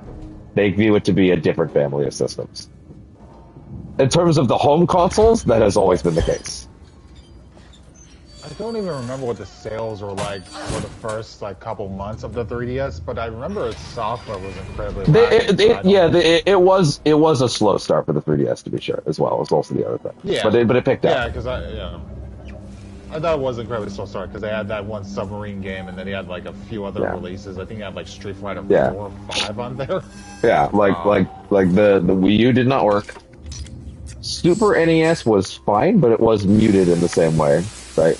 They were happy with it in hindsight, but at first they were scared, and they're very afraid that the Switch 2 might fumble a bag and not catch lightning at all. This is not even me. This is what they think. I have faith in them at least a little bit to give them my hope. Am I positive? No, because I'm not positive with anything the gaming industry does anymore. That died a long time ago. I just think these are a bunch of Nintendo execs being incredibly superstitious about an era that is far beyond them now. It's no one really thinks about what could have been within a Super Nintendo, right, or any of those systems, because the times were different, and the times are different now. And to be honest, people are now clamoring for more Nintendo, probably are clamoring more for more Nintendo products on a better system than they were when the Super Nintendo came out. There are certain, a lot of Japanese execs seem to be fairly superstitious, though, which is something I always found interesting. Yep. It's very bizarre. considering how some of them some of them will even acclimate towards like American Western trends. Like I know a couple Japanese companies are doing stuff with AI right now as well, and they were doing stuff with cryptocurrency. It's very bizarre. But they do. Here's the thing. To be fair, they do still abide by their own strict labor laws in there as well. So it's like Yeah. So it's like it's at least not going to be as bad as it would be over here in America or Canada or Europe. So, I mean, so Japan's probably going to still be ahead for a while on that front. So that's why. I mean, here's the thing. I've heard some pretty bad things about labor over there with like. Yes. Overtime and shit. That is one of the things I will say. Oh yeah, labor practices versus actual labor laws being instituted is a different thing. But here's the thing: at the very least, like people can still keep their jobs or will still be warned about. Oh my god! Did I spend all that time hacking and you actually showed up? Yeah, you can't. Like that is something I learned about France recently. You can't just really fire somebody in France, you can't. And to even fire somebody, you need like. It needs to be real bad, and even then you gotta give them like people think that Phil can just show up and buy fucking like, whoa, holy shit, and just fucking buy Sega. Oh yeah, I remember that. Yeah, because wasn't it rumored that Microsoft was gonna buy Sega? And I'm like, it wasn't actually. It wasn't even that it was rumored. It was that they tried. That were laughed out of the room. They did the same thing with Nintendo too. Nintendo also laughed out. They got laughed out. Yeah. You can't just fucking buy a Japanese company. There are like very different like things in relation to that. But of course, you still have Xbox fanboys that are like I can't wait for them to finally get fucking Sega. Look at all these games. We're so happy that I saw a fucking chart that was trying to put all the big hits that Microsoft had in the last while, and it included SMT5 and Metaphor and Reload and Like a Dragon Infinite Wealth. And I'm like, are you actually? Do you think these are your wins? That's funny. You think they get to claim those? Or are you absolutely insane? Because they bought the marketing rights to 3 games they didn't market properly. Yeah, they really failed at the marketing, didn't they? Fuck's sakes, Metaphor was 2 weeks before Metaphor came out. There were people still tweeting, "What the fuck is Metaphor?" until the demo. It was the demo. It was the demo. It was the demo. Yeah, and wasn't Metaphor first shown off like a few years ago at an Xbox E3 showing? Nope. Like I said, Metaphor was Metaphor. It might have been revealed at one, but Metaphor was first announced 7 years ago. But Metaphor was first announced 7 years ago as Project Refantasy, which that's why it has that name. But then it had its re-reveal or whatever, like a few years ago. Yes, because it was like around the same time as Reload. Oh my god. Really? After all that work? Yeah, that's half an hour. That's a lot of time in this one fucking level. Oh my god. Yeah, and then so they announced it. Metaphor's been known for so long ago that like the previous game that team made, Catherine Full Body, they made it as a practice project after they disbanded as the Persona team, and they wanted to like do like a project of remaking something they had made in the past, as sort of like getting that team's like kind of feet in the ground as like a new team. So they made Catherine Full Body as a Studio Zero project. They announced that Project Refantasy would be their next main thing. And in the jukebox in Catherine Full Body, a game that came out 7 years ago at this point, there are 3 sample concept tracks in the jukebox for called Project Refantasy, Project BG, sample concept BGM 1, 2, and 3. And they are tracks that are echoes of tracks that eventually are now in the full game, but very different versions of it. This is 7 years ago. That's how long ago, like, they've been open about this game. I had Project Refantasy for the longest time was like, I guess that just went away. And I was just like, I guess that one's not coming back. like I was just like, okay, I guess. Oh. So it was like, it was kind of like, project, whatever, for Square before Forspoken got shown. Yeah. It was like a. That, I hope that's neat. But I was like, yeah, I'm sure it'll be fine. Like, I'm sure I'll care a little bit. Yeah, and then it's great. And it's great. But it would have genuinely been long enough. I was like, I guess that's not coming back. I wonder what happened to that. Wonder if they'll ever show it.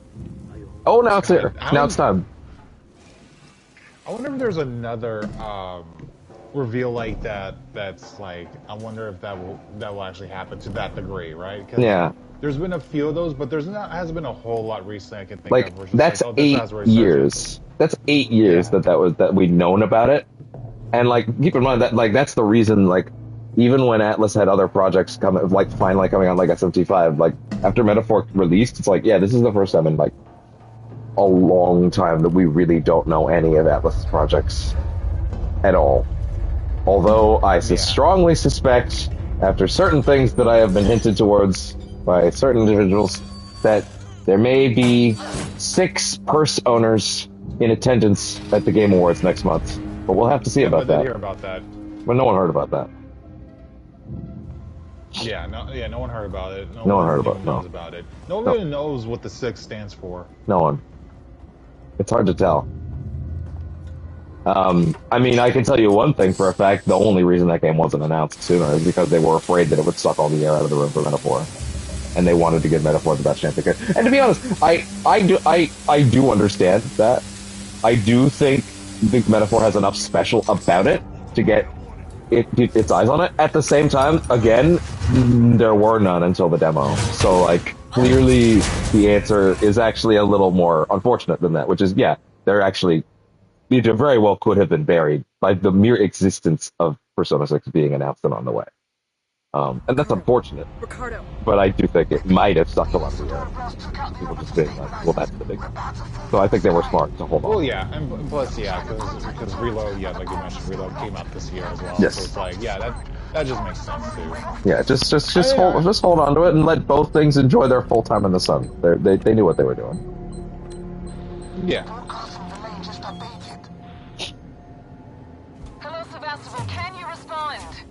Metaphor's writing is so good that I'm very curious about like what the motif is going to be like for the next Persona game. Because I have no idea how they differentiate different things with each game. Because I know that one of them, I don't know how many of them. Color scheme, themes, cats. What I can tell you right now is that like the new Persona team, which has been making these games ever since Royal and Tactica and Strikers and a couple other things along the way, has thoroughly proven that there is nothing to worry about with 6. What do they want? Like, in fact, I'm gonna be real. Shoji Meguro, who you now have heard is as the composer for Metaphor soundtrack, he's the legendary composer. Like he's a Nuamatsu level composer in my opinion. Like Nobuo, like, absolutely, and he's done Persona 3, 4, 5, and Metaphor.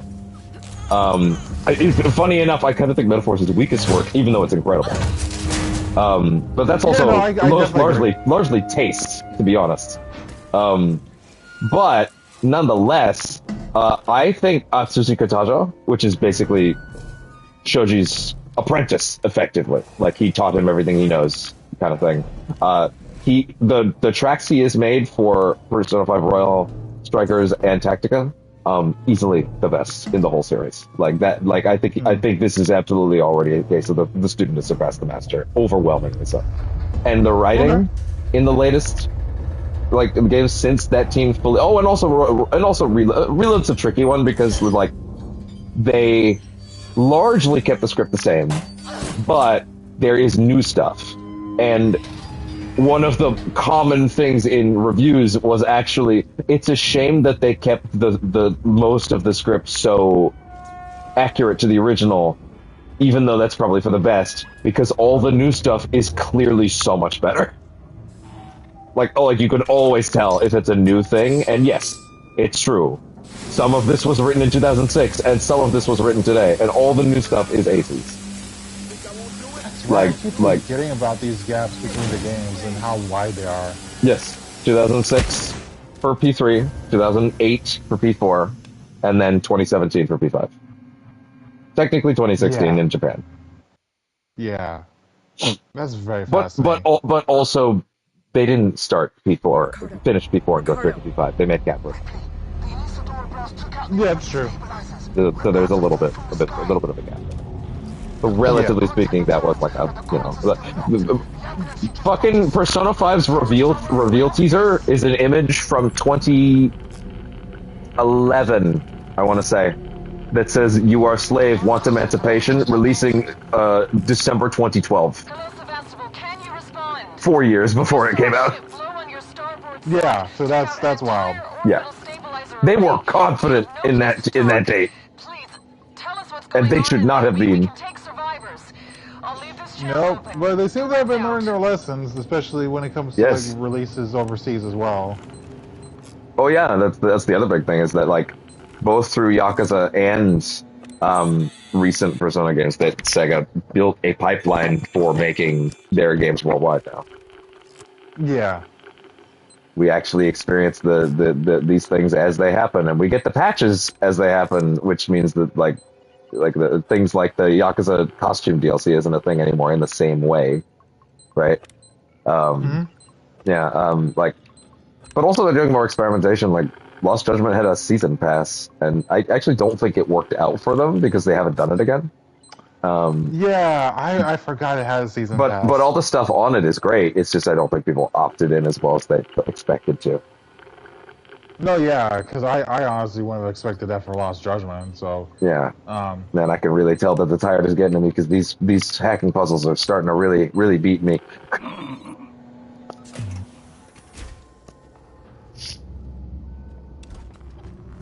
What mission are we on? We are on mission 16. Damn, I thought we were actually... this is like one of the worst parts of the game again, now I'm realizing. Like I gotta sneak, and it's just rough. But like... Yeah, they've learned not to announce things too early. They've learned the pipeline to get them out on time. Like the lead localization guy on Yakuza, who I ended up hanging out in his streams for a good while. He ended up giving me a couple gifts. If they're funny enough, they were Mass Effect streams. I saw he was streaming Mass Effect, and I was like, oh. And then at first I was just like, throwing little tips here and there, and then eventually he's like, you clearly know what you're talking about. You need to stay here. I was like, okay. And so I just guided him through Mass Effect 1 and 2. He didn't end up getting to 3. It was him and his wife. I got the impression they liked them enough, but not quite enough to go through 3. And to be fair, all the Citadel running around in 3, I think it would have maddened them, so that's fair. Yeah. I think that would have made, especially his wife, who was overall not feeling it as much, right? But the thing about it, the Citadel doesn't really have that much music playing in the background too. Yeah, it's like, a little weird. Yeah, it's really weird now to think about it. It's because 2 had some stuff going on in the background. You had like background chatter and whatnot, but 3 feels vacant in that regard, and I get why, but anyway. But yeah, he was the lead localization guy on all the Yakuza games post 0 and past 0 up to 7, and then he did Metaphor. That was his big project after that. So he was the lead. Metaphor? He was the lead localization guy on Metaphor. That's what he moved off of Yakuza to do. He did a fantastic job because there's some concepts in that game that I don't think anyone else probably would have been able to do because nailed it. Yeah. And that's fantastic. Yeah, he really, I think he really killed it. He got bullied off Twitter because of people being shitty about localization, so that sucks. Oh, that's unfortunate to hear. Yeah, because these fucking localizers putting all their woke shit in there. Yeah, you're just a fucking idiot that actually doesn't know how Japan works. Are you even? If you're a localizer, are you even a writer? Like, what do you don't know what those words mean. You're just saying words. Stop being stupid. Well. You're literally just saying words. You're just copying someone else's work. No, that's not what it is. You're just a fucking moron. Go back to eating food through a tube. Like, Jesus.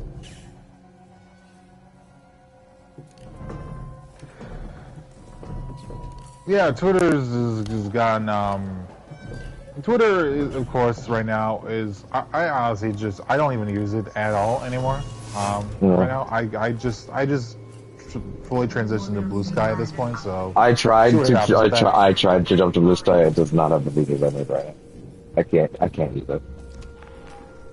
I can do it. It's just for me. It's just basically just Twitter circa 2016, but not having a tablet app version of the app so that I can type on just kills it. Not to mention the fact that like there's no direct notification option, which means it's only my follower feed. Which means like I can't choose to follow people and then look at a feed to see their feed. Sometimes I have to see everyone's chronological all the time, and that just makes it unusable. Yeah. To be fair, though, I do think because the Blue Sky and Threads do have a good are doing a pretty decent job. With Threads right now, because Threads when it first started was really awful. Mm-hmm. But Threads is doing a pretty decent job of optimizing like which threads they tailor for you right away, and then which ones are from your followers, I believe, or people who you follow. Oh God. So they're getting better at that. I will say there is improvement. But like, I mean, I'll say this. Like, I mean, where like Threads and Blue Sky go in like the next year or so, like I don't know. Like, you know, anything can happen. I'd much rather take that. I don't know if you've heard that apparently like that block ban that they're gonna do on the 15th on Twitter. Like where blocking will no longer be a thing in the traditional sense. That would effectively ban the company, the app from Canada. Yep. So yeah, that's.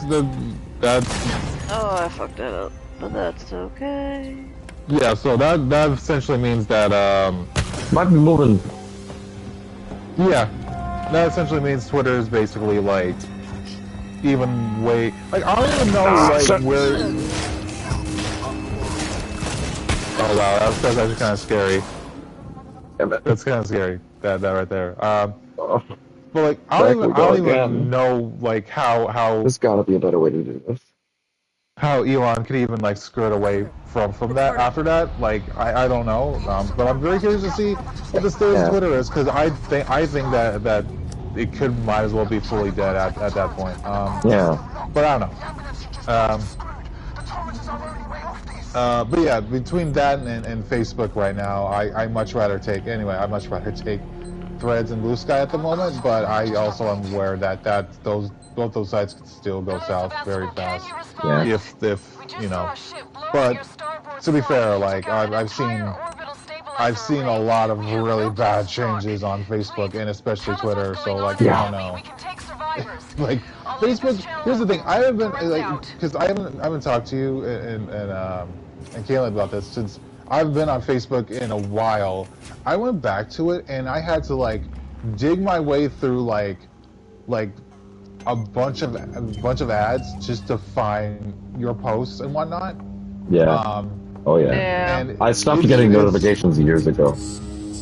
Yeah. Like when people comment on my things. It's only when it really like if there's like a new interaction, like you comment on something, I'll see it. If Caitlin or Cara just doesn't even bother to tell me. Yeah. Because it considers them like old news, I guess. Like, you know those people for a long time, whatever. I mean, you don't even need to know about that shit. Like, no, actually, I would like to, but like, fair enough, I guess.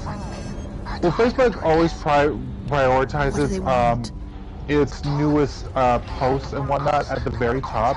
So if you decide to like go scroll down for even more than a couple posts, it will just stop and just try to like show you some other posts that are like weeks old or like days old or something like that, and are completely outdated for the venue you're using it for. Because it's like I try finding like other posts from everyone on my friends list, but it's like I still get bombarded with stuff that's like completely irrelevant in terms of like stuff that's got posted like days before, or just ads that just tell me like, hey, you'll like this page that's about putting cattails on Volkswagen Beagles, and I'm like, I don't want to see this. Oh God.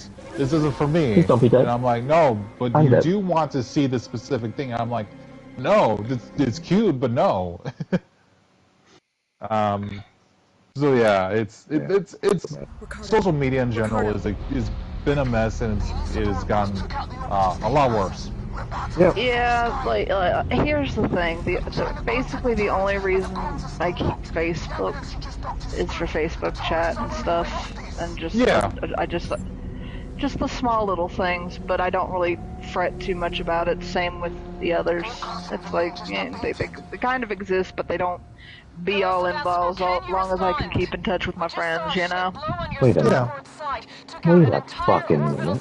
Yeah, Twitter especially has gone downhill with that bullshit. I'm like, motherfucker.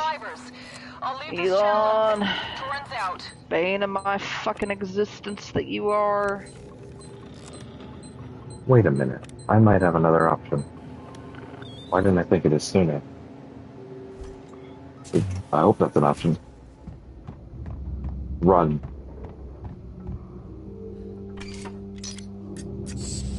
I don't even know if the alien's active, but let's see. I hear running around in the vents. Oh my God, are you actually out there? Can I summon you to solve this problem for me?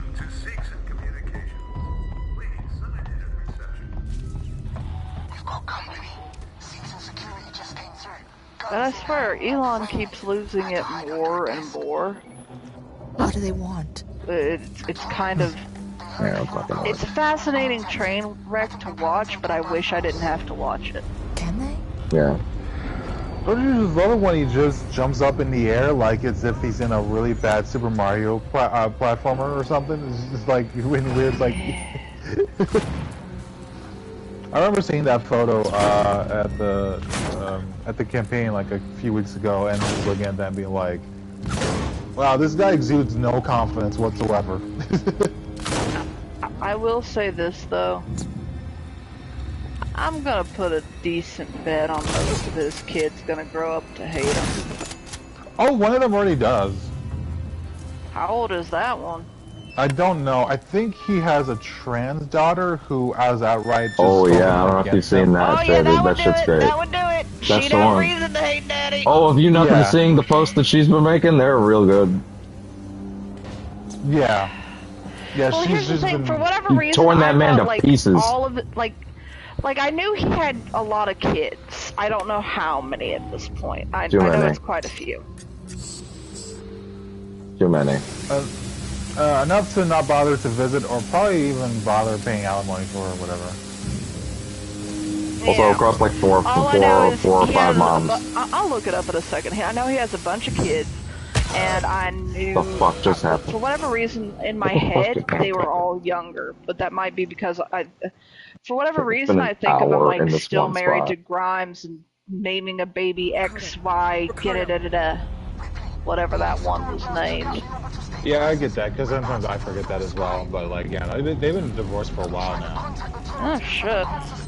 Time is a weird motherfucker, I'll tell you what. Especially when you got like ADHD and mental illness, it's like, good luck.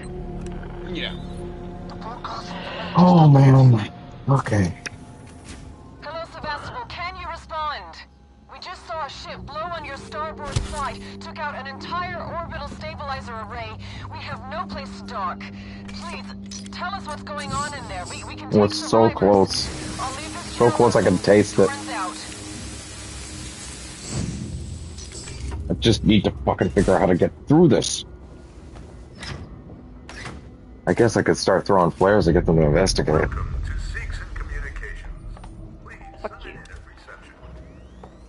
Excuse me, sir. You're not chewing that. That's my necklace.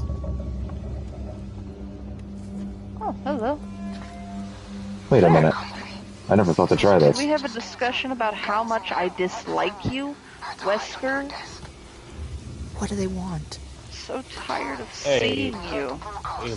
Look, and your shitty sunglasses. Look, he fell down a volcano, alright? It happens to everyone. Yeah. Too bad it didn't incinerate him permanently. Damn.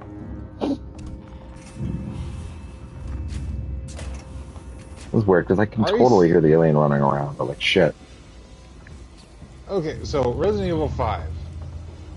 Oh my god, I can lower the visibility. Should it be remade or no? I think they're gonna. It needs to be remade. See, what they need to do is they need to remake RE5, and it's gonna be the whole game, except for that one bit with the village. That bit that is essentially in RE4 remake. just without the rays of them. Well, here's the thing. You also have Shiva as well. So and then, yeah, you make her good as well. Well, no, you keep her good. You just expand on her, if anything. And then there's some complicated topics with Shiva, which is why you can just not do those. And then here's the next part. Here's the most important part of this equation. Then you remake Resident Evil 6. Except here's what you change about Resident Evil 6. All the plot, literally all of it. You you would just make a new game that's called Resident Evil 6, and you want to know why that you can do that? Because no game in the series, spin-off or otherwise, has ever referenced the events of Resident Evil 6 as of today.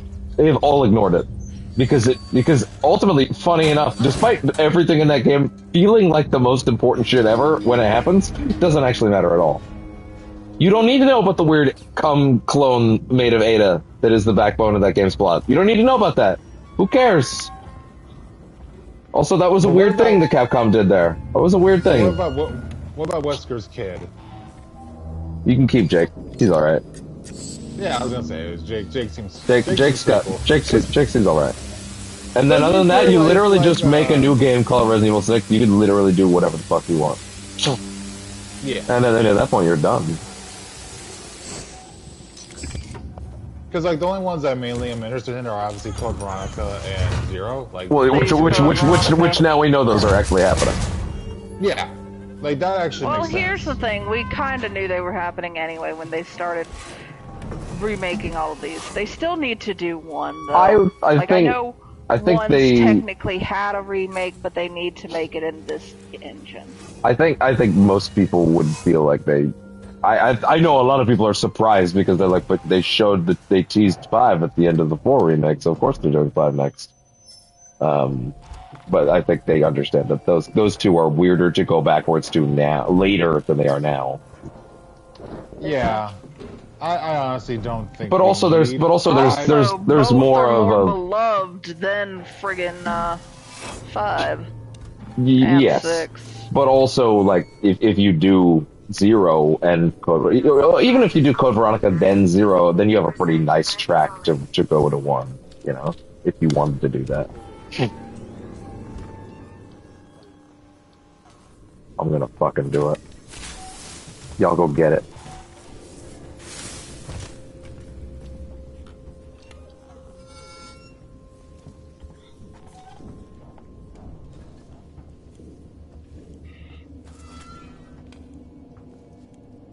Okay, so you're there right there.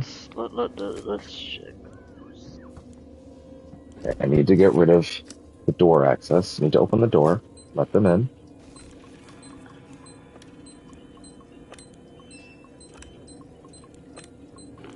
Okay. Fast as I can. Come on. Let in the robots.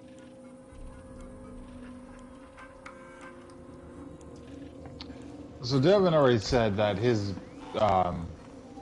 big anticipatory 11 kids? Yes. It's a lot.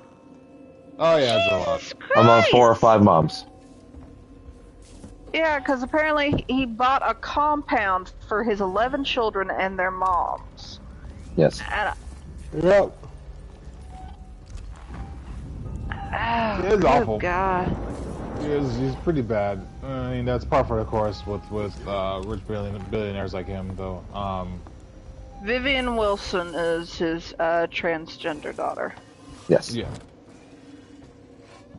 Oh, much safer in here. What was I gonna say? Yeah, so I was actually had a question, because I'm about to probably hop off here in a bit. Yeah. But yeah, Game Awards. Yes. So, Persona 6 for you, Devin. Seems very likely. Very likely. For me, I'm gonna say we'll finally see some for FF9 Remake. That'd be nice. Seems like it's about time now. That's my big wild card bet, because I kind of, out of all the Final Fantasy stuff happening right now, that's the one I want to see the most. Ooh, there's a fucking safe one at the top of this fucking staircase. I remember. Please. Yes! My big one is I'd like to see a release date for the Midnight Walk. Remind me which one that was again? It's from the people who did Lost in Random. Oh yeah. Yeah, that looks really cool. And because of that, that one's also in VR, right? It is in VR as well, but you can do it outside of VR apparently. So I'm like, thank God. See, I remember a point when Sony's original pitch for PSVR 2 was we're gonna have more games that are regular games that have a VR mode. And that's gonna mean that you get way more VR content. And I was like, hey, that's a great idea. And then they just didn't do that. Yeah. And they also were like, hey, and I was like, hey, are you ever gonna discount this thing? Actually, they did a little while back, and its sales shot up 80%. I don't know if you saw that. Oh, good, okay. They dropped its price by like almost 40%, and the thing is actually now in enough homes to where they're calling it a success. Awesome. Happy to be wrong thing. I loved Lost in Random so much, I've basically become obsessed with the studio, and I'm like, listen, just give me a date, and you can have my money. Holy shit, we actually made it out of that nightmare. Yeah, it's like your young horses for you, because for me, the young horses are the Octodad and the Bugsnax. Did we ever get to talk about the Bugsnax twist? No, we didn't, actually. Because, oh man, that game goes for a swing. Yeah, here's the thing. So, that ending is, I don't really think. Here's the thing. Well, first off, I love it. Right? Okay. The game's fantastic. I was gonna say. Ooh. No, I know. Yeah. I thought for a second you were like, oh, you can tell me it's bad. Oh. No, not at all. It's just more of a disagreement on what because we were at the time we were talking about like how it was. What you were saying, like the game goes for like a pretty dark ending or something. I can't remember exactly. Yes. Which it kind of is, but not really. Because even still, like the game kind of ends with them preluding that. Oh man, I don't remember character name. I think in the sense that game never really properly hints at the idea of the island being like horrific body snatchers until then is like so cool, and then they just hit you. They just hit you over the back of the head with a hammer, with a bat. And I wish more things would do that. But it's still done in a here's the thing, it's still done in a relatively like charming way.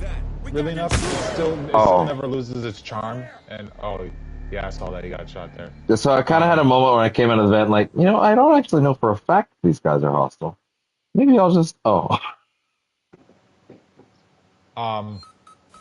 it's still, even through those moments where it does get a bit darker, it still maintains it still maintains its charm really well. Yeah, I think I probably shouldn't have framed it back then as a darker twist, but like there's a fucking twist. It's kind of like so I also was watching the Easy Allies thing, but it reminds me of when I think it's Huber was talking about Astrobot. Yeah. And he was just saying like, oh man, there's these really violent and really messed up and sadistic fatalities for these bosses or whatever. I mean, listen, I've been the person for the last 4 years saying Astrobot is a bizarrely violent little robot. I love him for it. Like he goes for the eyes. I will not have you besmirch. He goes for the eyes. It's his first instinct. Look, dude, he's so much smaller than all of them. What else is he supposed to go for? I'm just saying, he goes for the most vicious route every time. They teach you in a self-defense class is when you have an opponent that's bigger than you, you go for the vulnerable parts. Yeah? They don't teach you to be so sadistic about it. That little robot has venom in his eyes. He ain't sadistic, he's just tired of their shit. Leave him alone. Hey man, they took his GPU, right? They did. They took a lot of shit. And he'll do it for him. Yeah, they took the cooling vents. I did. Did I do that wrong? I guess I did. I also did the DLC for that game. Spoilers, it's also fantastic. I actually never got around to it because I never got around to it because it's one of those things where it's like, you know, it's mid-game. And I was like, I don't know, I gotta get around to, like, they don't let you can't use your existing save because it's like, you know. Oh yeah. Because if you played the game when it came out, so I assume you must have played it all at once then. If you finish the game when it came out, your save won't let you do the DLC. Like, you'd have to start over. So like, I never got around to it, even though it was free. Weird. I think they might have patched that actually. Oh yeah, that I wouldn't mind. They might have fixed that. I have to look again, but I wouldn't mind just looking at that. The DLC is great. It expands more on the Illuminati at the end. Also has like some really fantastic audio logs. Does it expand on the ending? Because I assumed it was middle, or like it took place in the middle. It also expands on the ending. On the twist stuff? Yeah. Well, really, I thought that was the stuff they weren't touching. I like the Parasite stuff. No, not the Parasite stuff. The Illuminati. Gotcha. You know what I'm talking about? Yeah. Yeah. They go into that, and they have some audio tapes for that section. They're actually like really funny. Like, they're in terms of like audio tapes I've heard in video games. Like, they're actually like really good. They're not really like those audio tapes you hear that expose a lot of dialogue. They're actually like they do have that, but they actually have some really good punchlines to them. Is it like those South Park audio tapes that why am I recording all my deepest thoughts into this tape recorder? Not in that regard, but within the same. It's close. It's a bit close. It doesn't go for a whole meta narrative aspect to it. Right. But it's really good. Yeah. I'm so curious to see what they're doing next. We can get this fucking thing done. We can get this fucking thing done. I remember that game came out around the time when the PS5 launch debuted. Yeah, it was a launch. It was a launch game. Yeah, that's wild. It was their day one. That PS5 launch was kind of stagnant. I think, in retrospect. Yeah. It's weird. But PS5 had a good launch lineup. Yeah.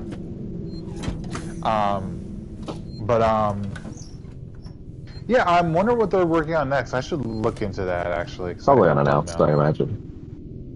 Yeah.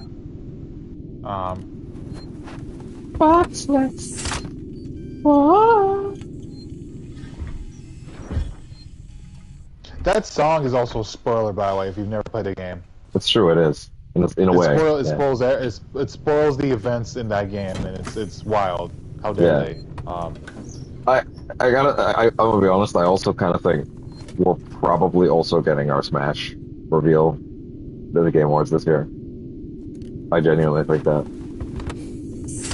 That seems like a possibility. I think they would have to allude. Would they allude to the Switch 2 release window or something? I think the Switch 2 will be announced by then, to be honest. Interesting. Okay. I don't think we go the whole month of November without even getting a window. Even if we don't see it. Right. Even in the state we're in right now, Nintendo has said there is a new console coming, right? They can start announcing games for that and not even say the name if they want. Yep. Like, they can literally just say, new Smash coming for the next Switch. Don't gotta call it the Switch 2. They're gonna say no. That's a billion. That's a million fucking units sold right there. So, like, here's an interesting question for you, because we know that Nintendo's been filling up their catalog of classic.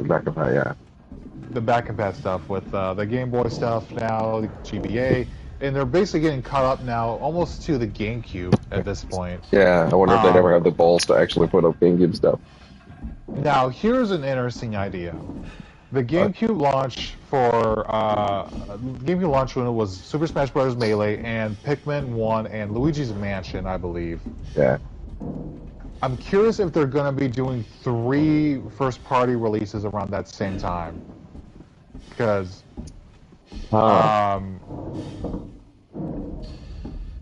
Interesting question. Yeah, because think about where they are right now in that regard. They could just dip right into the GameCube stuff and try to homage it in a certain way. Yeah. Not necessarily with like a new Pikmin or Luigi's Mansion, obviously, because we just got new Pikmin anyway. And Luigi's Mansion, we had the 2 HD get released. By the way, we now live in a world where Luigi's Mansion is like the most successful Nintendo IP by far. How does that feel? It feels good. Feels like we were right. Yeah. I don't. People get really mad about that for some reason, or just like not understanding. Yeah. Did you know that for the first time since it came out on the Wii U, this week might technically be last week at this point, but whatever. Mario Kart 8 fell out of the top 20 most purchased games worldwide for the first time. Holy shit. Oh, damn, wow. And you know what that means? Thought it would happen. And you know what that means? Mario Kart 9 announced next week! Do not even. Fucking, they're waiting to pull that lever. Well, they've been waiting. That shit's been done. They've been waiting to pull that lever. Well, here's the unfortunate reality. That's more likely than even getting a new F-Zero, so it's probably gonna happen. Well, yeah. Did you see the quote they made about Mario Kart and F-Zero a while back? It might hurt you if you don't know it. Here's the thing. I remember reading through it, and I probably forgot about it for good reason. Yeah. Do you want me to ruin your life again? No, don't do it. Okay. Well, no, let me try and recount it. I know it was just because of the fact that F-Zero just didn't sell enough, or that there was not enough demand for it. It's not even that.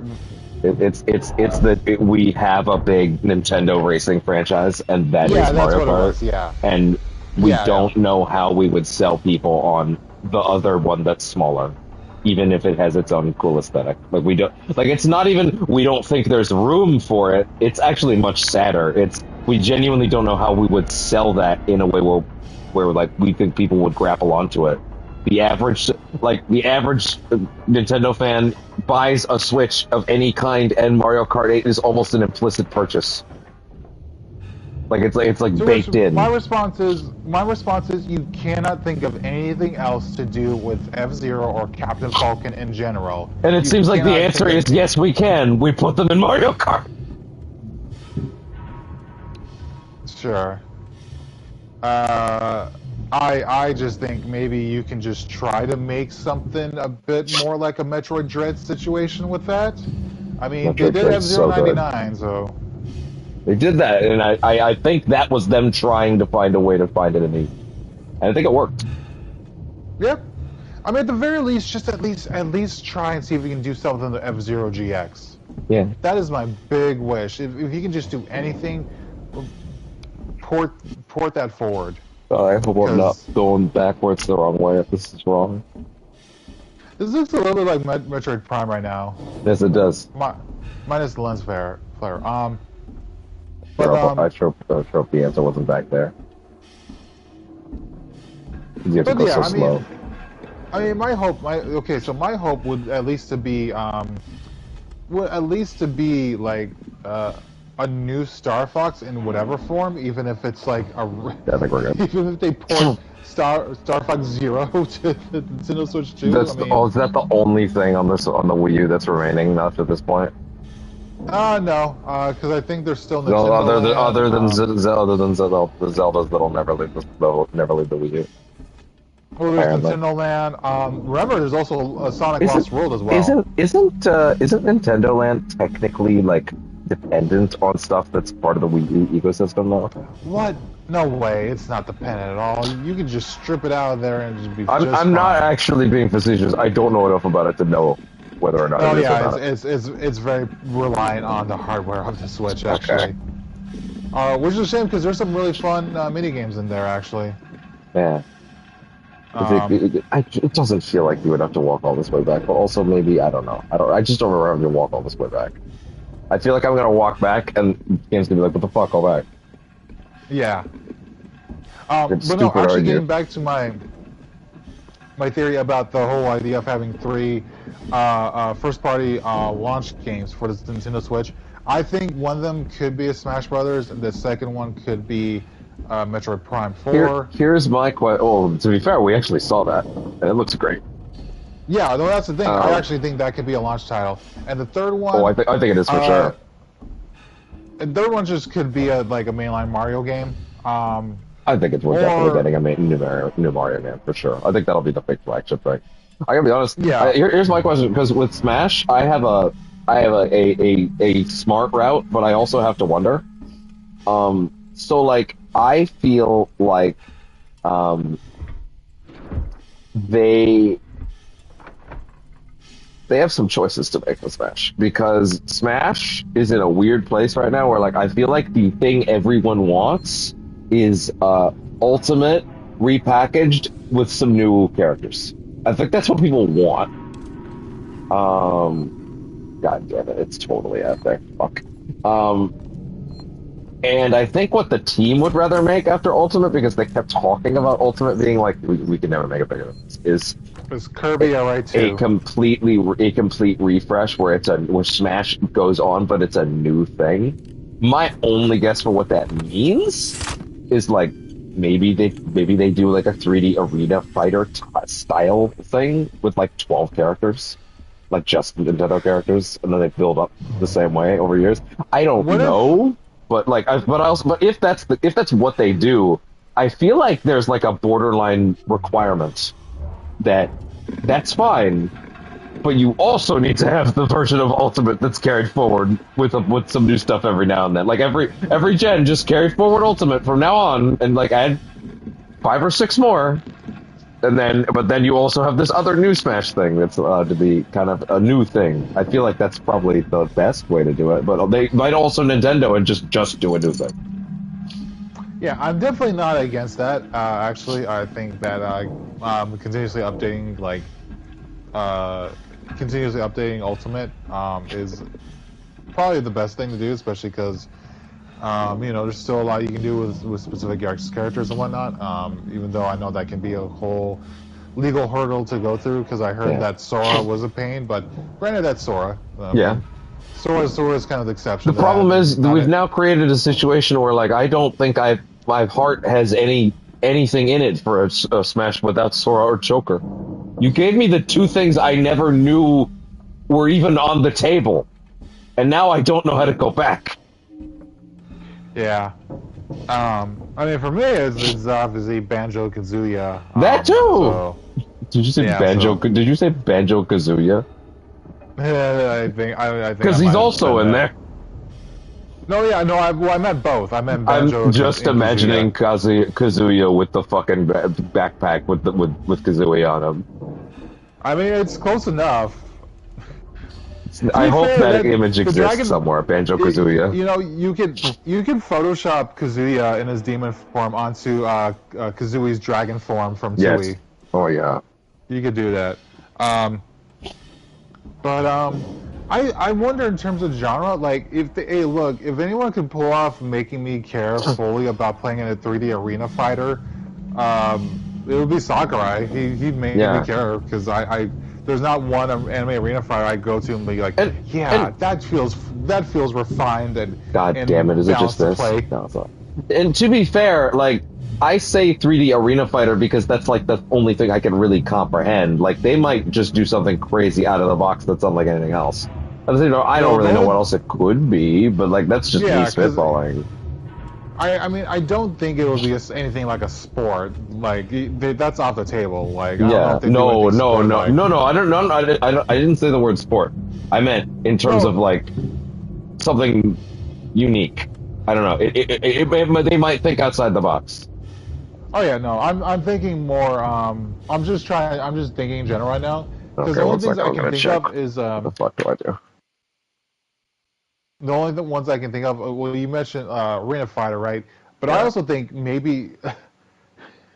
I mean, it's possible because they're working with Bandai Namco, right? And if things go well, they could probably do something like a Pokken or like a Tekken. Yeah. Like a 3D fighting game. But I don't even know about that. That sounds crazy to do. Yeah, I don't know. Okay, hold on. Let me just see what I've done wrong here. That's the emergency clamp. I did that one. Okay. And then, yeah, so we already pulled that, I think. Right, I believe. No, that still hasn't been pulled. The lever has not been pulled. But then what have I done wrong here? What have I not grabbed? What was the issue here?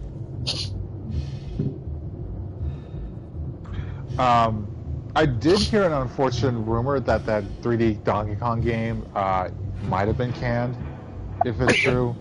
I heard something about that. I don't know how reliable it was, but like, I don't know. Yeah, maybe. I don't know either.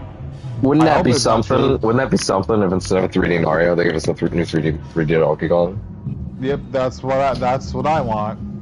Because new DK rap. Well, because after playing Kirby in the Forgotten Land, I was just like, man, they nailed the transition for Kirby to go to 3D. Never got around to that one. For Donkey Kong now. Yeah. Because more so than Mario right now, like Mario, I always Mario's Mario, right? And yeah. We're probably not going to get another Legend of Zelda game for a while now. For a long time, unless they decide to port over Twilight Princess or Wind Waker. Yeah. That's actually a Switch 2 thing at this point, apparently. It has to be. I figure honestly that would be a real good way to get people to buy the Switch 2, like pretty much day one would be. I think that is that's going to be deep into the Switch 2's life cycle. I think they're going to have no trouble if they're going to have a 3D Mario, a new Smash. Like they're not going to have any trouble getting people to buy a Switch 2. Yeah. They're not even going to bother with those anytime soon. That's going to be in the game Switch 2 life cycle at most. Well, because we got further affirmation from after the unfortunate lack of success from the second Rabbids game, the Mario Rabbids game. Yes. That we know Nintendo is basically like they've been telling like their third-party publishers like, listen, look, you have to release a game in a window that actually would benefit you. So like a Switch 2 release window would have worked much better for Rabbids 2 because Rabbids 1 worked great around the release of the Switch 1, so yeah, that makes sense. So we now know that Nintendo operates within those confines, and especially within their own properties as well. Yeah. And so that makes sense for franchises that haven't shown up in a while, like a mainline Mario game, or even Donkey Kong. Yeah. Yeah. Okay, I think we might have bugged out in here. I think that's actually the issue. Because wasn't the last Donkey Kong game on the Switch the Tropical Freeze one? Yes. Well, that was on Wii U game. Yeah, it's a Wii U game, yeah. Yeah, I was gonna say. Yeah, I think that was a fucking bug. So yeah, my hope is that the 3D Donkey Kong game is real. Hope so. Because, I can't imagine, like, in terms of, like, properties that could come back, that, or, like, if we're talking, like, really niche stuff that I would like to come back, but Nintendo probably wouldn't do, it could be Punch-Out, like, even a port of the Wii version of that game would be great, super duper Punch-Out. I don't think they'd do a solo Punch-Out game again, though. No, he's saying a port of the last one. Super duper Punch-Out.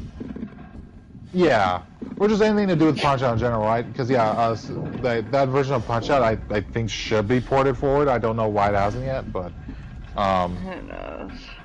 But That I always go to custom robo for mine niche pick.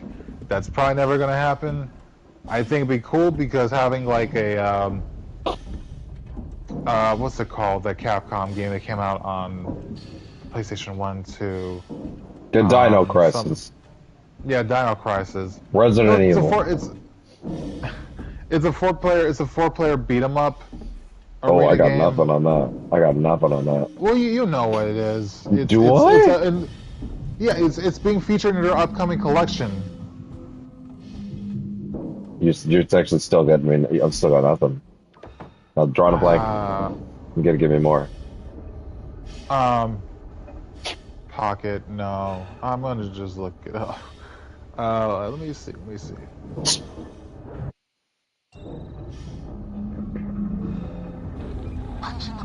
God damn it! I had this off the tip of my tongue. Oh wait. It's been released in the same collection with Rival Schools. Oh no, I have no information for that in my brain. I'll take your word for it on that. I got nothing on Rival Schools. God damn it! This is it. That's that I missed. Power Stone. Oh, I'm aware of Power Stone. I don't know anything about it. Yeah, Power Stone. Well, it's like a 4-player sort of like beat 'em up. That's kind of what Custom Robo is. So I'm like, I mean, if you know, in case Capcom decides to have cold feet about Power Stone right now, which I hope they don't, and maybe they could do something about it, because there's no other genre like that right now, like Power Stone. Yeah. Like, I mean, I wouldn't be saying here's the thing, I wouldn't be saying that about Power Stone if I knew that if it was going to be coexisting with other fighting games, but there's not really another genre like Power Stone thriving right now out there. So there's room for something like that. So either we get a new Power Stone, or we could get a new Custom Robo, but I doubt that for a Custom Robo. And even Power Stone is a bit iffy. Even though, cool. Here's the thing, I think both of those games would be great on Switch. This light is off. Yeah, like for sure. Like either of those games would be great on Switch.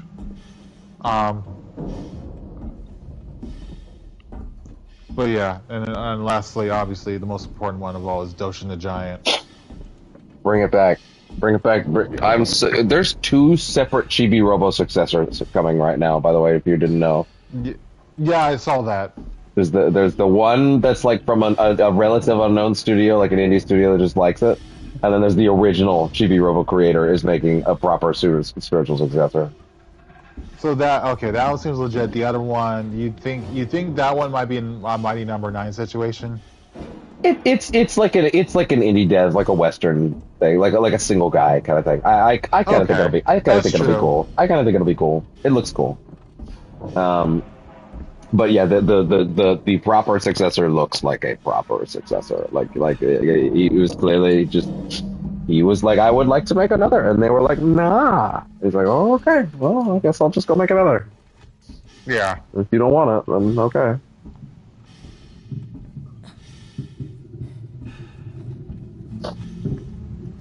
Oh, here we go. I'm blind. I'm so blind. Oh my god.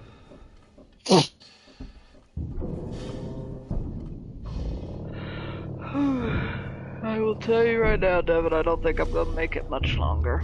Well, I'll be honest, given how close we are to that final mark, I'm going to say when I beat the game, that's it. Because that's close to 24. I don't have no shame about that.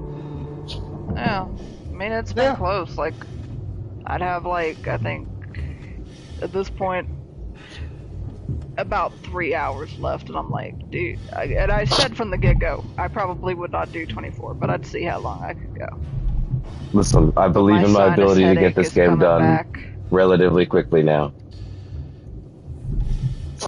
That's you wanna stick it out? I can bring it home. And how long we talking? Well, let's see.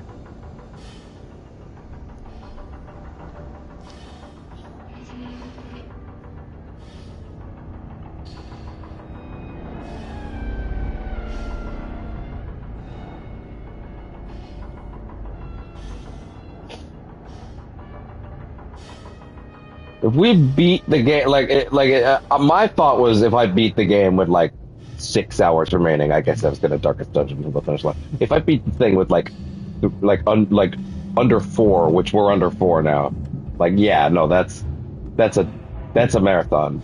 That's a death stream. Like that's satisfying. Okay, now I need to look at the guy. I need to look at the voice guide again now that I've actually put the same steps in.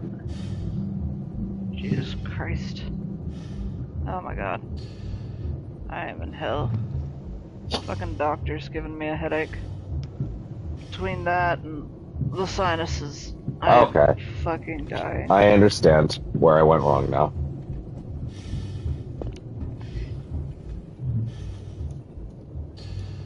Ooh. We can make this.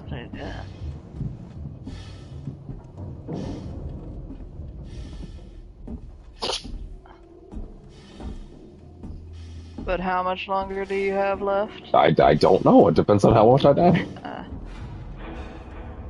Sorry. Devin's got roughly 5 hours. Oh, Jesus Christ, I forgot you were here. He forgot he was here. He did forget he was here. I don't forget that I'm here. I'm just doing other things. There we go. Oh.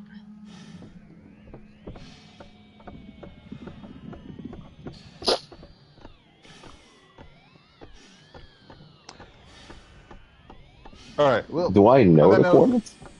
I am going to take off. Okay. Good night, Sam. Yep. Good stuff, everyone. Remember that, Eat your Doshi and the Giants for breakfast, kids. I mean, that's more than what Nintendo would do with it, so I guess... Yeah. Good night, everybody. Good night. Okay, coordinates input.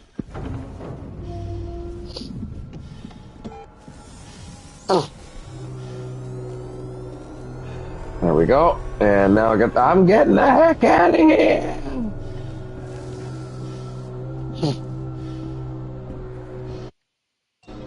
There's no objective right now, which means I guess it's just leaving now.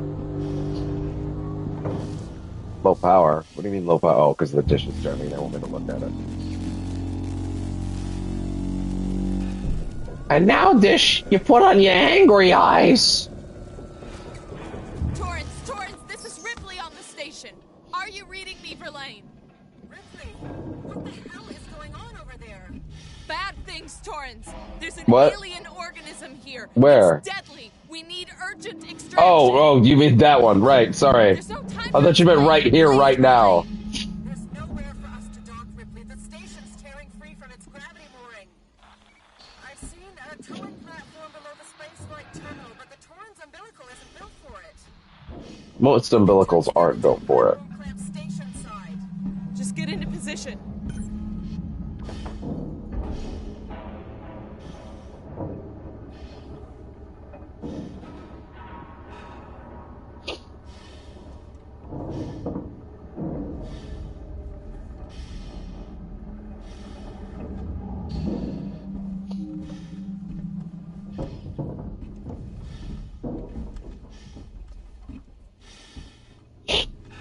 Ah.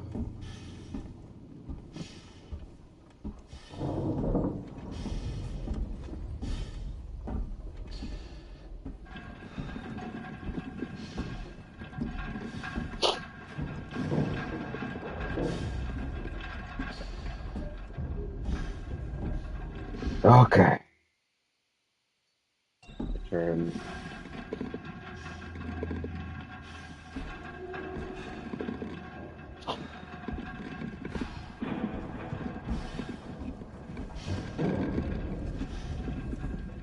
Space is scary. Also makes you walk really slowly. Hi, bud.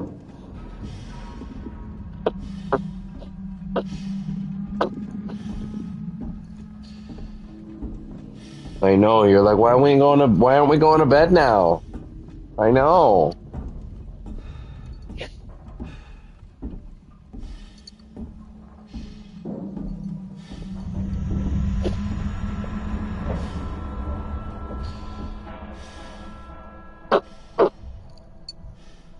Okay, we don't need to bite. We don't need to bite.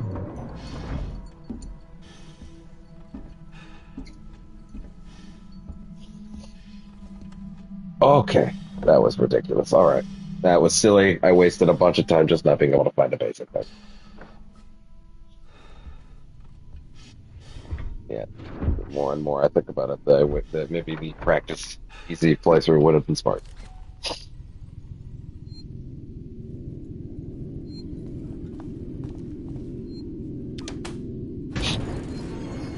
Ricardo, get ready to move. We're leaving. Ricardo? Ricardo, do you copy? Ricardo, come in.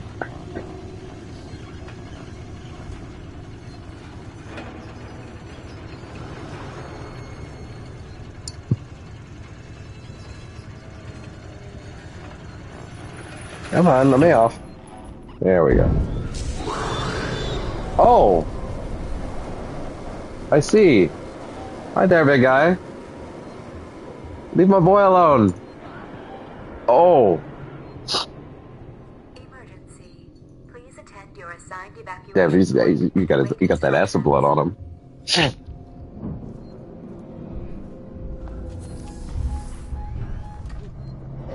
Listen here, you motherfucker. I got a flamethrower with your name on it for that one. I don't know why Arnie's here now, but you know, he's in the other one.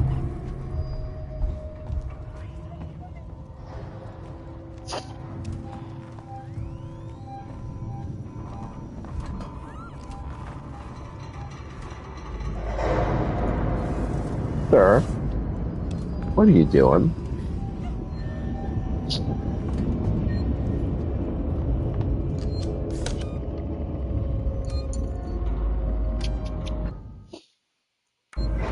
Okay. What? Oh my fucking god.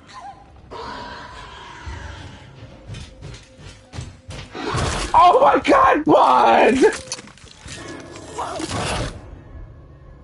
He was fucking jumping all over me while I was trying to press the button.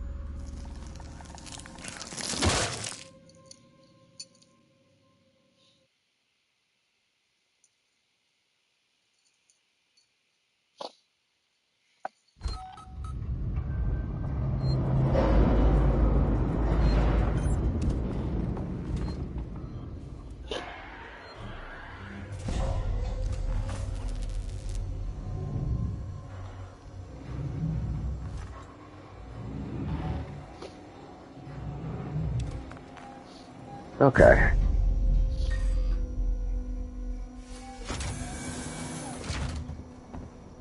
Okay, keep it moving.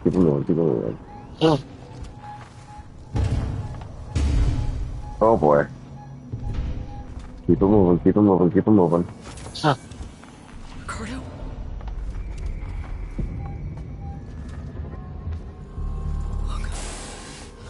Hi there. Get the fuck back. Oh no. Back up. Back up. Am I on the right way? Back up.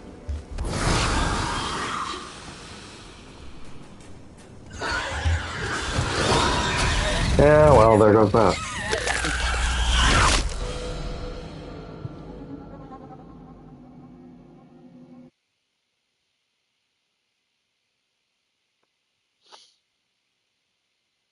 Okay.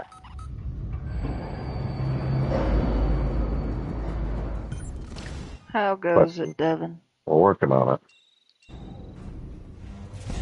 That didn't tell me anything. Neither did mine. Damn it. Tried to make conversation, motherfucker. Survive. Objective, survive.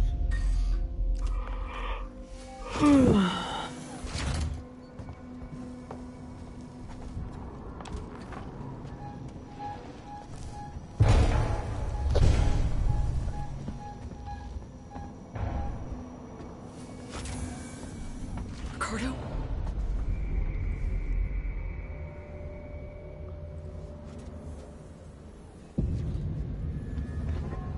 Ooh, okay, yeah, he's scripted to come on my corner.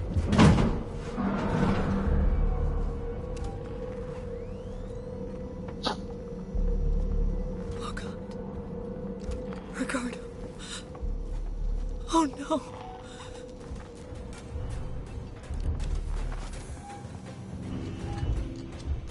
Fucking fuck!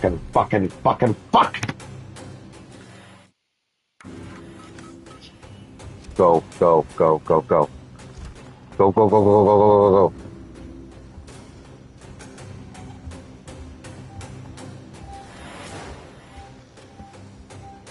Time for games is done.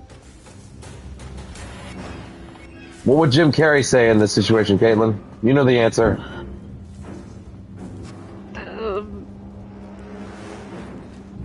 I don't know. The pen is blue. The time of talking is done. It's time to push buttons. Also, he would say the pen is blue. Yeah. I'm not wrong, motherfucker.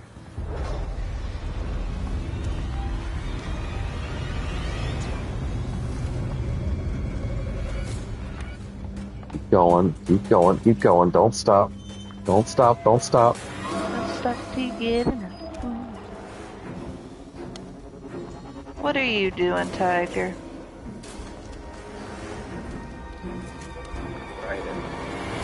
Nice.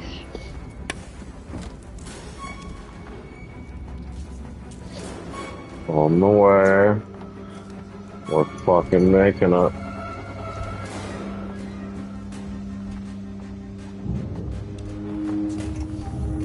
Keep going. Don't stop. Till you get enough.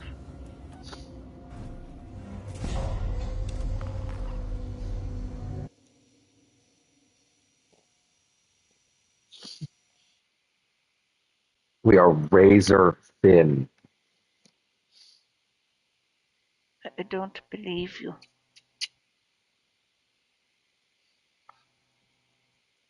Okay. This fucking random. I might have been even end up able to take my meds at the relatively regular time. Assuming I'm even allowed to go down and get them now. Why don't they just let you keep your meds with you? Well, it's been a complicated question. Okay.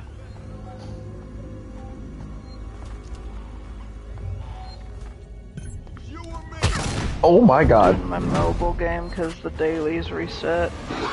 I'm taking a break from Dead by Daylight as my fucking head hurts from Doctor. Shout out on their friends over there.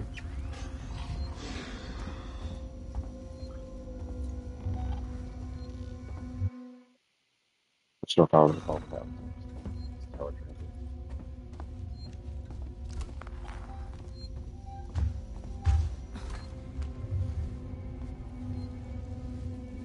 Alright, big guy.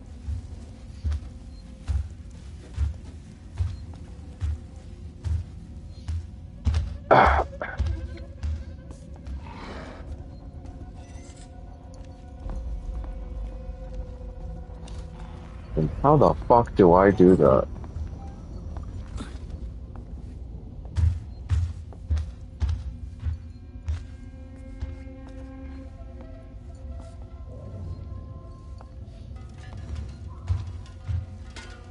You didn't see shit. You didn't see shit.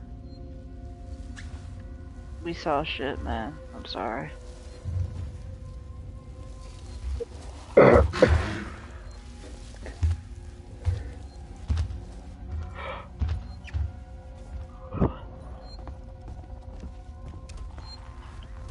Okay, so restore power.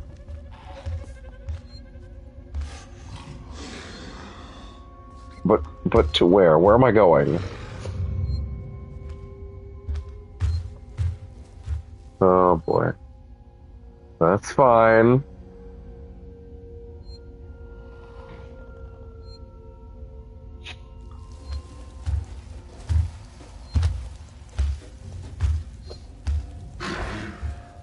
You're gonna turn right around and see me at this point. That's fine. Back up. Stay back. Is this a matter of hacking this thing? It's not. He ran off. Great. Long enough for me to look around for what to do next. Yeah. Back up. Or not.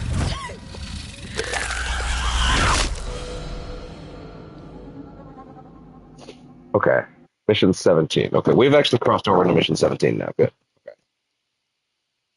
So you got 2 whole ass missions to go? Yep, but they're short.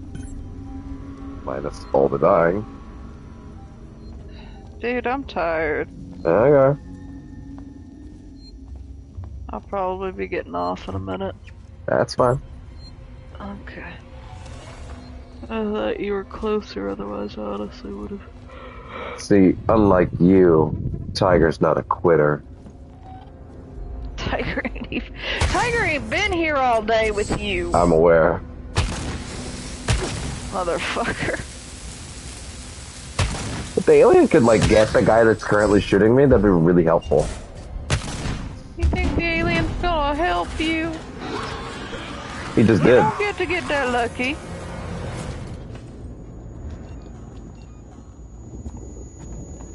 He just did exactly that.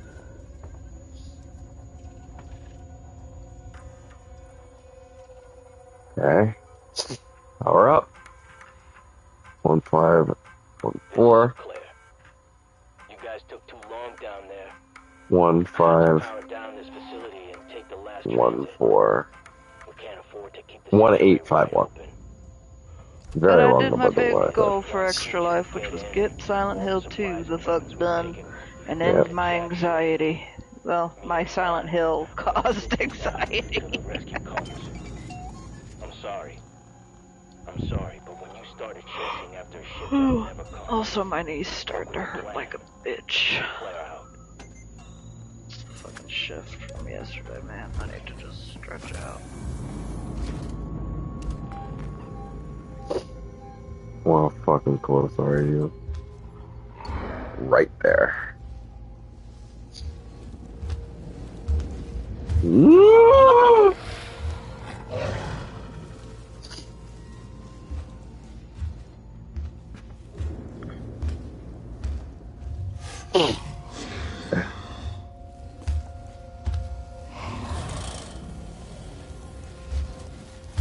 Back up. Back up.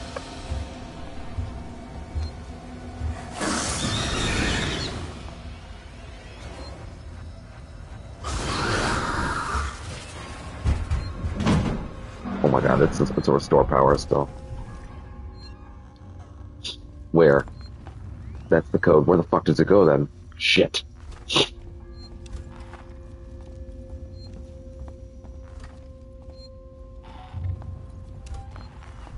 It's gonna drop back down any second now. Oh, he's checking the meds. 1851. This code. 1. That is it, right? That's it, right? 1851.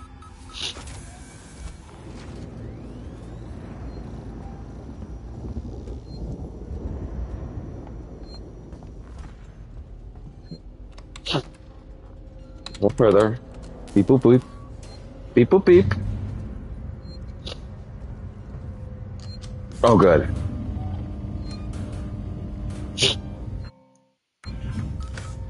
Good.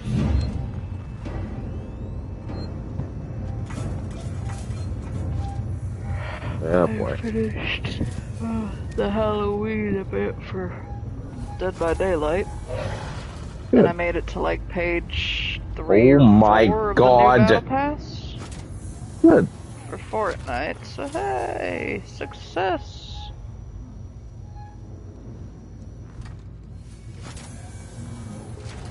Son of a bitch.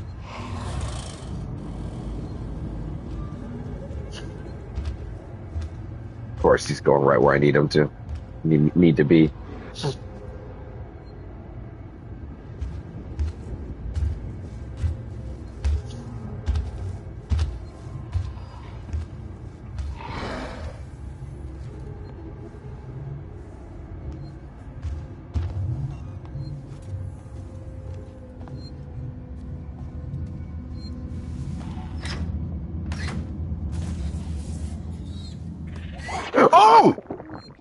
Jesus fuck! What happened? Face hugger. That'll do it. Just wants to say hello. Ugh. Just wants to say hello, Devin. Little shit. Almost if I do anything other than smack it, I'm dead. Anyway. Okay, he's up in the vents again. So I have a chance to just smack it. You may smack it once.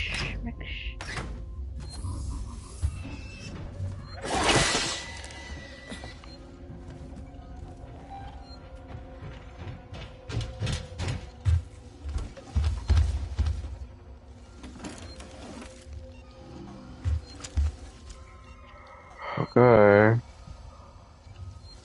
Yeah, I knew you were in here.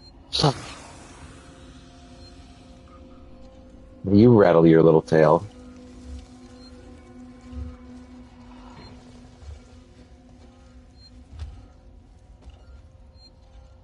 Snake, rattle, and shake your ass on out of here. Shake, rattle, and roll.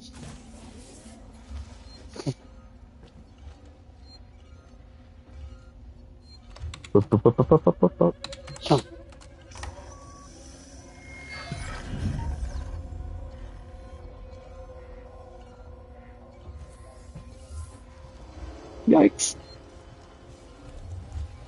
Yikes.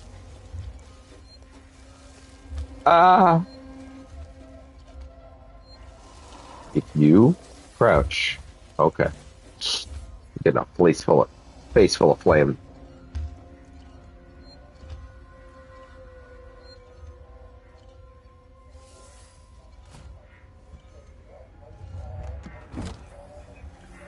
Of course.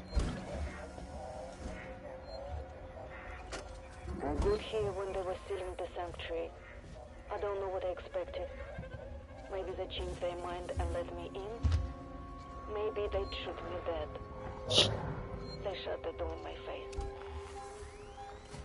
I can hear movements from the floor below me. I haven't got long.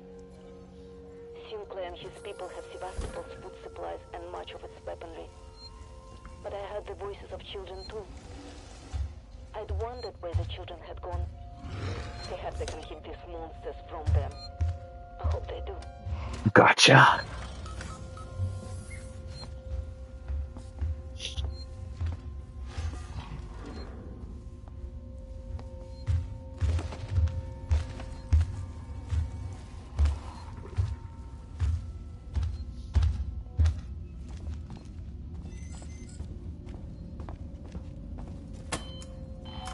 New problem. Get the fuck away.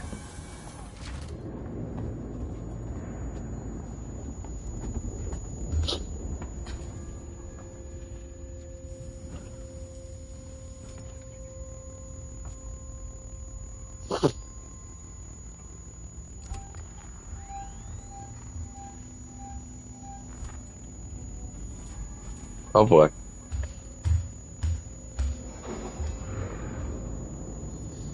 Crab's on its way. I hear it.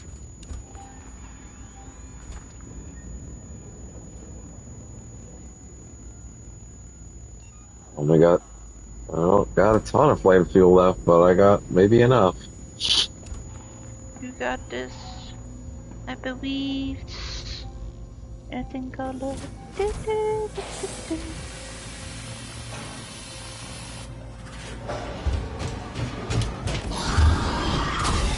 Fuck. Gentlemen, it is time. It is time for Caitlin to die. It is. Thank you everyone who watched the stream and donated and just chilled. Thank you to Devin and Tiger, Kara, Sam, Fabio, Stefo. I love you guys. Mark. You're saying thank you to all of these guys. The stream ain't over yet. Yeah. I'm ending mine. I'm going to bed. Quitter. Good night. Good night. I ain't quitting. I never said I was doing 24 hours. I'm completing my challenge, as was planned. I completed mine. So hey, I did good. Good night. Good night. Goodbye.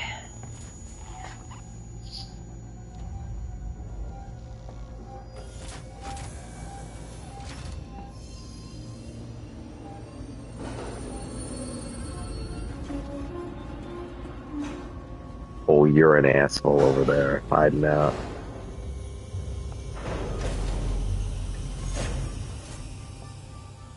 But I'm scot-free. Bye.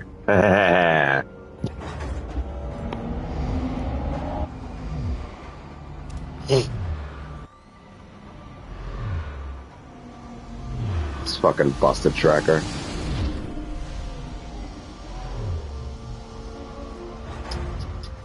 Sweet kitty. I knew in the end Tiger would be the one there for me at the end. Oh my! Because I gotta make sure to hit the quota for the next 500 words out. Yeah. After like two.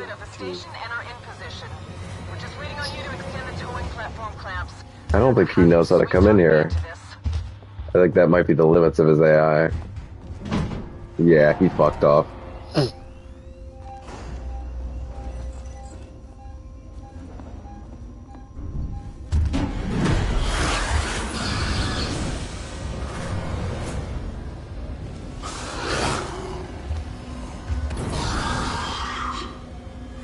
Back up. Oh, he is carrying less and less.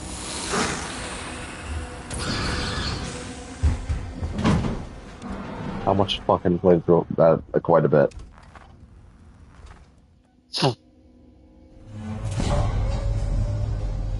Ugh, 227, that's not a lot left. And once we're out, we're out. Okay. Okay, chill out. Yeah, so fun fact about that. About what? Nothing. Oh.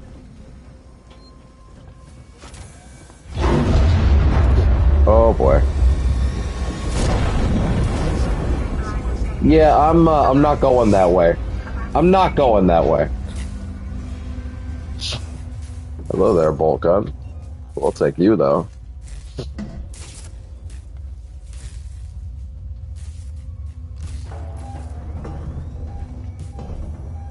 Okay, wait. Is there a way out of here? Or do I have to go back? Crap.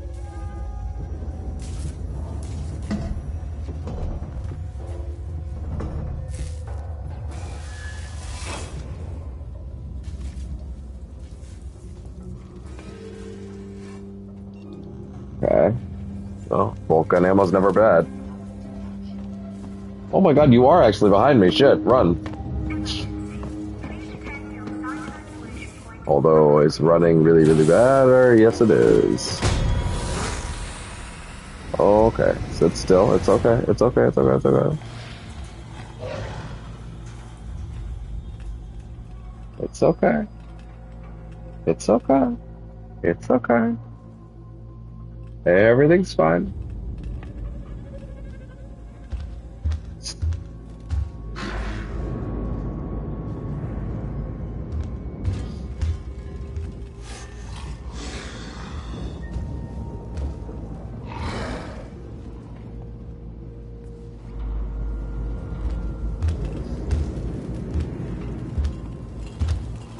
Oh, fuck.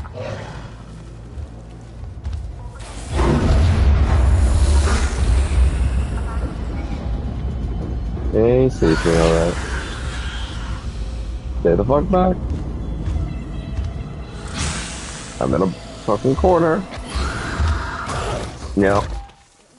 That was the last time I saved. I feel like it was actually a bit ago. Maybe not a bit ago, but it was...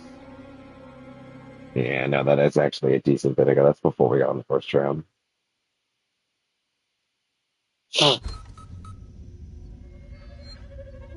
Yeah. Yeah, it is.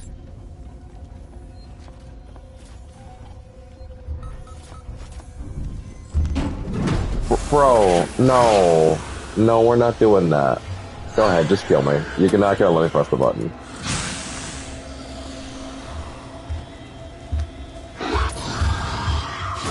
Yeah.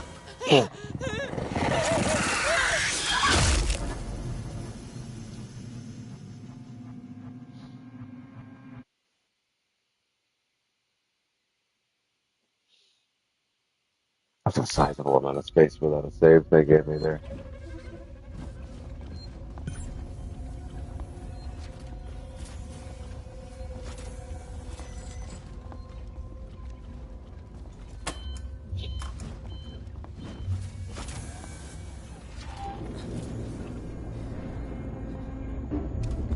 You know, when this game hit, I think one of the most terrifying things that several first-time players had in common was the very quick discovery leading to their death that there is, in fact, more than one alien.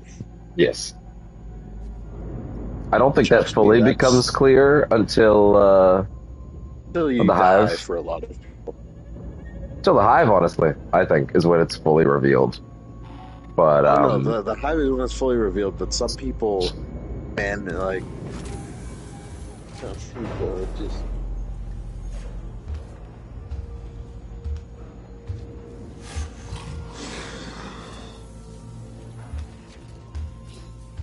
I think the first 2/3 first 2/3 of the game, they play it like it's one.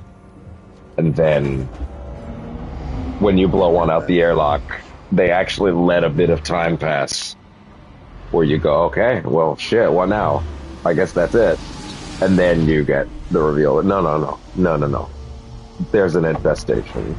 You're already up to your knees in them. You just didn't realize it.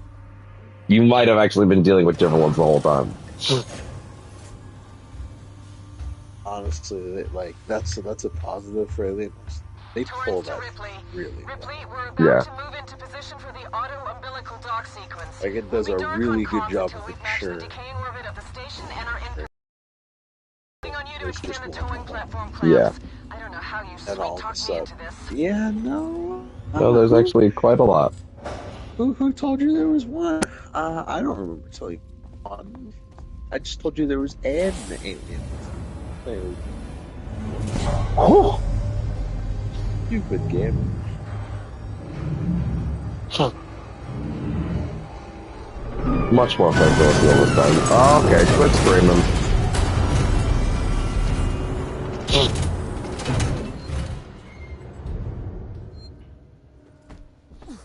Okay, another save point wouldn't be a miss. Oh my god, that was right there.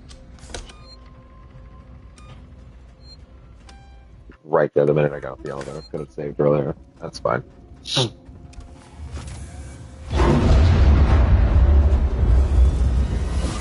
I'll be back. Gotta see a man about a bolt.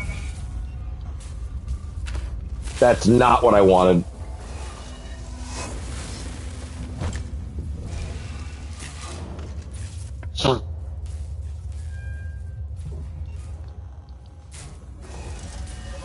Question, is that flare drawing everyone's attention or just? Jesus fuck.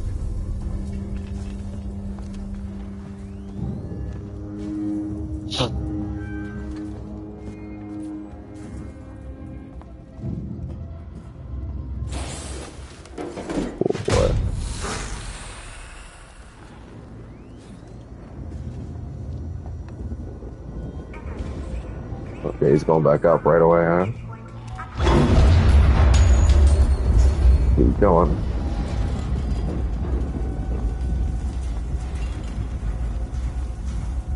That's kind of sounded like there's more shit here. Like there's a problem. It's about to grab me by the throat.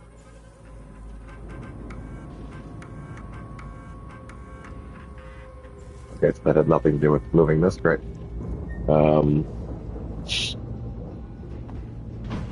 Oh boy.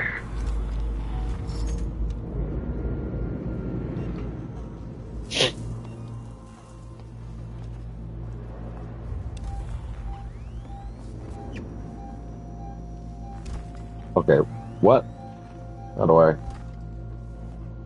Orbital stabilizer failure.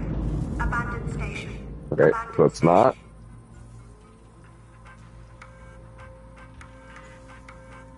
Damn it. 1984. Okay.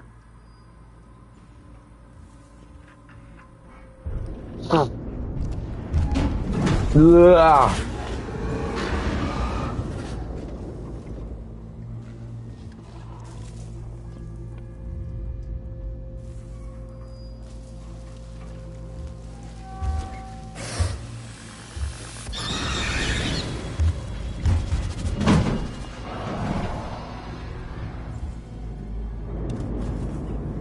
They come right back down. Evacuate station. This is not. This. What's it? It's 1984. Literally 1984.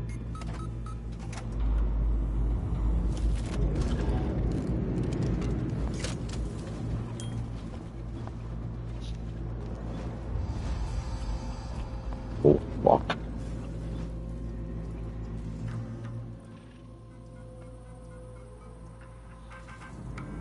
Really?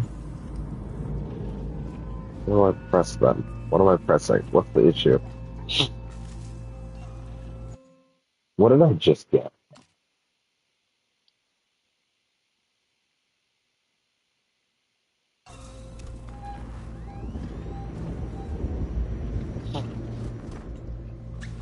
Excuse me, what did I get? Did I get a key? I had to grab it so fast.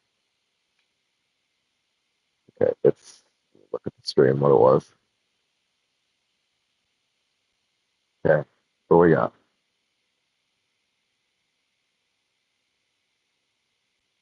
It was... Damn it, it's so fast.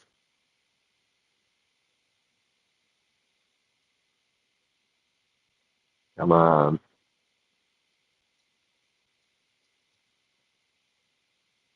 Injector. I think that might have been entirely done. Okay, damn it. That might have been entirely. After evacuation, do not re-enter the station until advised to do so by the orbital. Okay, we do it again. Shut out.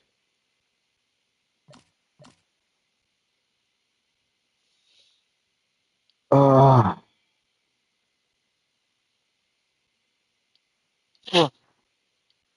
uh, damn it.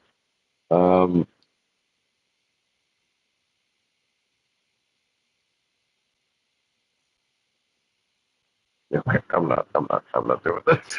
Let me just check the thing. Mission 17. God damn it. What am I missing here? I ain't got all night. Let's see.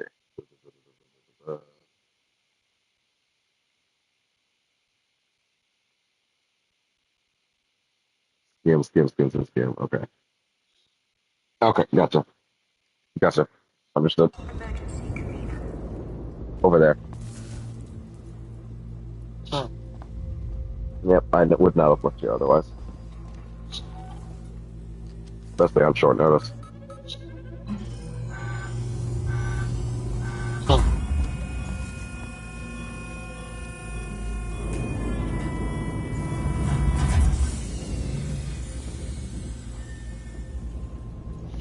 Okay, back on track.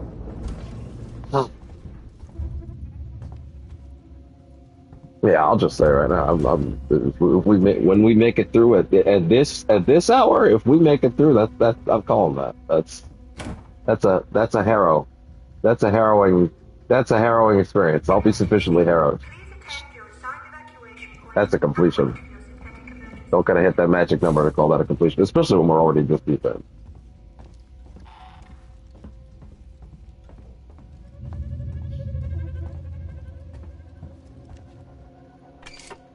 Just shy of 2 hours, no one's gonna dig me for that.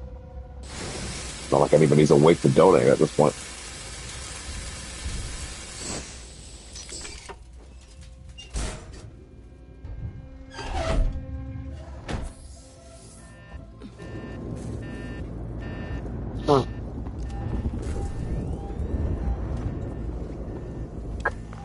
Oh, fuck, and now I remember this part. Oh,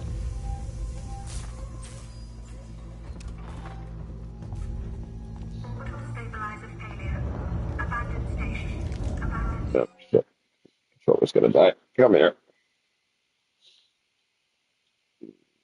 There we go. Come on.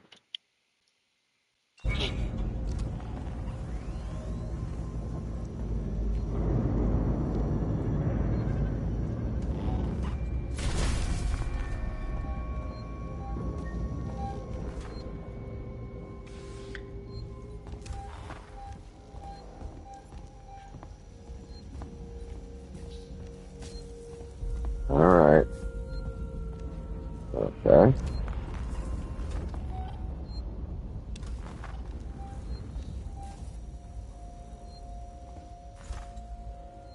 Unlocked. Probably shouldn't have done that, to be honest. Here we go.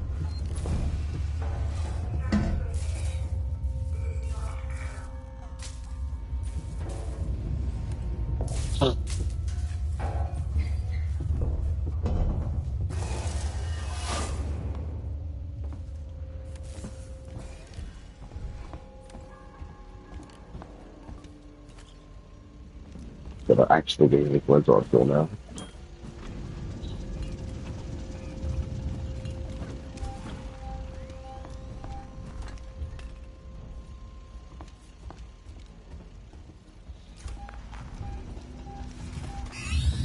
Oh! Oh! If you're listening to this, and you're on the team, we've sealed the habitation sanctuary. There's one way in, one way out. I've still got raiding parties heading out to loot supplies and weapons, but it looks like we shut it off just in time. The Seeks and synthetics have started moving away from their stations. I've seen a trail of strangled bodies in public areas. So, be aware. Oh, and if you're listening to this and you're not on the team, don't come find us. We will shoot. There we go. Oh, fuck, he's right there. He's on his way.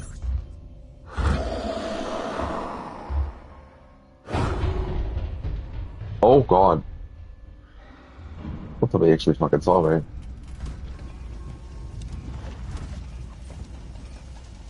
Emergency. Please attend to your assigned evacuation point and wait for your synthetic emergency warden. Yes.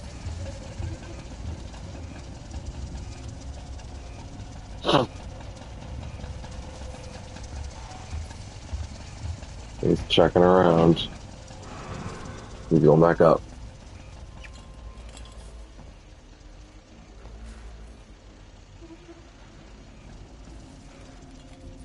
No. Okay.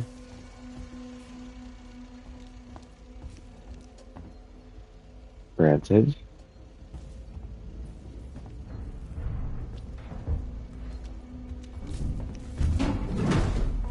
Of course.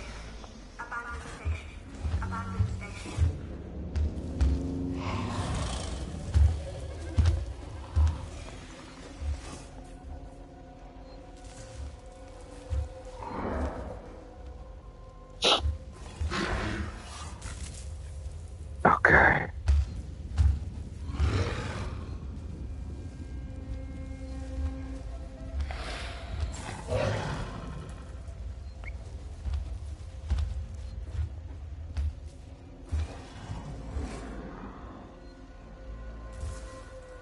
Oh my God, there's a fucking safe point in that room. I walked right by it. Go up in the fucking vents, asshole. Go up in the vents. I need to touch it.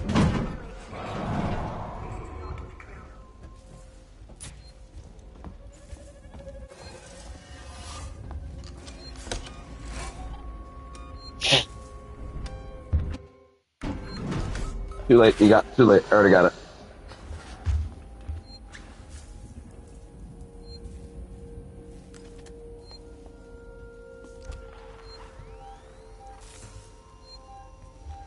Well, really, you're leading me this way, huh? Why is that? You know what? That's fine. I just saved. Go ahead. You have no power over me now. Unless the ape decides it's spawn camping time. It might. It might decide that.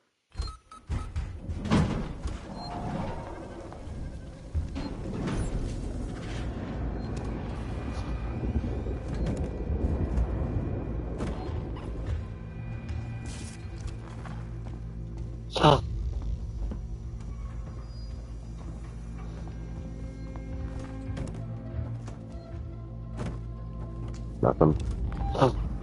Shit all. Ooh.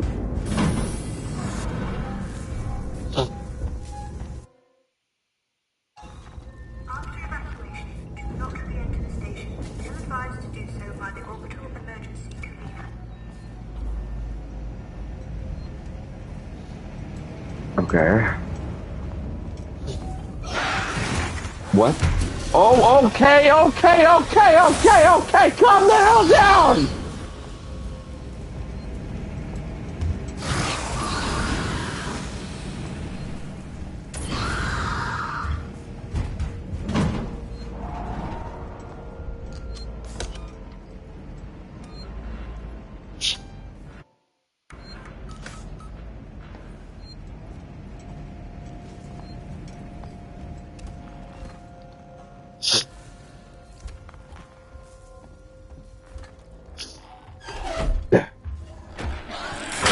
Nope. Oh, great. That's what I needed. Totally.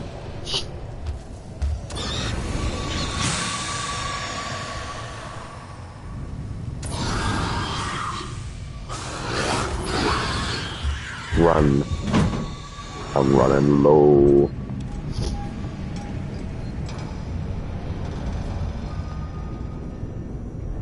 Great. I was already supposed to have done that. That was the issue.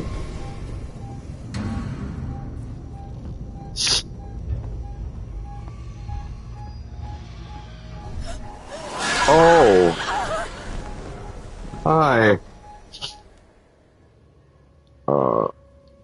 Yeah, I would actually like to go to a previous save, to be honest. No, I wouldn't.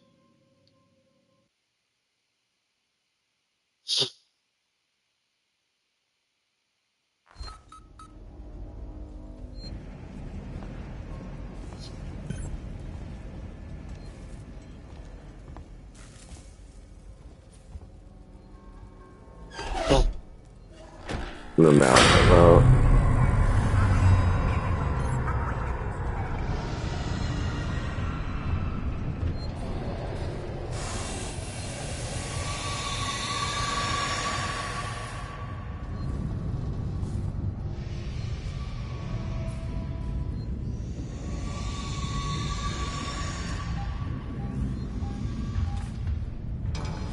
Okay, you're gonna go that way now, huh?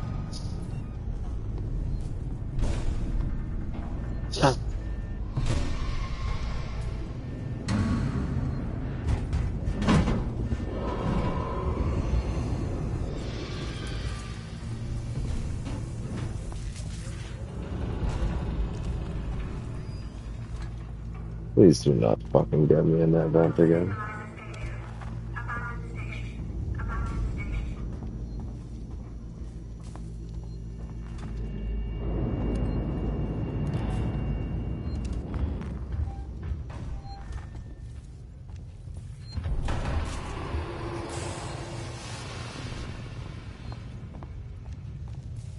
Come on.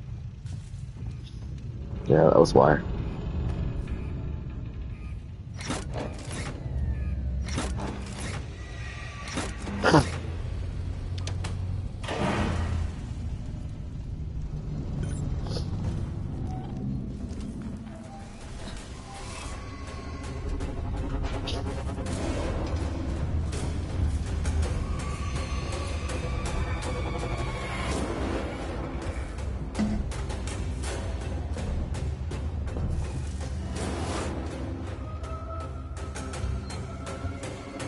I know. I'm dead. Ah! Hi! I'm gonna do something daring.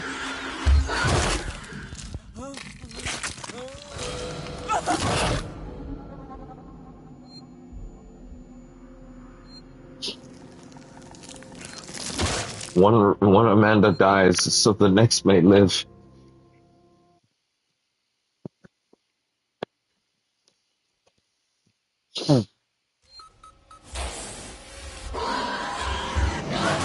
I see. This may be a run back. This may require a salty run back, but this is also not impossible to fix.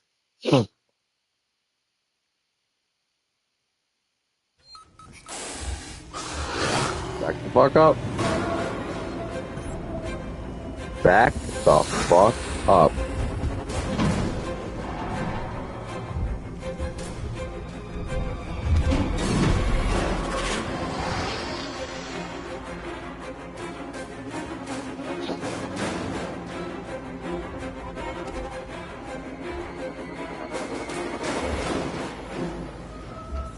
Oh boy. Hold breath. Lean back.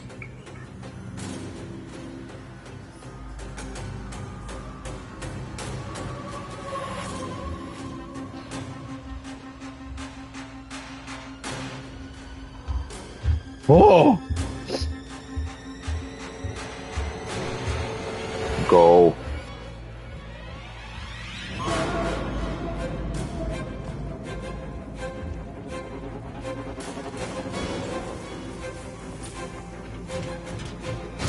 Get the fuck back.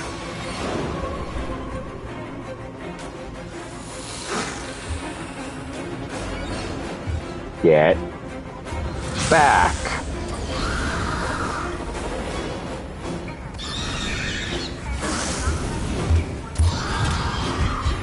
Oh my god, he ran.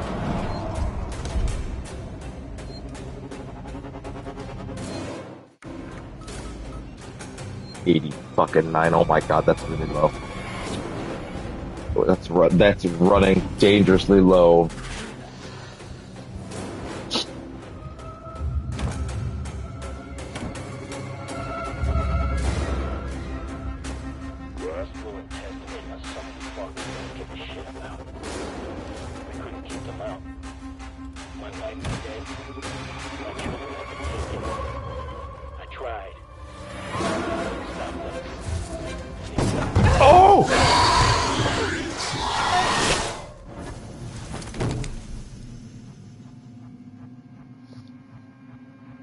Okay.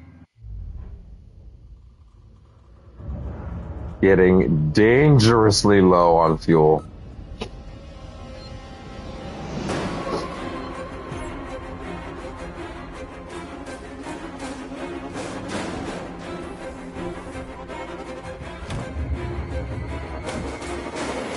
You never know.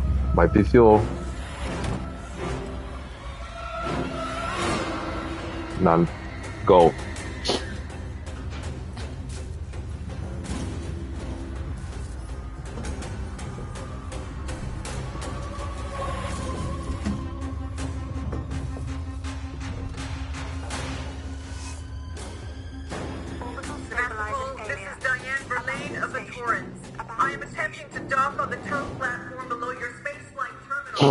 Oh. Okay. We're fucking getting there.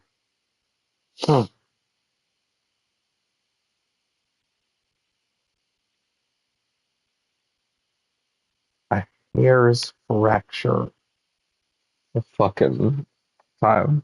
I might even be able to go down and get the rest of my meds after all. Like, this isn't even too far off my normal time. I might get a normal night of sleep after all.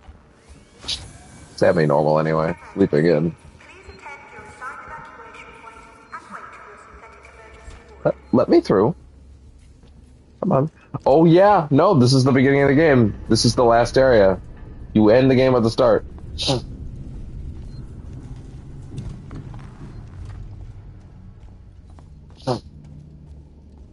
Okay. Just don't run. Don't run.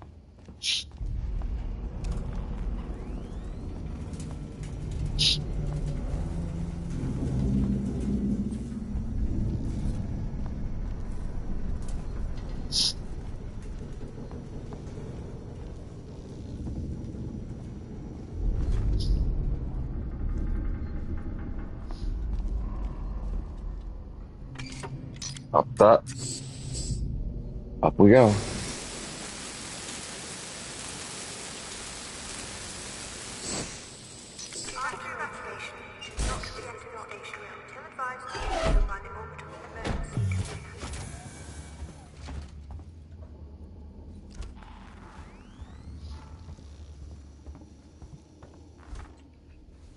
Full platform.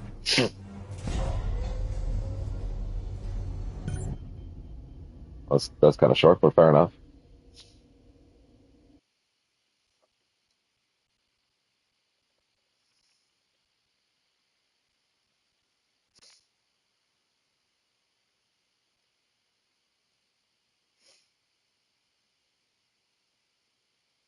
Okay.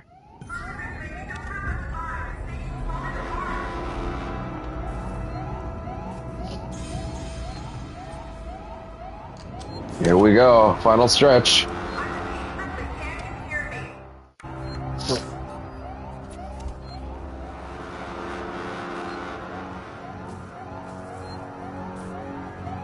Verlaine, can you hear me?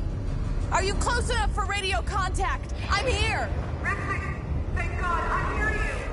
I need you to extend the dog cradle plant quickly. There are two. Should be close by. Yep. What? Oh my god, oh my god, oh my god, oh my god. No, no, really? Of all things? Asshole! God damn it.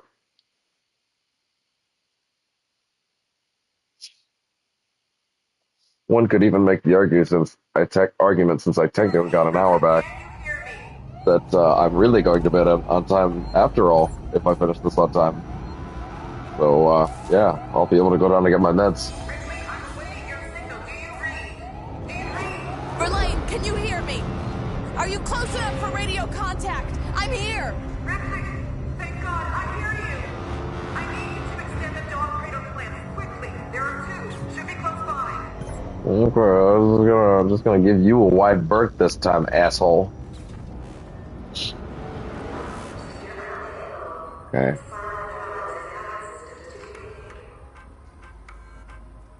Nothing. Great.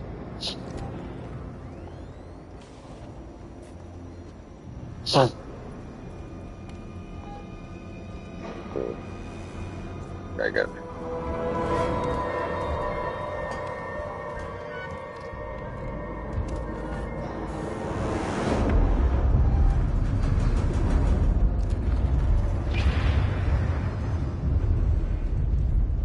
Hello. Right. Nailed it.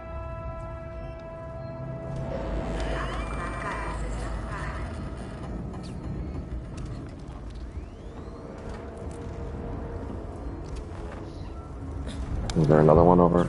Excuse me. Yeah, crouch down. Come on. Come on. Come on.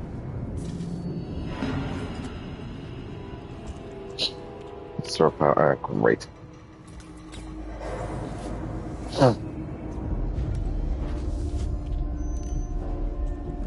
Ew.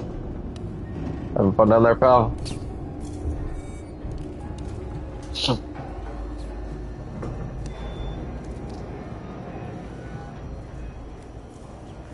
Gotcha.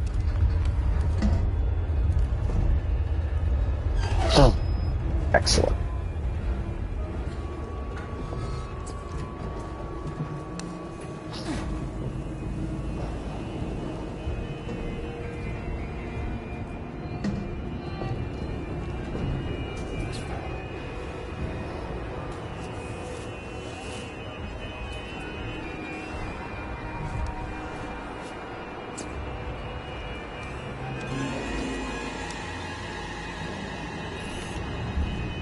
How about you let me hack it, please?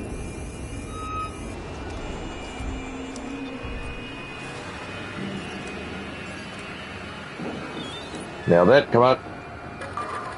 Work with me.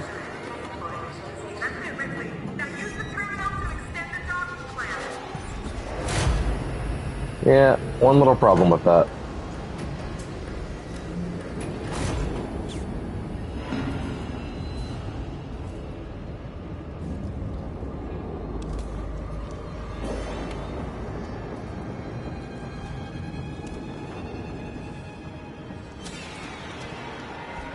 If I could have any form of save point, it would make me a much happier person right now. Any form at all.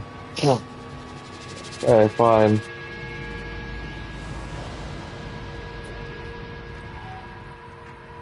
Yeah, I know.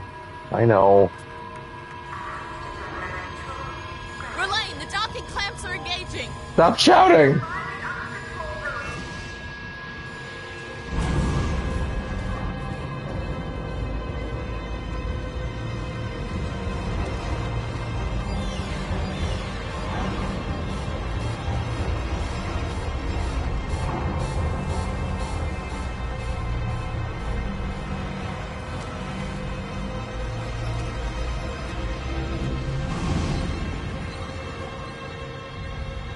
Okay.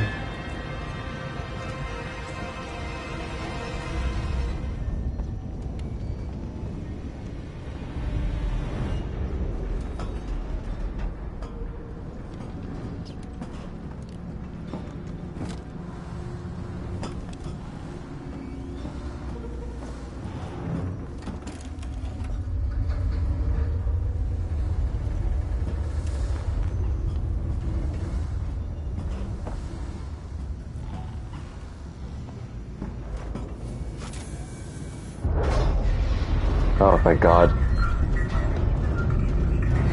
Time for our final challenge.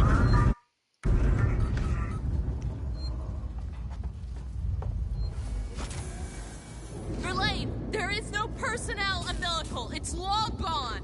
What? Wait, I think I can use the maintenance rig instead. If I can find an EVA suit, I can still get to you. Be careful, Ripley. That's it. God, I thought that was one of them. Hi, bud.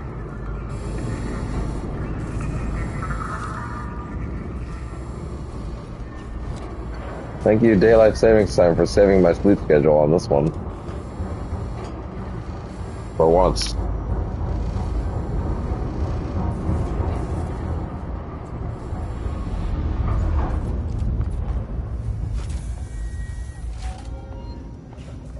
Alright.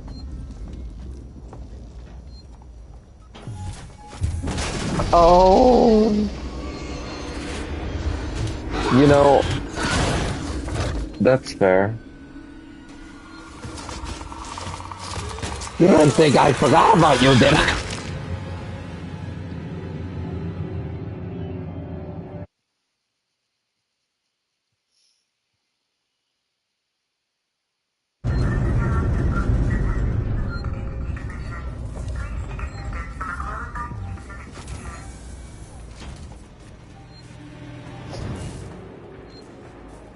I should probably make sure to save again after, honestly. Verlaine, there is no personnel umbilical. It's long gone. What? Wait, I think I can use the maintenance rig instead. If I can find an EVA suit, I can still get to you. Be careful, Ripley.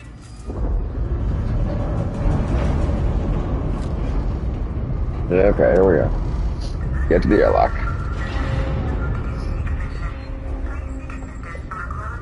I wouldn't mind getting another save in before, so I guess I'll sit here for a sec while it's coming back.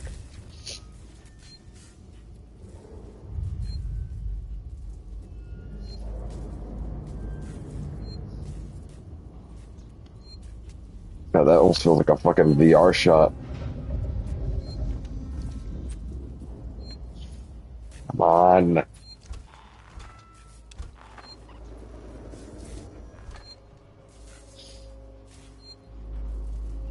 Look at my watch.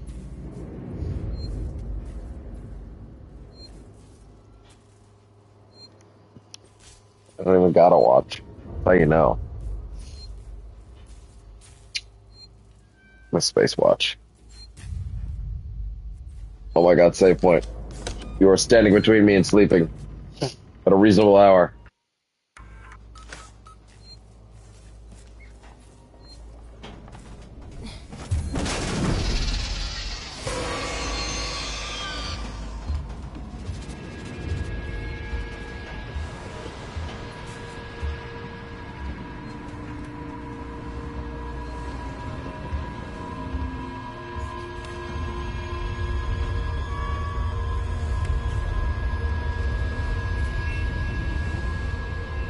Razor sharp.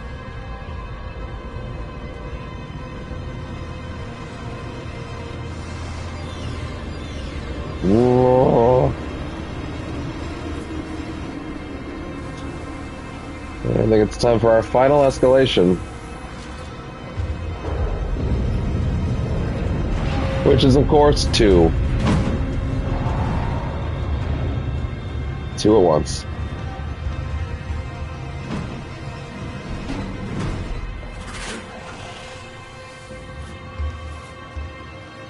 Ah!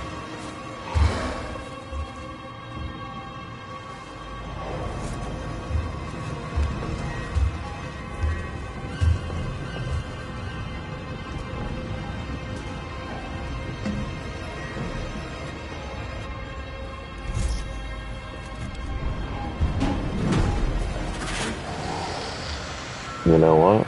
If there was ever a fucking time, it's right at the end. Alright, Noisemaker. I kept hold of you all the way to the end. Fly like the wind!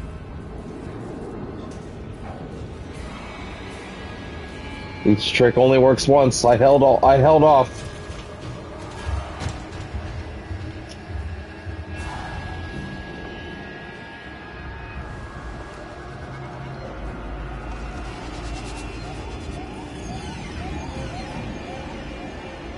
Fuck it. Don't even worry about the save. Because we are done.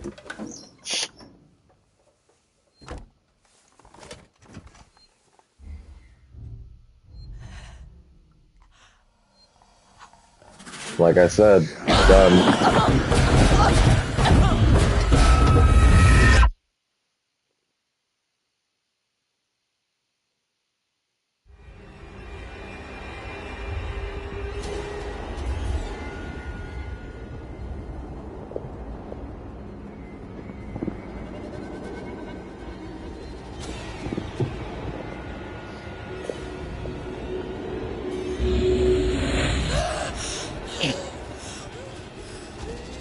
Not quite.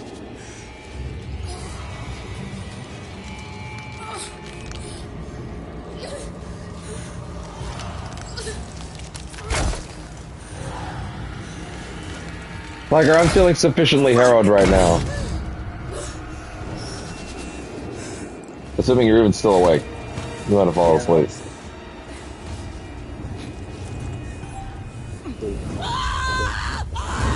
What? Are you actually serious right now? Did I just instantly die? Because I walked into like a pip of fire? Oh, it's saved right there though. That's fine. Okay, that's funny. Yes. No, dude. Do you know how fucking Are you actually for real right now? Are you? Did you stun lock me on fire? The last save point is not like the previous save point is not that bad, but like. Oh, that's funny. No, yeah, I'm actually completely stun locked on that. That's funny. It's only 3 minutes. I'm not really worried, but like, Jesus, that's funny. Jesus. Alright, yeah, no, I didn't work really hard on getting through that last bit or anything.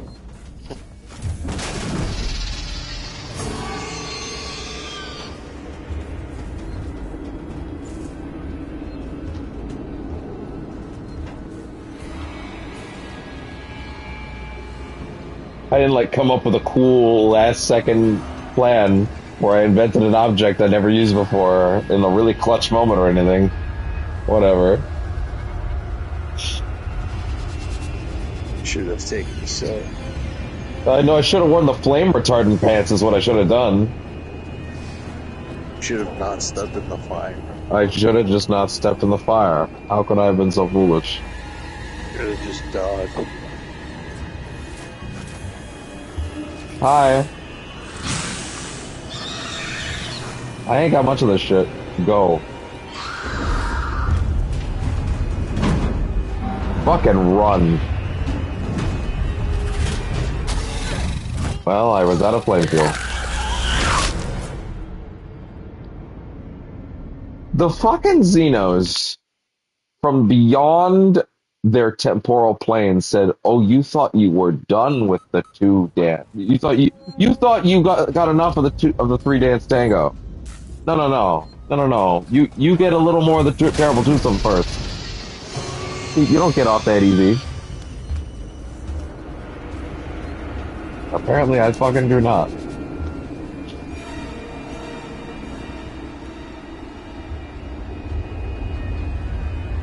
Just when you thought you was out, they pulls you back in.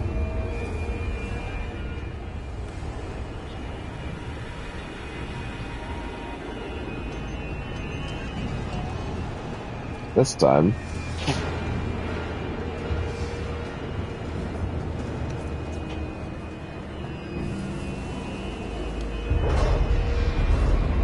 It fucking got thrown over there. Worst fucking place for it. Actually, not really. That's actually still very good. Unless that's blocked. Oh, they knew that that particular exit would have been the most useful.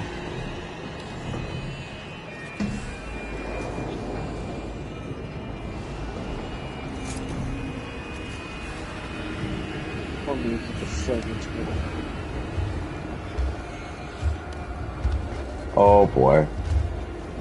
How about you stay right there? Oh, but I can't hold both of you back. Nope. I can't believe I was humbled by fire. Not even the Xenos. The value of saves.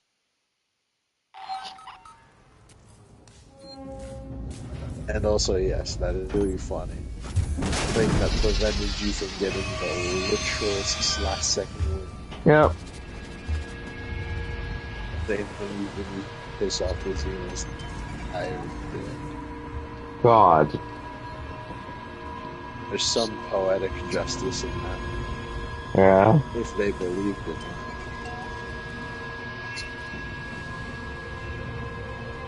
To be fair, I was... Well, no, the Noisemaker's still a better choice.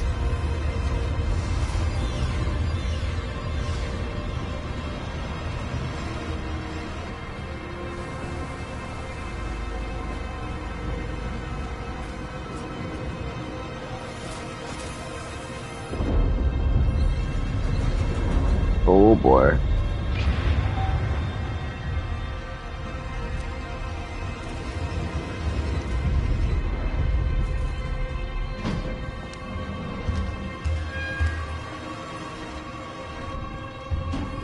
Yeah, go down there and check. Go on, go down and check.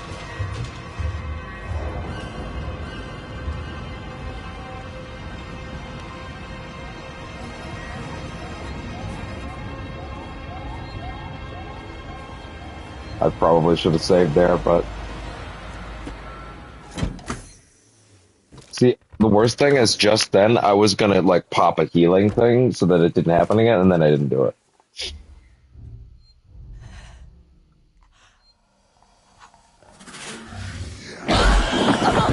You can't escape charity! Look, look, it's over there. Thank you, Tiger. Tiger's pointing on my screen, which is not going to come across on the thing, but it's fine. Wait, oh, they don't see that I point? No, they don't see the point now. Kind of fun. You can point wherever you want. He's pointing all over the screen right now. Are you at the end?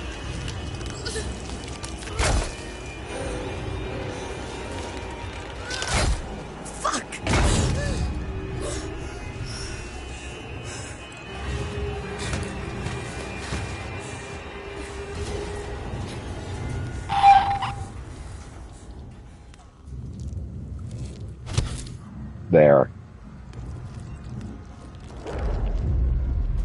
Don't even fucking...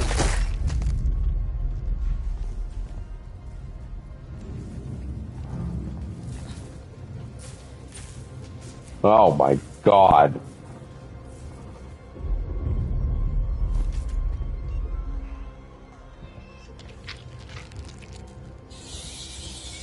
The flamethrower sound effects are gone. I'm sorry, is there another? No, I would have been gotten already. Oh my fucking god. Ah!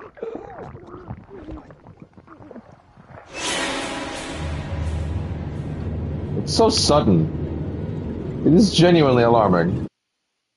Yeah, well, luckily, you should be fine to... Ideally, unless I fucking burn alive right away. Oh, okay, fine, I'm not on the magic pixel this time.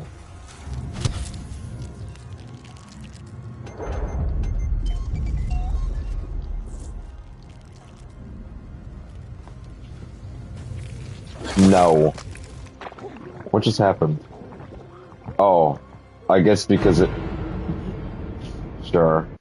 It's so weird, because it's like, there's like an animation where if you just put your head right above the egg, it just goes, no, it got... Don't even play. Oh, I mean, okay, I guess. I guess that is kind of how it works.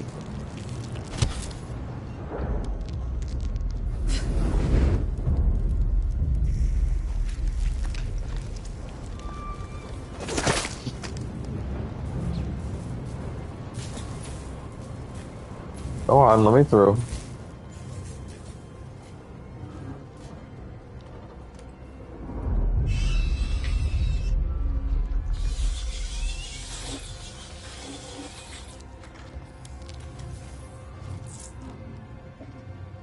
No sound effects on the flamethrower anymore for whatever reason, but whatever.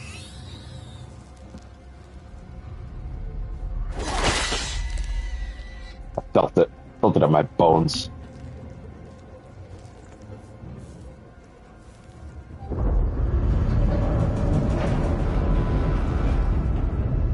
Yeah, I figured it had to have come from behind.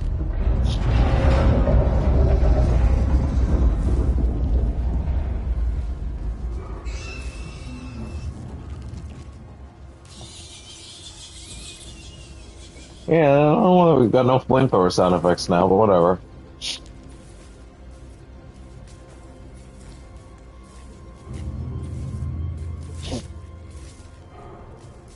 I wonder if the dynamic triggers on the PS5 controller are making it easier to feather it. Oh my god! Just because, like, I'm getting a lot less concentrated fuel out of it than I would have expected. Guys, y'all ain't... I don't think it's crass of me to say you guys might not be very good at your job. You know, I'm just saying. I was kind of right there.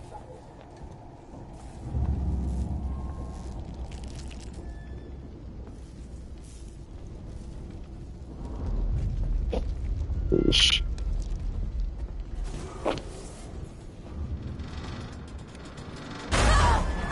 Oh my god. Okay, I got... Ah!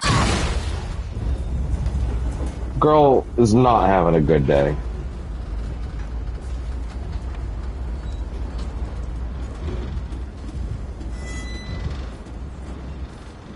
Xenomorph's just running at me screaming, "You think you can escape charity? How could you?"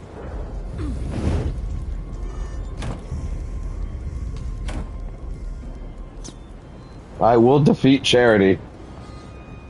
As a concept. We already took home money for the day. What more do I have to prove? Basically got our donation goal, unless I misunderstand how those conversions work, but there shouldn't be conversions. It's all Canadian money. Not that I'll ever see it. Doesn't pass through my hands, which is how I prefer it.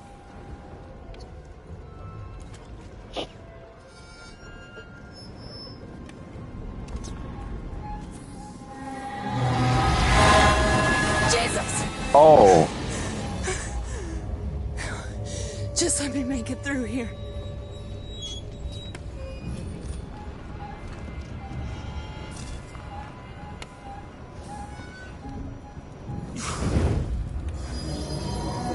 Oh!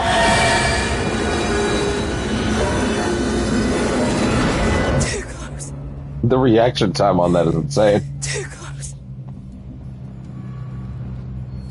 Oh, I get it. I know where this is going. Yeah, exactly. You know where this is going. Yeah.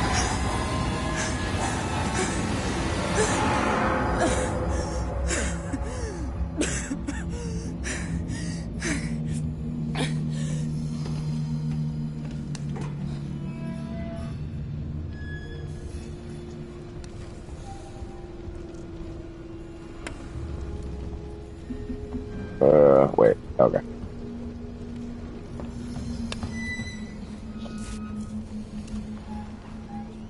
Just fucking the jaws of victory.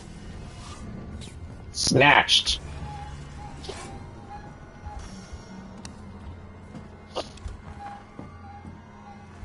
And the motion detector, even on a regular difficulty where it's not broken, just looks at you like, man, I don't even know what you want from me at this point. They're everywhere. That was close. Ah! As you were saying. Yeah. That's gonna be right back to the beginning of the sequence, isn't it? Oh no, there's actually another autosave right there. Okay, they're giving me autosaves at this point. Okay, fair enough. They're like, no, this is the victory lap.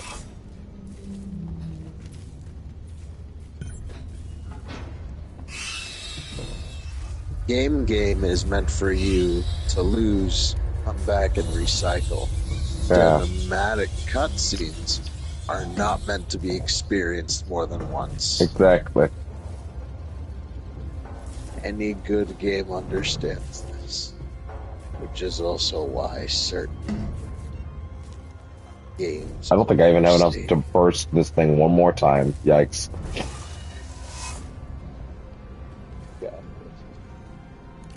Isn't this where I came from? Yeah, no, isn't this straight up where I came from? Yeah, I guess I turned around.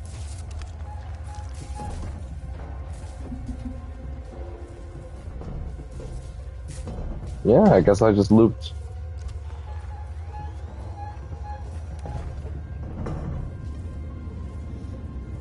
Alright. Oh no. Girl has had enough tonight.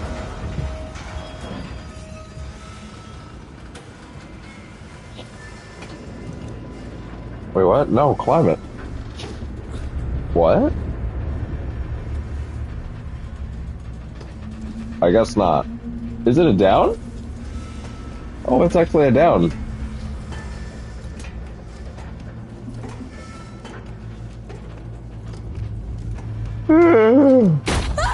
Oh.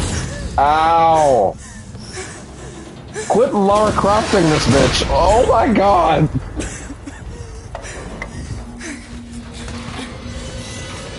Like, give her a break.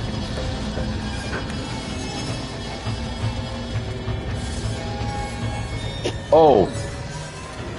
Verlaine, are you there? Please tell me.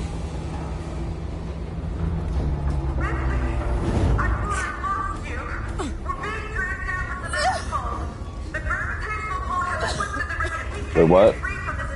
I'm apparently on fire. Why was I on fire? Why did I was on fire? Okay, I was on fire. Gotcha. Gotcha. Yeah, great. Devin, I think that fire might hurt. You know what? I think you might be onto something.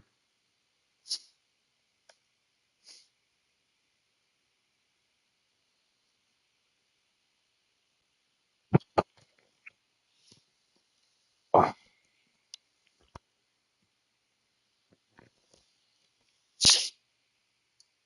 They're putting me back before the last bit with the facehuggers too, to be fair. Oh. I'm thinking of the most deeply cruel thing that could have happened right now, and it would be if the game crashed and I had to start the whole stream shit over again, just for like the last 10 minutes.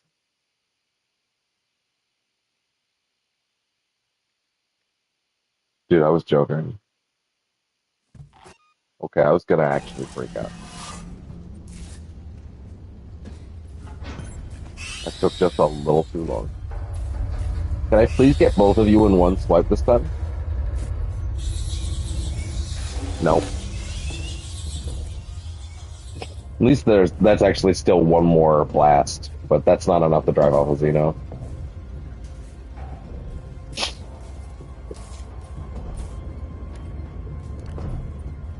That's literally only facehugger shit.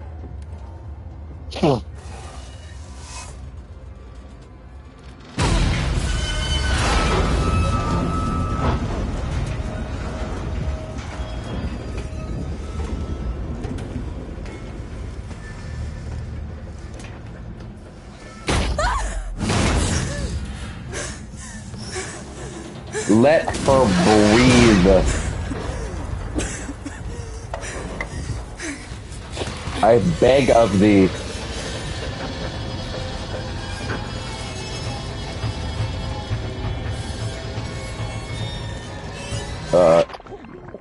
Oh. Where did the fuck did that even come from? I was just trying to find the way out. I didn't know you guys were also on there.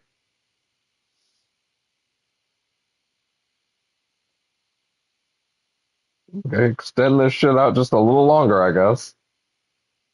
Why'd you put the last checkpoint out here anyway? How much shit you loading every time? Like, Jesus.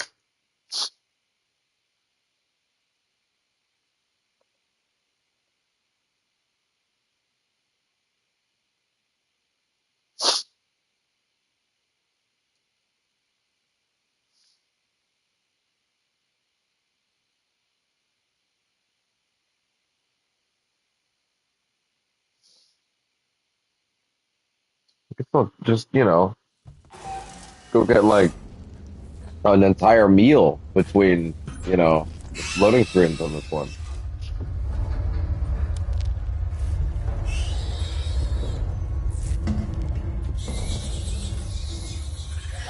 Oh, fuck off. You mean to tell me he dodged that?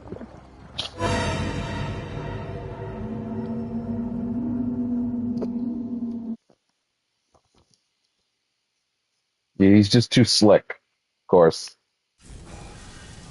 Why are you loading so much faster now? Not that I'm complaining.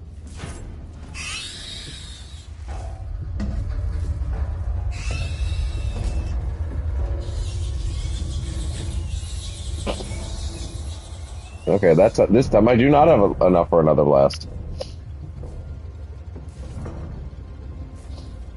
Although, to be fair, I guess I could probably, like, shotgun / revolver these if I wanted.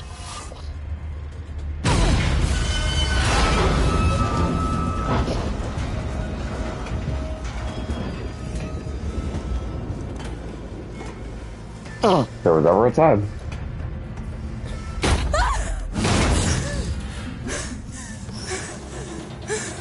Okay, time to go. Ah!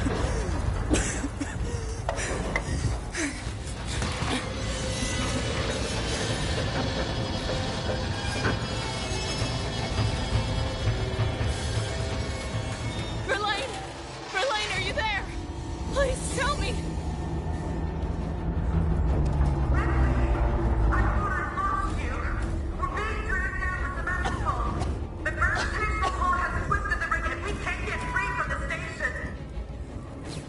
What do you need me to do? Get out the airlock and EVA over to the main Just go. platform. There are explosive bolts on the emergency release. Hurry! Sebastopol is going fast. Won't let you down. Oh, that's out now. What now? Where? Is it on the computer? Maybe? No, it's not.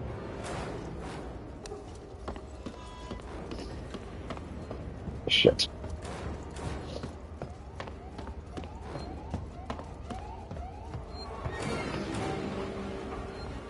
Okay. Okay, gotcha.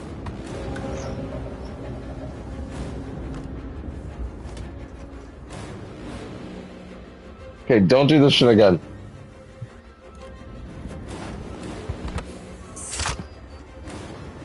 Time to go. Oh my god. It's the suit. It's the suit from the cover of the game. It's true. It's Boxheart Mega Man.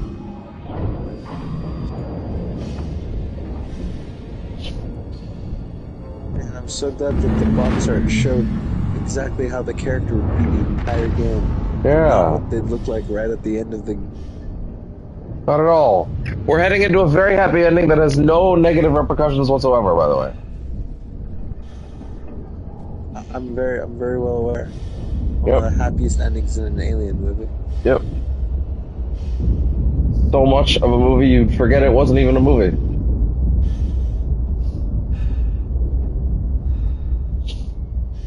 It was better than... You know,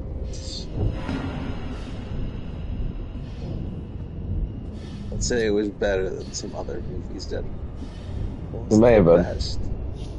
But, you know, at least it was something. At least it was a good movie? No. Well, you know. Whoa! That's fast. At least it was a...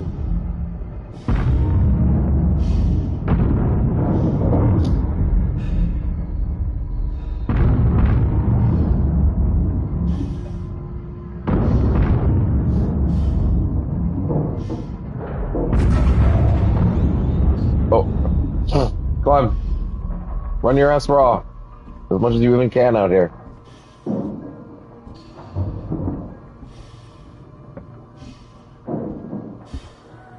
Oh, they angry. They angry. They angry.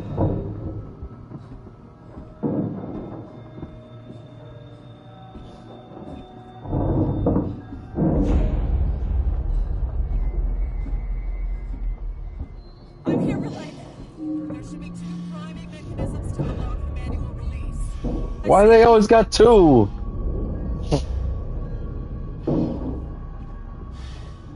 Come on. Oh. What do you mean keycard required? How about you go fuck yourself, how about that?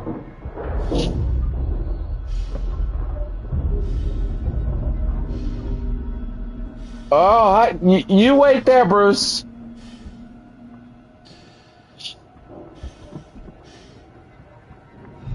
I'm just gonna finish this up if you don't mind. Yeah, you can just keep watching.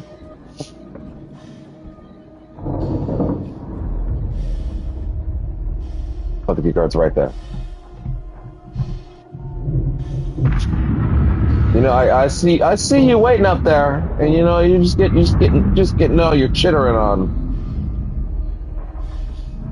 Admittedly, I'm making this very easy for you, and you're kind of just giving me a lot of chance. You know, honestly, it's quite nice of you.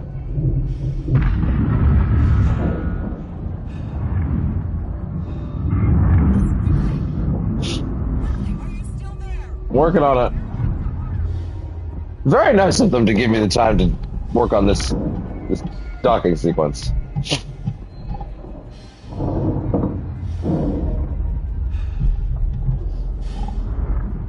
Very patient of them.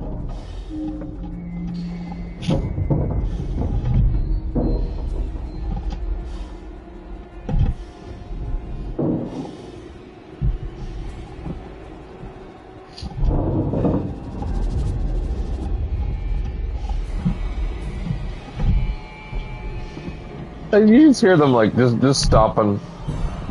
They're getting their shit ready. She took it a sweet ass time, huh? I know, right? But we gotta let it play out. Why? I don't know, because that's what the script says. I don't know why I made the Xenomorphs Fat Albert, but you know, that's besides the point.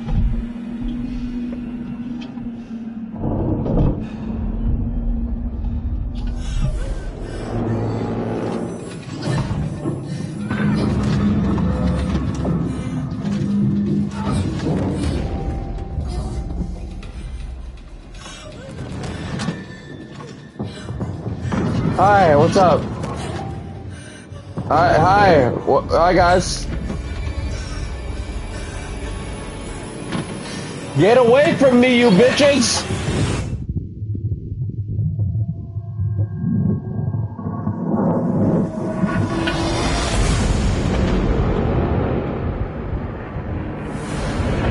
See, I thought that was kind of clever.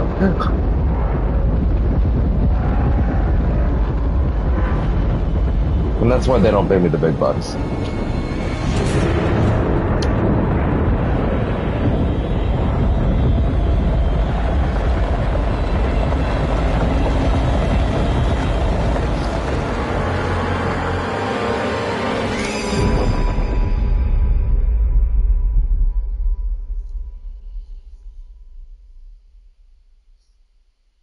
Looks like they got Sevastopol.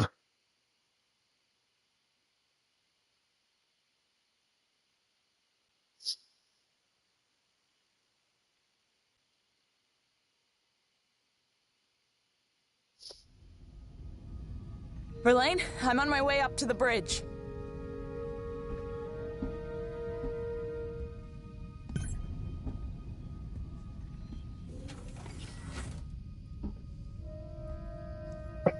Ah, a job well done.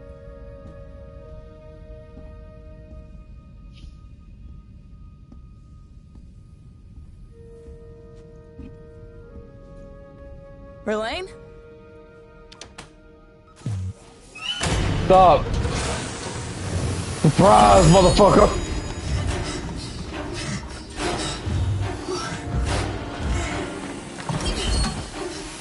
Hi.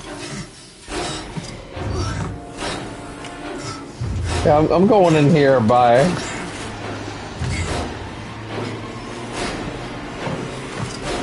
Yeah? Got some words for you, bitch. Bye.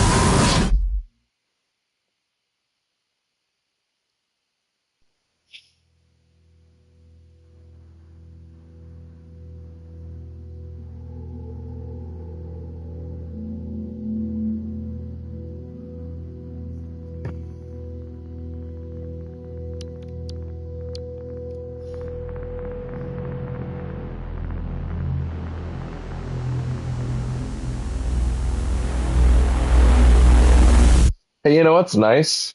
Getting to the end of that cliffhanger and being like, oh yeah, rather than like, oh yeah, this game, you know, didn't do too well, so no sequel. Instead, getting to sit here 10 years later, rather, and go, hey, they announced a sequel next month, so I'll see you all again here, I guess, when fucking Alien Isolation 2 drops, or I don't know if they'll call it Isolation 2. Maybe they'll give it a different name. I don't know. Point is, hey, that was Alien Isolation on Nightmare difficulty. I was actually really, really not sure I would be able to do it. And to be fair, the first time I did this on stream, it was on an easier mode. It was on hard in a single go, and it was also a harrowing experience. If anything, I've come to feel like this game is ideally done in one sitting, but not exactly practically done. It still rules. But also, wow, that was... Yeah, the first time I think it was close to 18 when it was a single stream. Extra Life, I think it was 18 hours. That would be 22 and a half. Honestly, I think that's pretty solid, I think. And I can't, yeah, I especially cannot really justify turning on Darkest Dungeon for like an hour or and a half. As if anybody's gonna, you know, watch that. No one cares.